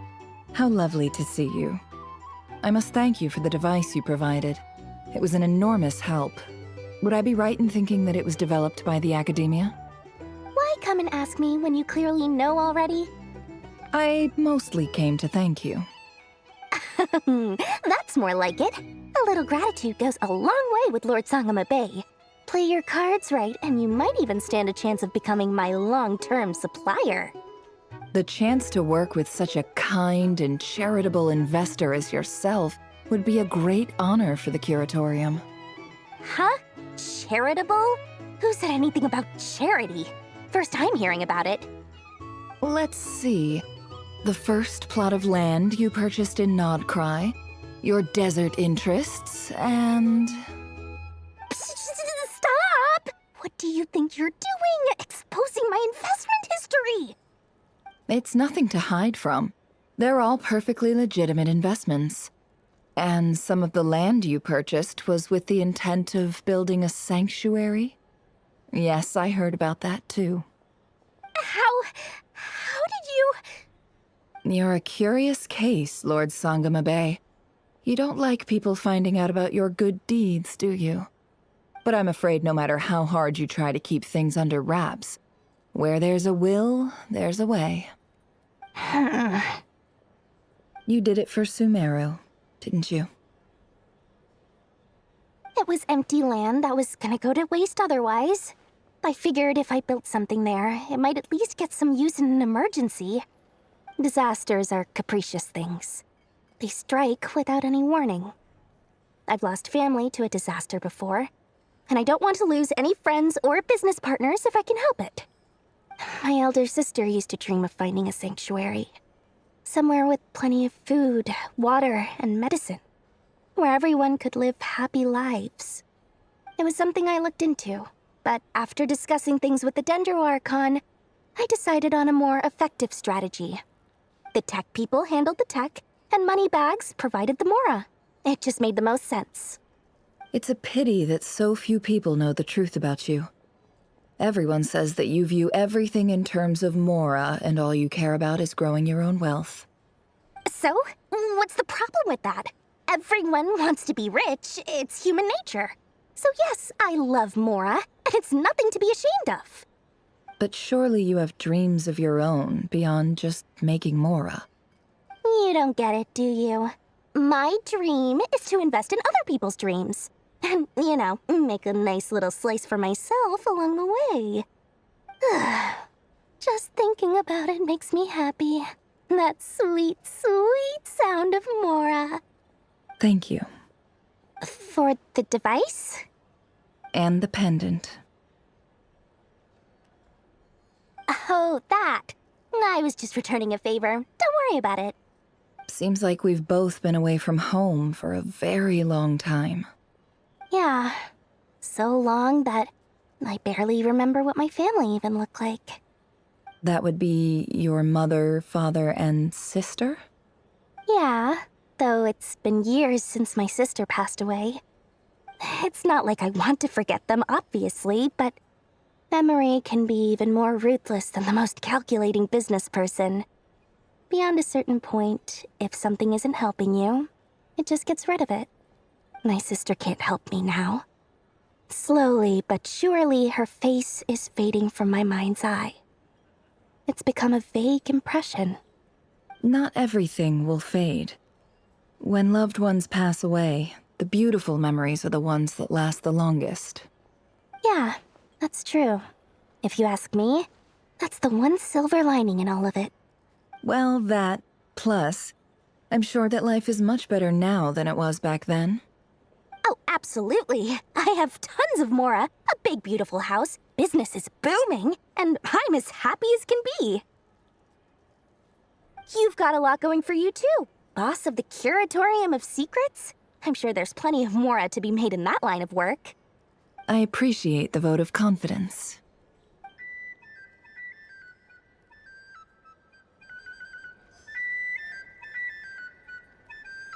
That was interesting. For sure.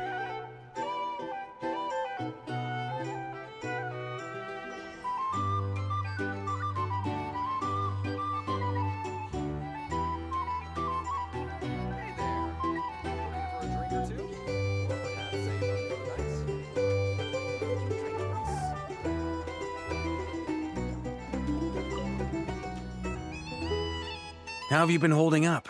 Any adverse reactions? If you start to take a turn for the worse, make sure you tell me right away. You don't need to worry about me, Grandmaster. I'm fine.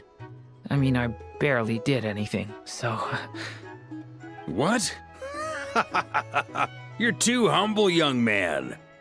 You played an indispensable role in the battle for Nodcry. We can't thank you enough for your support. Sometimes, when people praise you, it's because you deserve it. The best thing is to accept it calmly and with grace. It's important to learn how to respond to words of admiration. Let's do a quick demonstration. Albedo, that was an incredible feat of alchemy. The pressure was on, but you worked flawlessly at lightning speed to get the job done. Thank you. I can't take all the credit, though. Durin played a big part in forming the alchemical array. See? Did you catch that? A masterclass in how to take a compliment. Okay, yeah. I did work pretty hard to help prepare for the battle. No point denying that. Hey, you guys!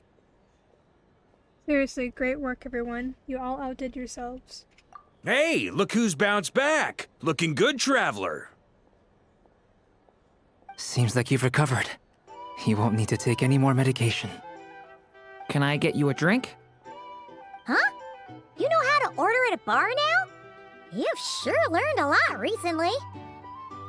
Handling a drinks order is ridiculously simple compared to alchemy. Don't worry, I'll blend into society yet. Paimon believes it! You're clearly a fast learner, just like your brother. To be totally honest though, Paimon didn't quite follow all the details when you first explained the plan to us. Don't worry, that's completely understandable. Unless you're a student of alchemy, it's hard to grasp the principle and how the process works. To put it in the simplest terms, we saw how our enemy stole the power of Kuvaki. And that gave us the idea of stealing his power to turn it against him. When facing an enemy you have no hope of defeating, it's best not to engage them in battle. So, instead of looking for a way to overpower him, we decided to help Columbina get strong enough to at least stand up to him in a fight. For this to work, we had to analyze his modes of attack, confirm who his main target was, and make sure that he wouldn't go beyond the range of the alchemical array. For added security, we prepared a total of 4 arrays. But to mitigate the impact of the battle, we identified one location in particular as the ideal spot, which is where the confrontation took place. The alchemical array absorbed his abyssal power. Then Durin processed it to render it usable by Columbina. That power enabled her to do what would otherwise have been nigh on impossible.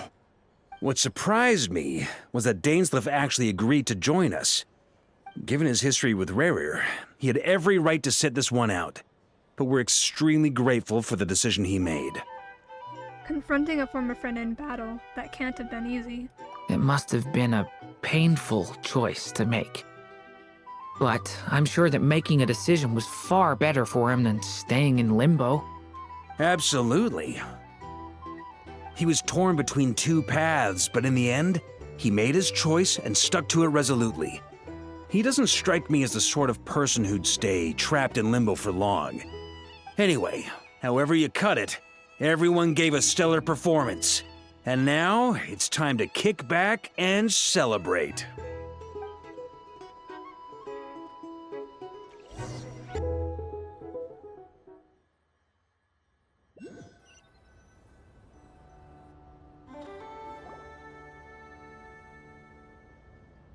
That's the only reason you're here.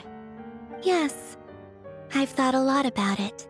And I've realized that you, me, and Arlecchino should be friends. I think this is very important. So I felt I had to come and tell you. Well, this is a new one. I'm so moved. I can't even hold my teacup. If that's all, you can leave now. Do you not want to be friends with me? Or is it that you prefer being co-workers? What is this, Columbina? Are you deliberately testing my patience threshold? Right now, my politeness module is active. But if you say another word, I swear I'll shut it down.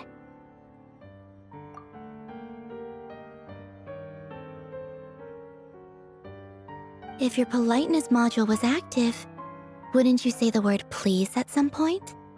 Polonia, please see Lady Columbina to the door. Will you still invite me to your next tea party? What? Yes, I think you will. Bye-bye, dear Sandrone.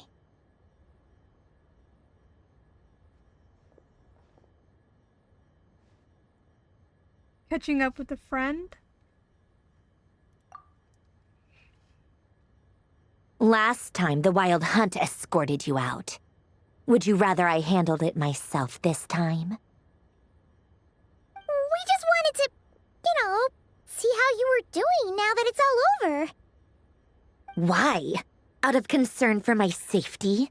I hope you didn't seriously think that the Rayhir of Silnari would be able to lay so much as a finger upon me, given how prepared I was.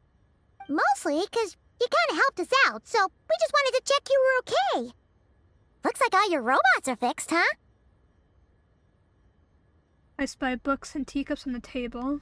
Afternoon tea, so we are interrupting after all.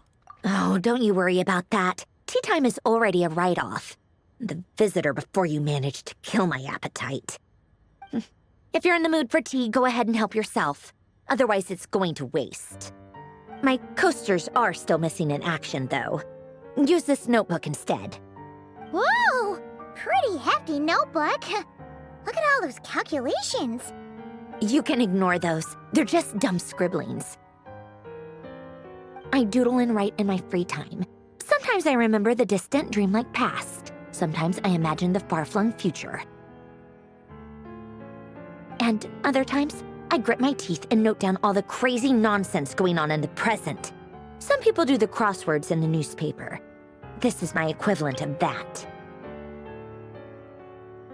Trying to predict the future is like daydreaming, and writing about the present just makes me furious. The past is my favorite. If nothing else, it's already set in stone, so I don't have to rack my brains trying to figure it all out. Huh. Although, having said that, the only vaguely interesting memory in my past is probably that guy they call Lord Artificer. Lord Artificer? You mean Alain Guillotine? Who else? Pretty much all the mecha and Fontaine are his personal handiwork. Wait, are you saying you know him? Like, personally? As a friend? I mean, I guess we were friendly enough. So you've actually met him, but he lived hundreds of years ago. Yep. In fact, I'm probably the only normal person left who knew him at all. We used to chat occasionally back when he was still around. Before he passed away, he asked me to destroy all his manuscripts. I honored his request, but I did read through everything first before destroying them. I mean, I couldn't let the genius of Lord Artificer Alain Guillotine disappear like that. Would have been such a waste. So, that's where the formulas in your notebook are from? I just told you. Those are my equivalent of crossword puzzles. They're just dumb formulas that I solve for fun when I'm bored. Alain's work was like epic poetry. The formulas in my notebook are just silly little riddles in comparison. Not that there's anything bad about them. I mean, at least, solving those riddles isn't going to hurt anyone. Except me, 'cause I lose a few brain cells in the process. Anyway, while we're on the topic, I might as well tell you about what happened to him and his friends. Alain Guillotine had two close buddies, Renee and Jacob. They spent their childhood years together in the Narzissenkreuz Institute. They were all quite competitive, so there was some rivalry between them, but it was a friendly rivalry. But beneath the friendship and the rivalry ran something deeper, a sense of nostalgia for the past. Unfortunately, childhood would end.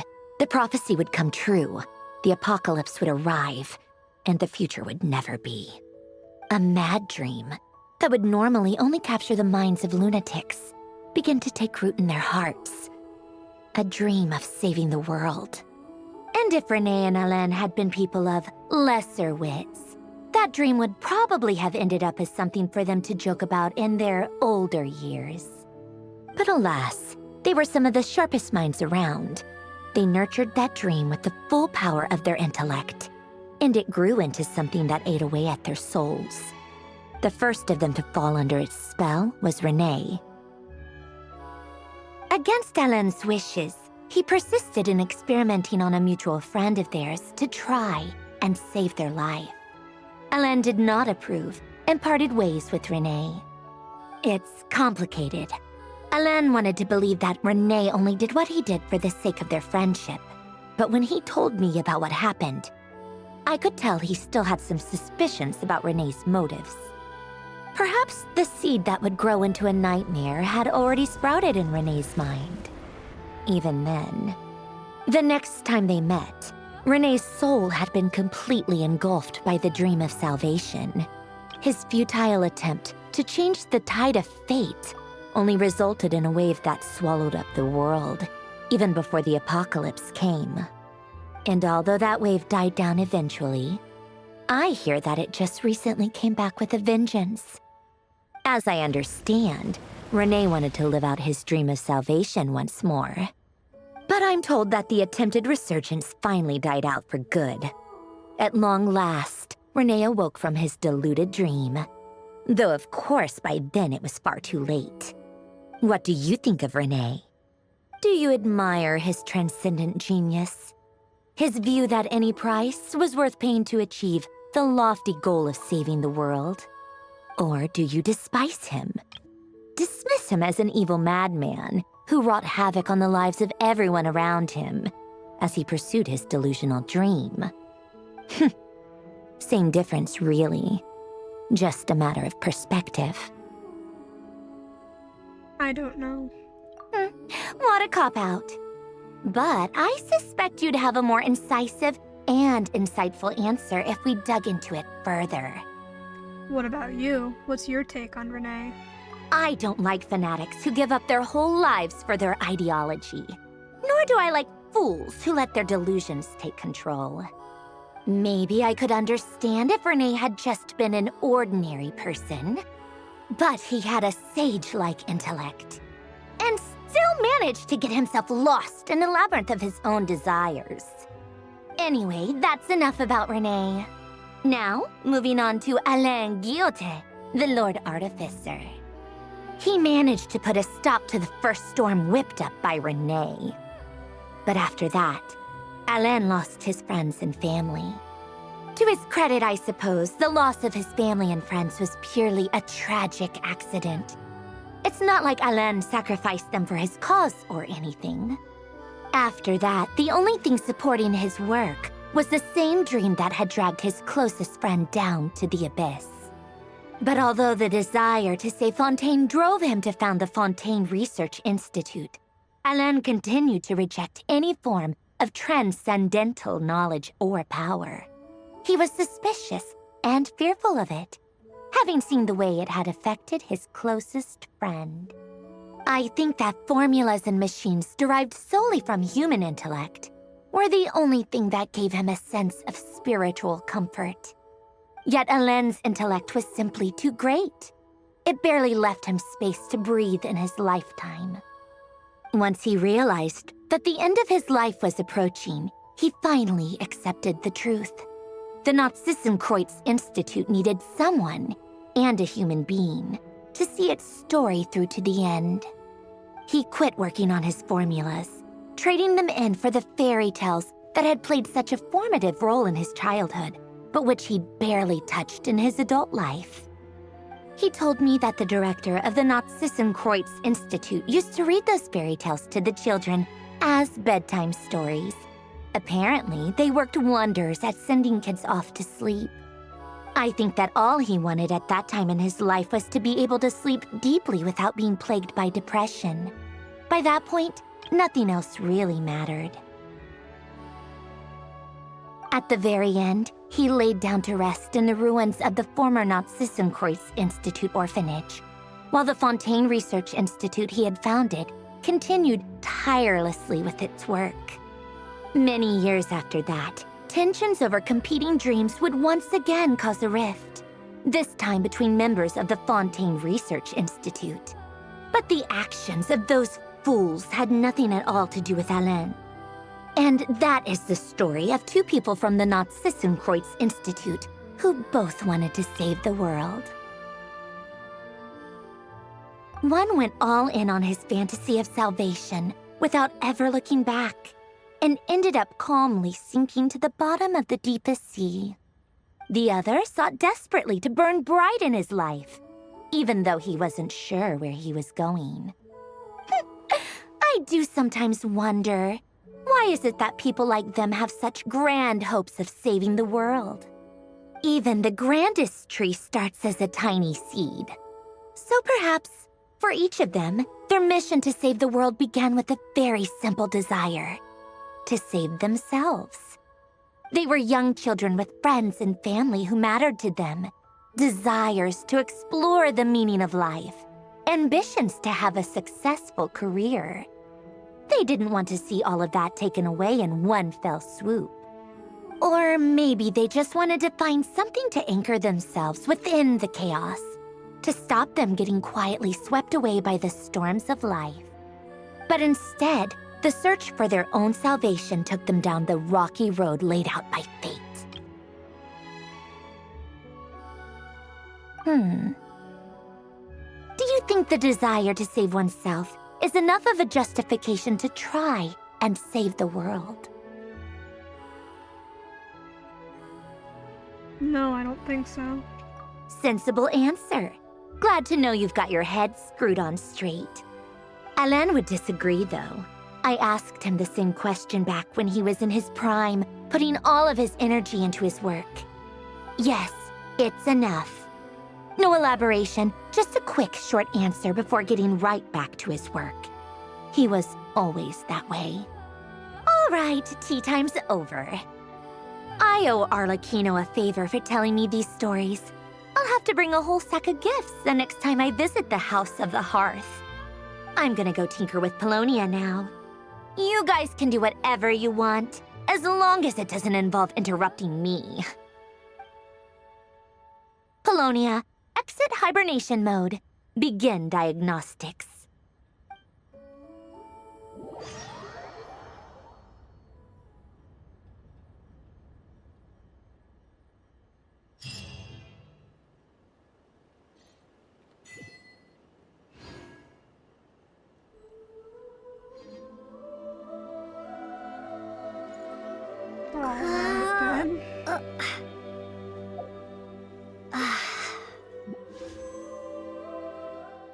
I believe that opens to this. Good time for this moment.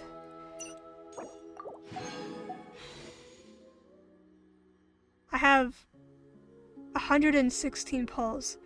I should get at least one 5-star, and I'm gonna hope it's Columbina. Oh, I am one short for, okay, whatever.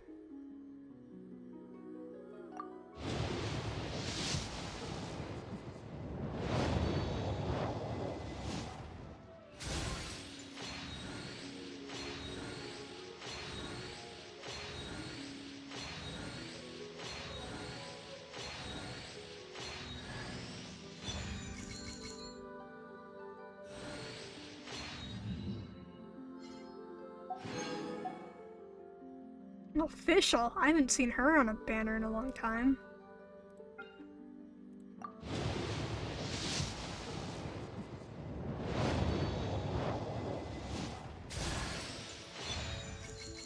Speaking of, I was just talking about you.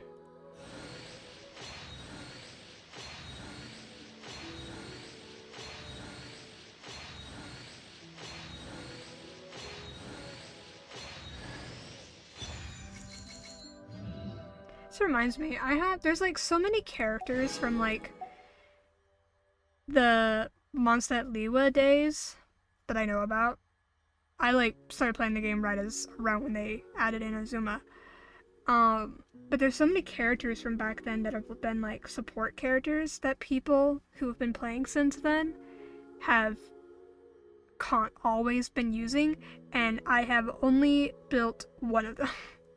And the only reason I built him was because he was the only Hydro character I had besides Barbara. And I just like really liked his burst.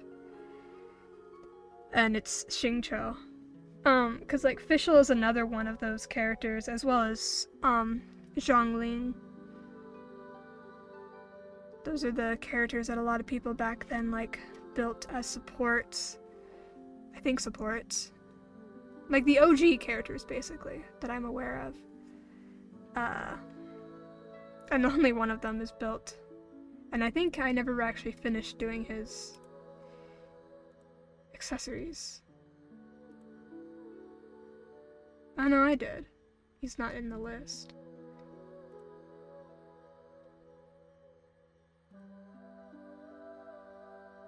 Oh, Bennett's another one. But he needs his accessories and his weapon finished. Noelle's another one as well, but I have to do her accessories and her weapon. Basically all the like original characters from before Inazuma.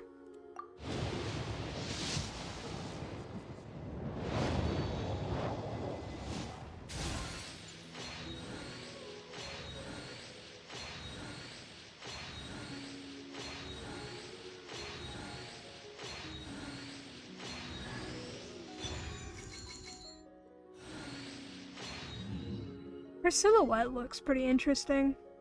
Like, before she, like, pops in as an odd shape where her legs are. Oh?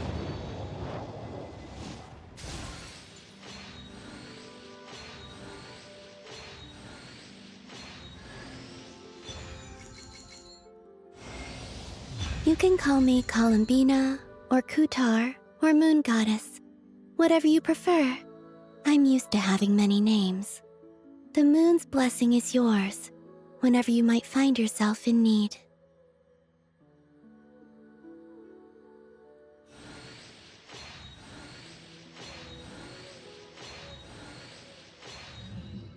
I was just barely thinking about how I don't really know what her silhouette's gonna look like, and it's just fully black.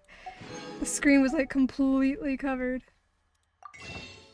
Well, with that, I can do this, and I can do that. Which also means we can go over here now.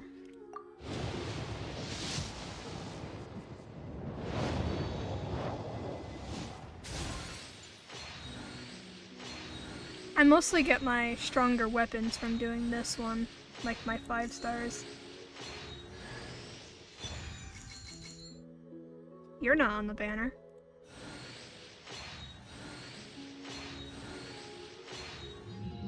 I forget how this one works.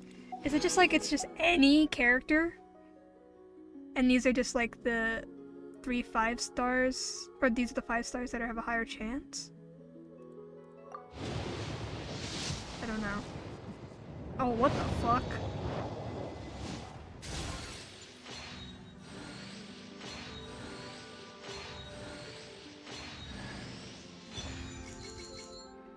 That would be nice if I actually used bow characters.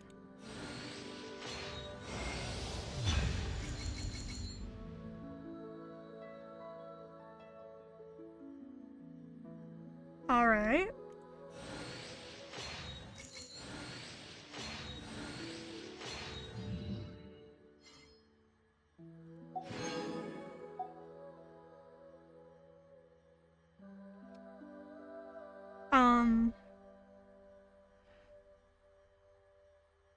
Out of the 3 5-star characters, she's the one I don't use.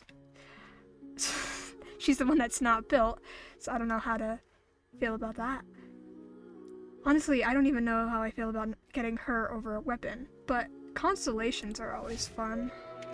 I don't go out of my way to get constellations, I just care about having characters. I don't, try to, like, create characters that can one-shot everything. It's too much effort and work that I don't have the energy for.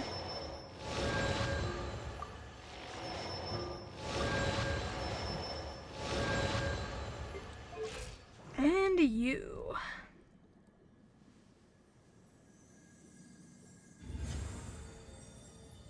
What the fuck? Her eyes?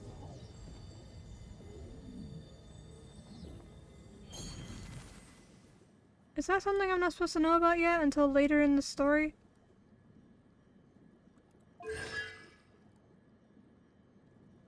Why do these look different?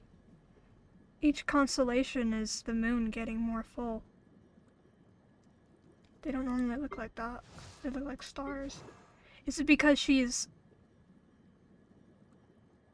because of the kind of person she is? Like the kind of life form she is? She's Hydro. Which was... I wondered what element they were gonna make her. She also has herself on the constellation, because the only people who have themselves in the constellations is the Traveler, whichever Traveler you choose, and the gods. So, that's intriguing. Actually, I think the ones that are like animals have like their respective animal on there. Like I think that's a Kitsune and she's a Kitsune, and I think all of the Natlan characters have like the ones that are like part animal have like their animal on there. Like, where is she? Kachina, I think has what she is, and I know what Shilonen does too. The animal that she is based off of, it's like an ocelot. Yeah.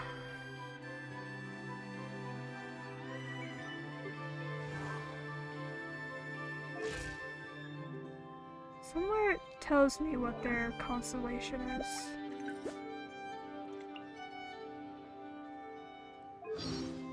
Oh, right there.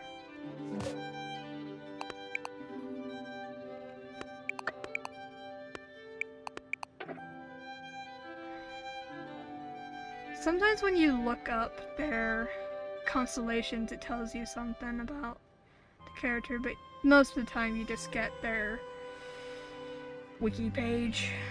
But that's how I figured out that she's based off an ocelot, because her constellation is the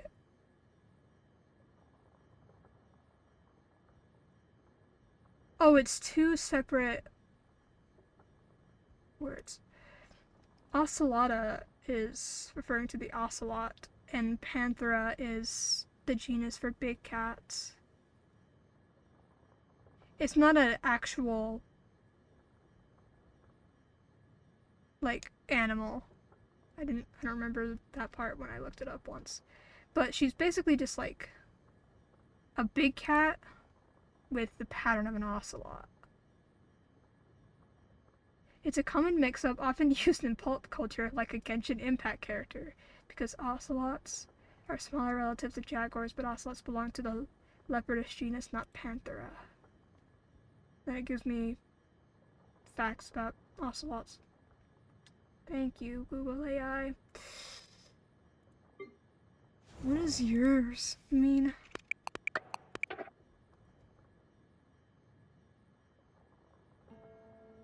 It means God of Stone in Latin. Oh, what if I put their names and their like constellations in Google Translate?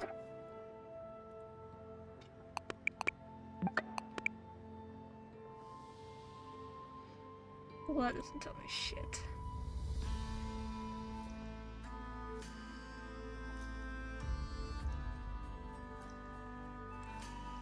The Stone of God. What if I put yours in for Latin?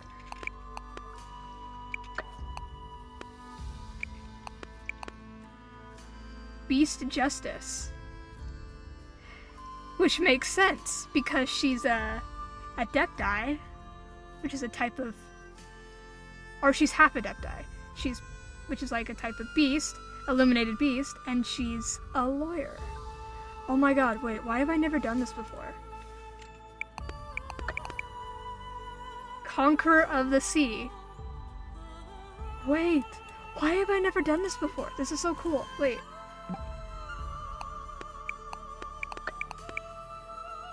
The former Nola. Okay, I don't know what Nola means.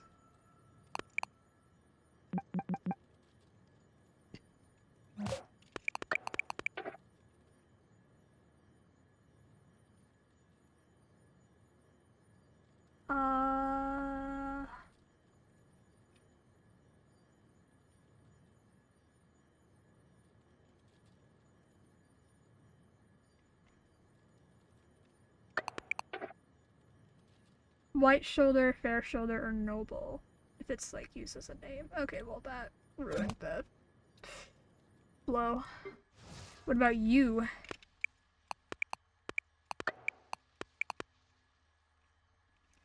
Empress of Shadows.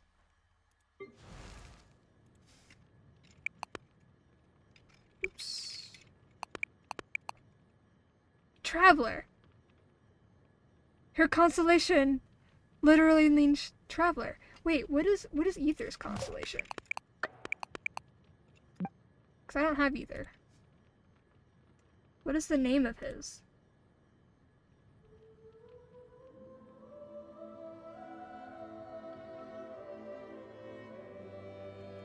Viator.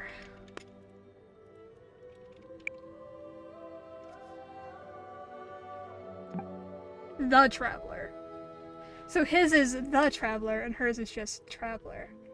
Interesting. Wait, I'm very invested in this now.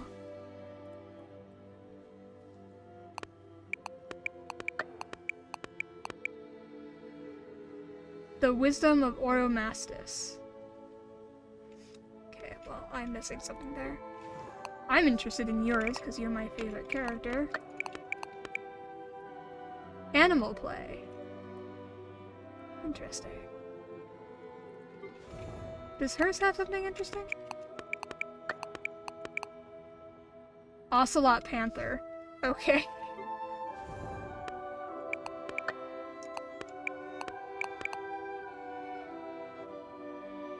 Multiflora Rose.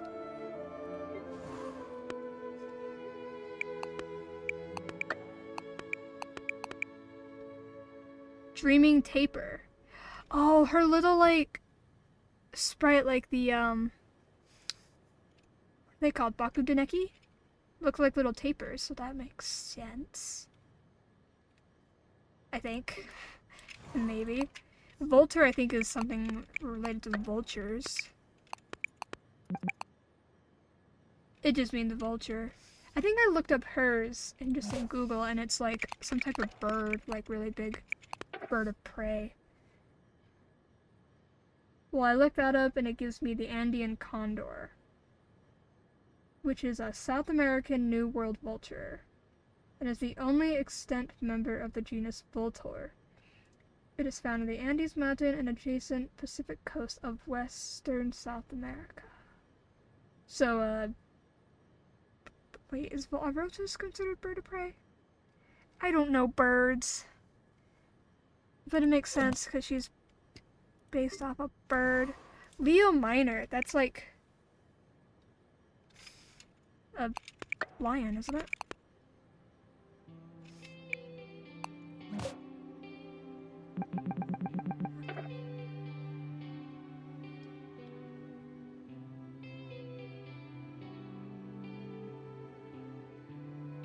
Lesser Lion, because she's the acting Grand Master.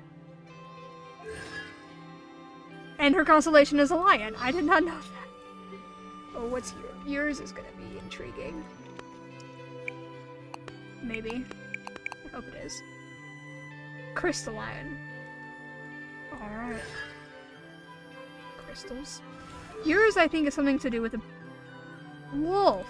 Cerberus. Your constellation is Cerberus, which is a three-headed dog. Apparently Cerberus means brain in Latin. Alright. But he looks like a wolf, so that makes a lot of sense. Oh look, his constellation is a three-headed dog. I feel so smart. Snow crate! Oh, that fits her. Oh look, it's a snow crate. This is so cool! Wait, I'm looking up all of them now. Mascara wrestler. What? Oh, mascara is the first bit.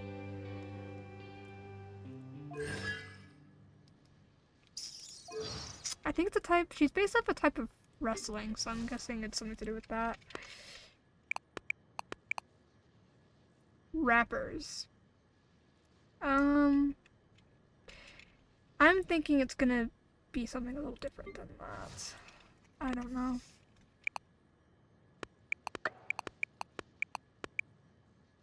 Cement trowel. Alright.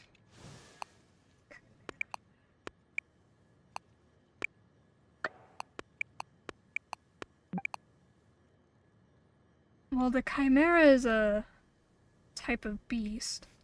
I don't know what the other word means. Chimera is like a name for a beast that's like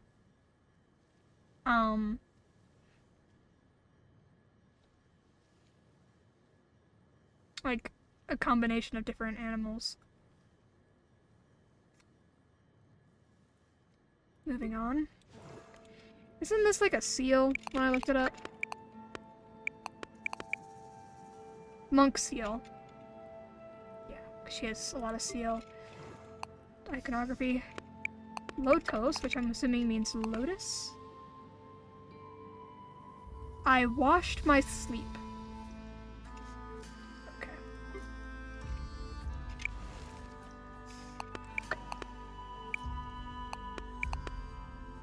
The Unconquered Sun. That's a cool name.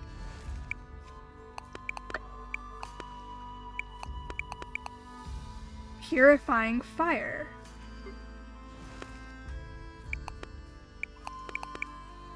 Manticore.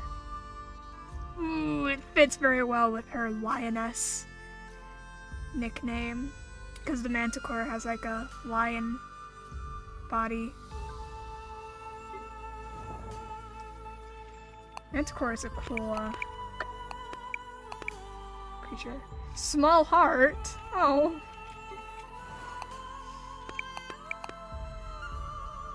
Ampoule. I don't know what that is. It translated to something. Is a small, hermetically sealed glass or plastic vial containing a highly concentrated, sterile, and often single-use dose of active ingredients. It's like medicine? Or an alchemical ingredient, I guess? Rosaria. The only Mondstadt character who uses a spear. Crown of Thorns. That seems fitting.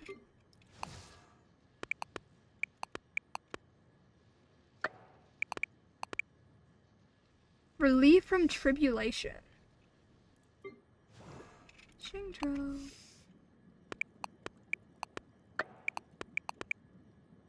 Textile Story.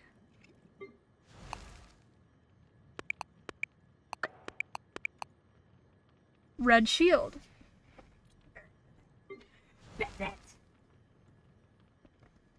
Also, these two are voiced by the same person. Fun fact, in case no one knew that.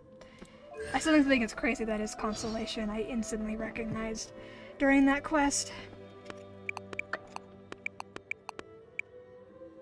The Wheel of Disaster.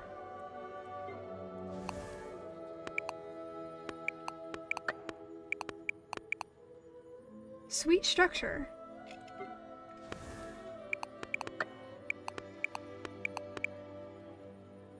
That didn't translate from anything. Oh, translate from Turkish. That didn't change much.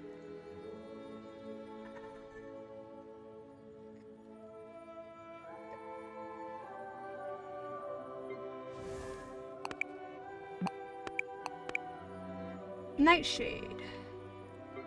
Not sure how that relates to her character, but okay.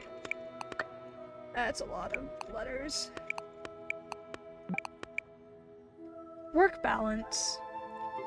It's very nice.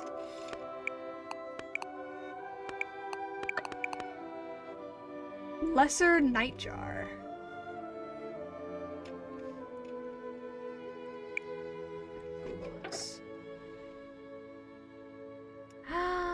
Okay, the first bit is the name for a type of animal that I think is what she's based off of.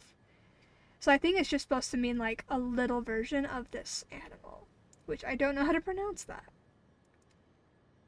But I think that's like this animal, like what she's based off of.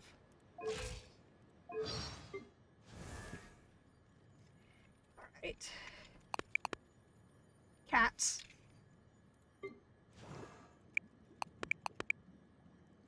Crater.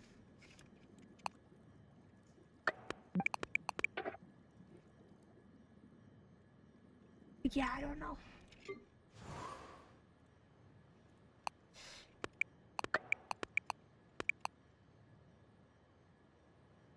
That didn't really change much. Does Google have anything else to say about this? Japanese maple. It's a Japanese maple tree. How fitting. Alright.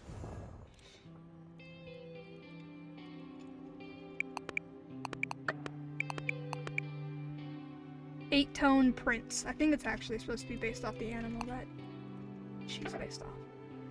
The American Pika. Canis is a dog genus. Canis means dog. And Bellatorus means warrior, so he's a dog warrior. Yeah, dog warrior.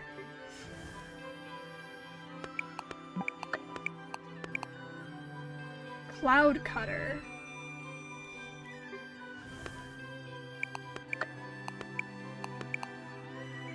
Peacock bird. Well, his constellation is a peacock, so that's fitting.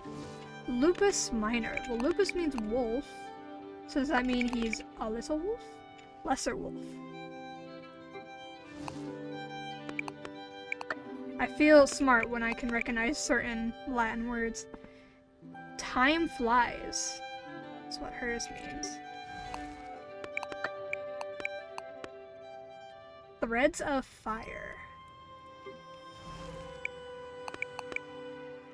Shovel. Okay. Lepus, which means rabbit. Yes, I'm smart. I love when I can recognize Latin words. Taurus means bull, I think. A bull, yes. His whole constellation means angry bull, apparently.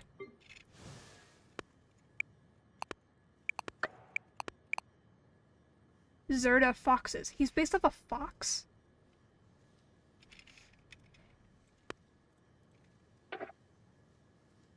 Fennec fox. Oh, that sounds fitting.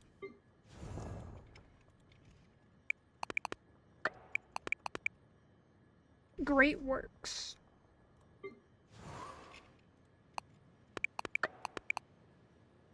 White cat. Automaton is just like a type of machine. I think his is something to do with like a vampire bat. Wait. Vamp? Means vampire.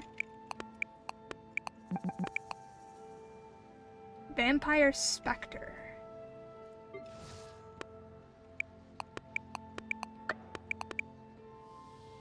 The delta of Basel.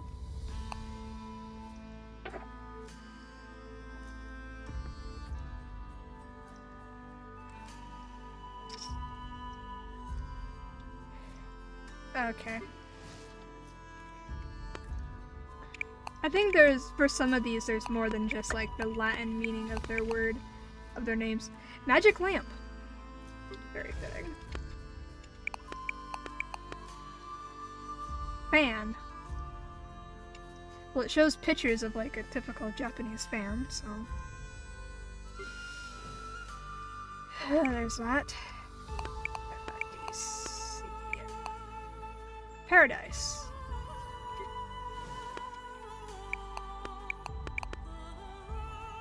Just means osmanthus. So this is a type of plant? It is a type of plant. Devilwood. A genus of about 30 species of flowering plants. Oh, that's a long one.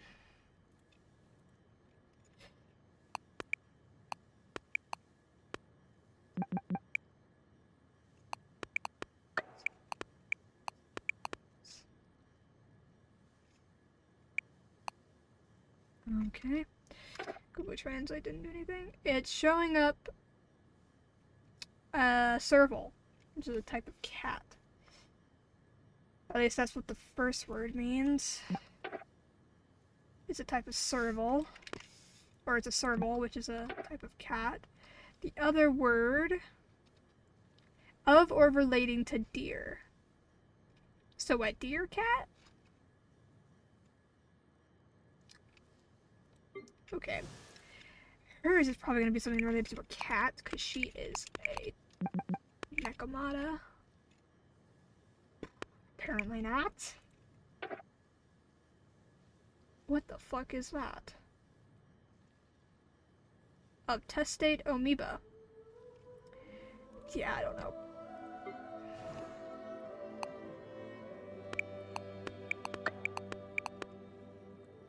Arrow shield. Leo is a lion. Which makes sense because he's a lion dancer. The Lion Awakens.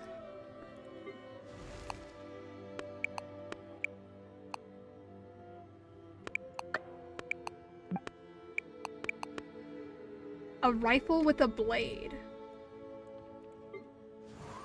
Hers is probably going to be a type of bird, I'm guessing.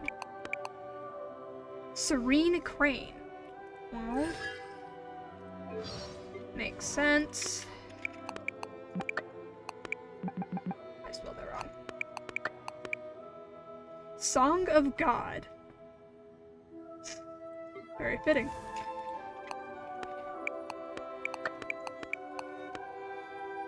Crest of Pain. God. Leviathan Judicator? Well, Leviathan means whale. No, Leviathan means Leviathan. Or there's a type of whale called a Leviathan. Leviathan Judge. Well, Leviathan is also like a type of beast. In mythology. I think it's usually depicted as a whale, though. Or just like a sea creature. Leviathan is a massive legendary sea creature from ancient mythology, most famously appearing in the Hebrew Bible as a symbol of chaos, evil, and God's immense power. Often depicted as a multi-headed sea serpent or dragon with impenetrable scales and fire-breathing abilities. Okay, the idea of a sea serpent being able to breathe fire sounds wrong. Sounds very wrong. That does not make sense. At all.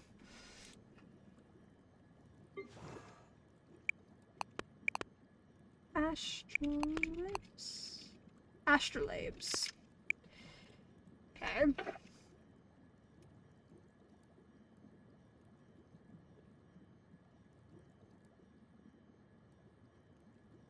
Well, an astrolabe is an astronomical instrument. That seems fitting. Is it going to be a bird? No, nocturnal. But his constellation is an owl, so that's fitting. You guys don't have constellations.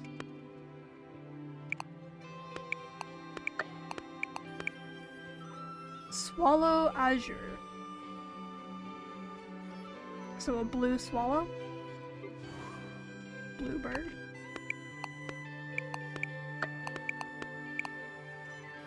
I filled it with flowers. Service. What does service mean? Deer. So, lesser deer. A smaller deer.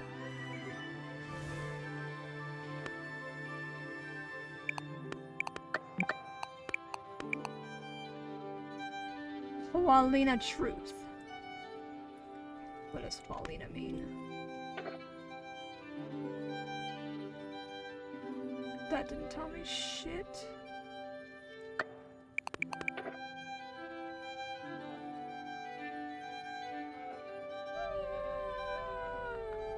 Crystalline Truth. Okay.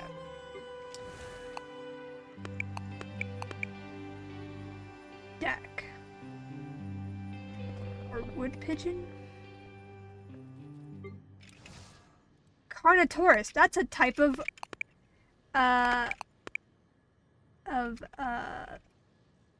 dinosaur. Is that supposed to be the dinosaur on her head? But Carnotaurus is a type of dinosaur.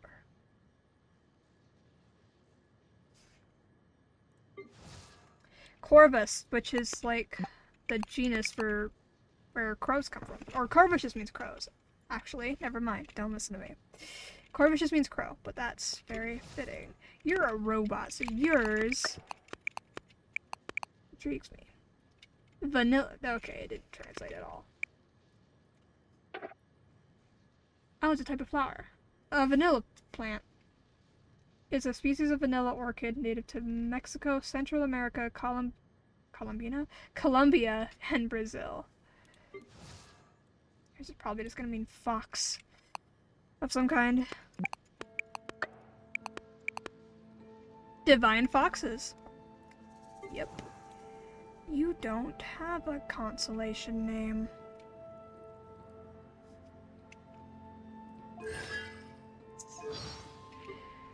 Interesting.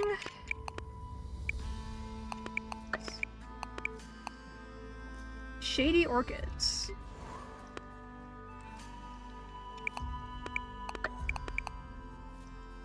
Opal chain.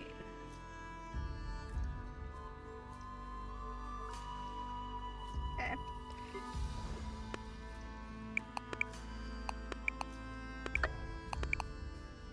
A wonderful basket. Last character that I own. Choral song. And that's all the characters that I own. There's still characters that I don't have.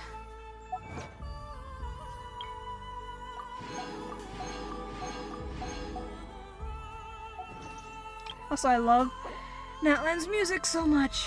Oh, they made it bigger.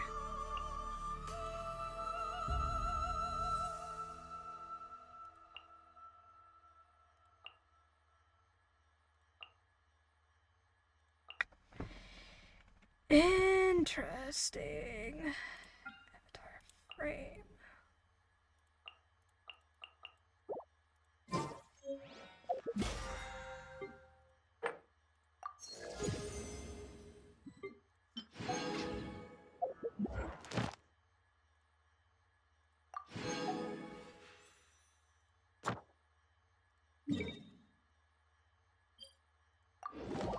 I want to start the quest. Oh, fuck.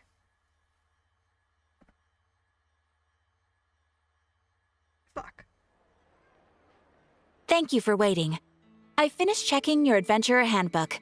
Here are your commission rewards. We have no other urgent commissions on the books at present. Thank you for all your hard work lately. Perhaps you two could consider taking a vacation. Amazing! Paimon never thought we'd end up having downtime and not cry. Things were pretty hectic when we first got here. Everywhere you looked, it was either the wild hunt causing chaos or the Vatui stirring up trouble. It felt like this whole region was one giant slime in a barrel, ready to go boom at any moment. We really have achieved a lot since we've been here, haven't we? Sure have.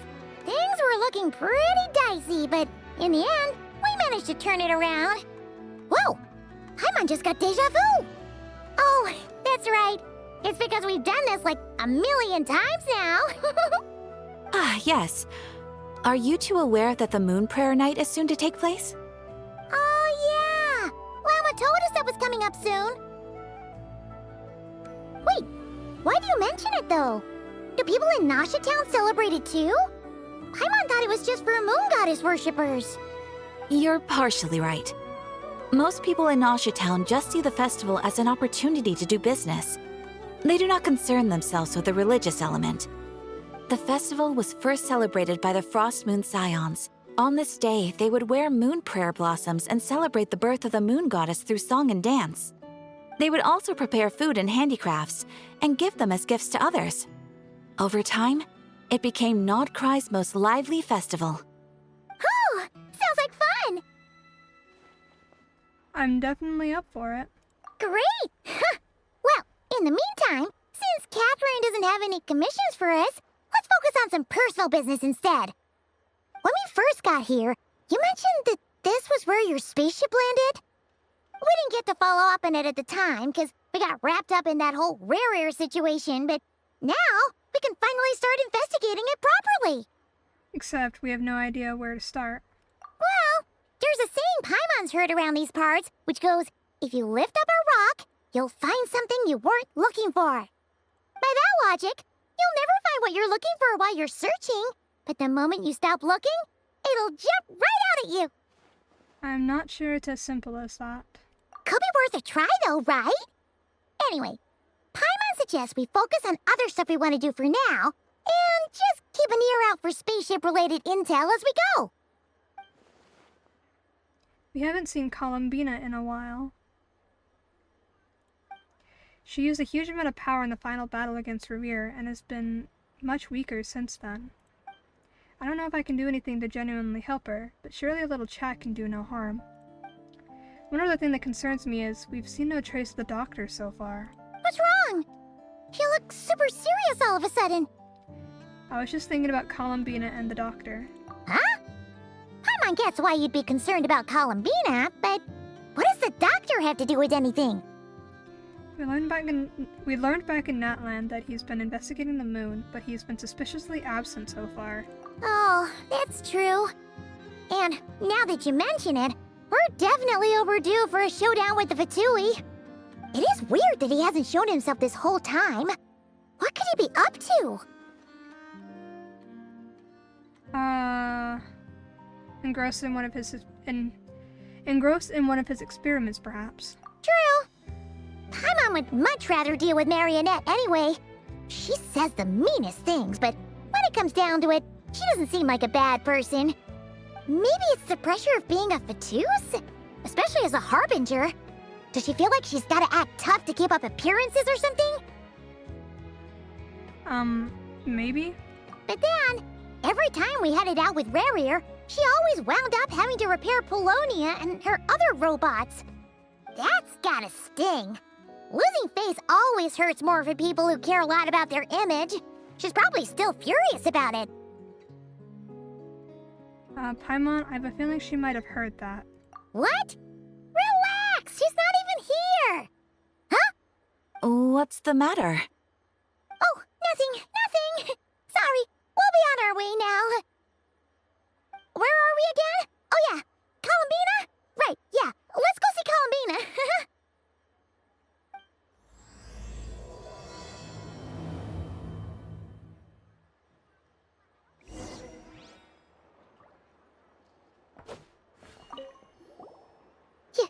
You won't snitch on us, will you? I'm not entirely sure what you're talking about. But rest assured, I protect client and adventurer confidentiality as a matter of principle. Phew! That's a relief. Paimon does not want to get an earful from her.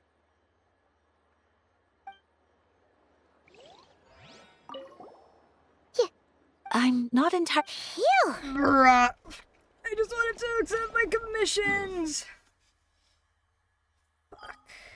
Gonna make me go somewhere else.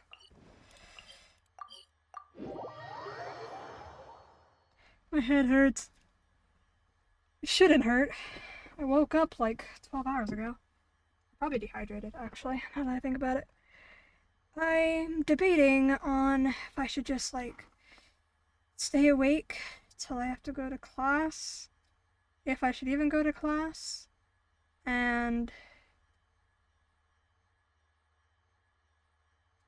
Or if I should go sleep. sleep till I have to get up. The question is, should I go to class? I probably should.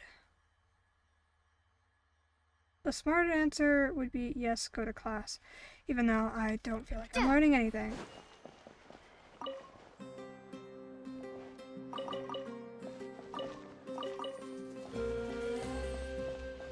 Add Astra.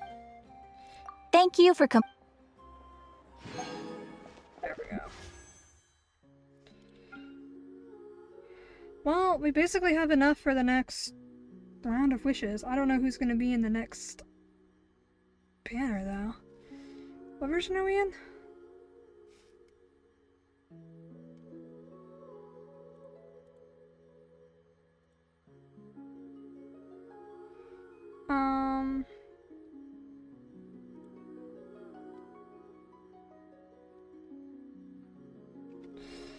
I don't know.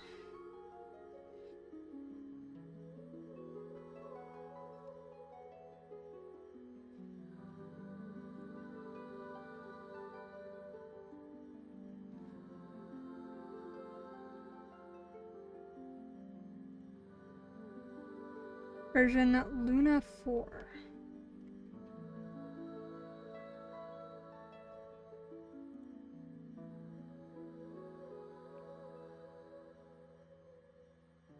Who the fuck?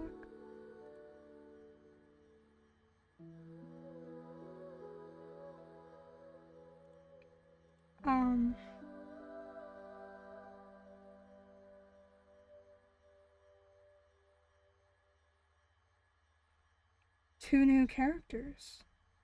And Nouvellette. Who do I want more? They're both... Oh wait, you're the 4-star.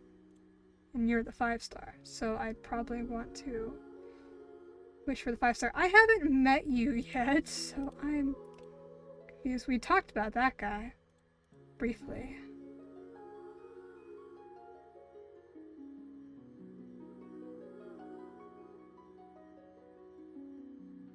There's an... Oh, what?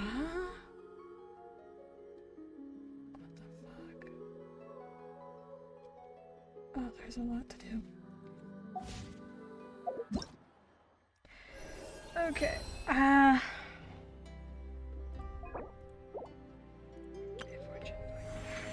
Finish that. I'm not yet caught up to that. I don't know what all this is about. Hello, Wonder and Dottore.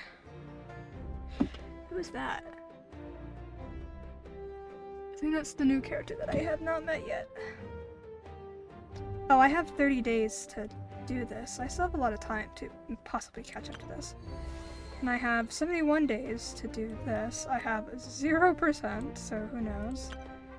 Test runs, I have 8 days. This is the place thing. This doesn't have a time on it, but I should do it soon. Let's make the thing as well.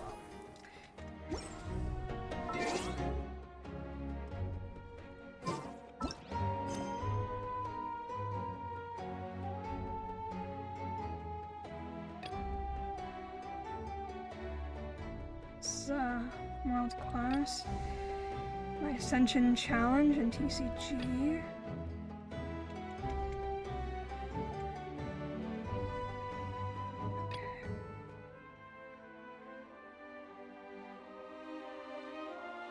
Okay. I don't know what this is.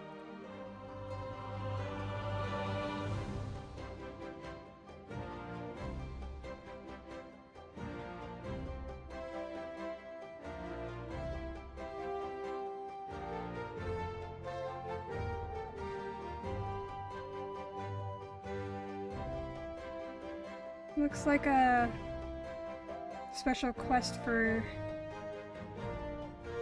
blends. That's the one thing. That's on the resort.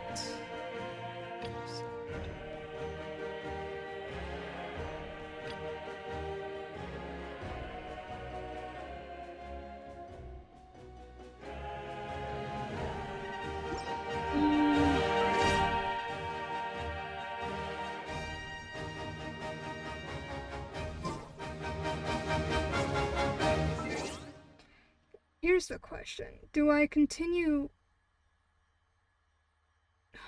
I should go to class. That's the thing I should do.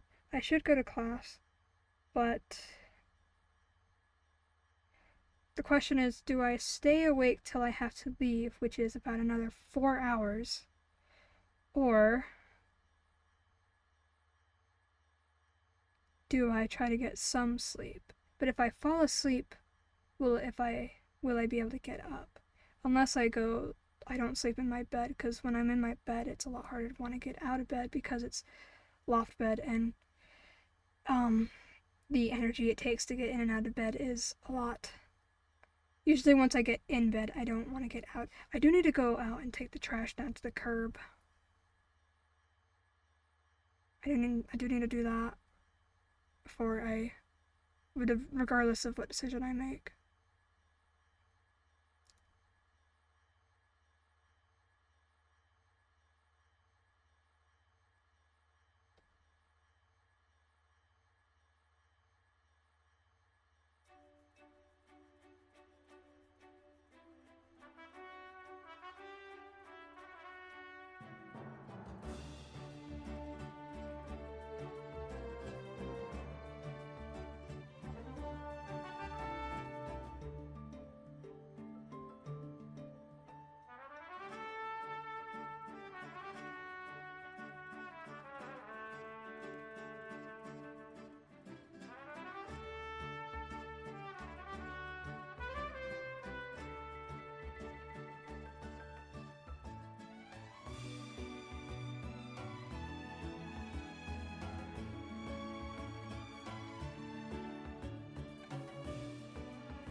I think that's what I'm gonna call it.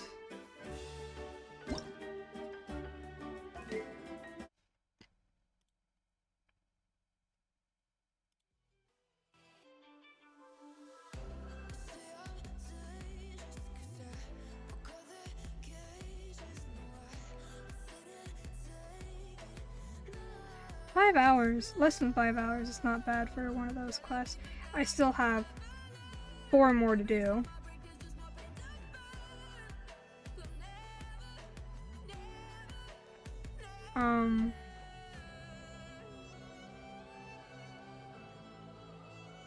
Streaming keeps my mind clear from how bad my depression has been lately, so I need to stream more often.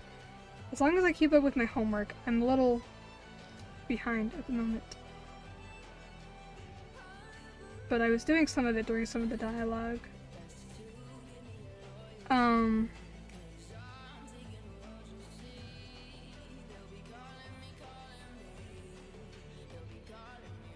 I also have to do some work as well. Anyway, thank you to everyone who stopped by, everyone who is chatting, everyone who is lurking, and everyone who is watching this back as a VOD. I don't have a definite time for another stream. I haven't really figured out a schedule yet. I've been more focusing on staying alive. But yeah, hope to see everyone next time. Love you guys. Bye.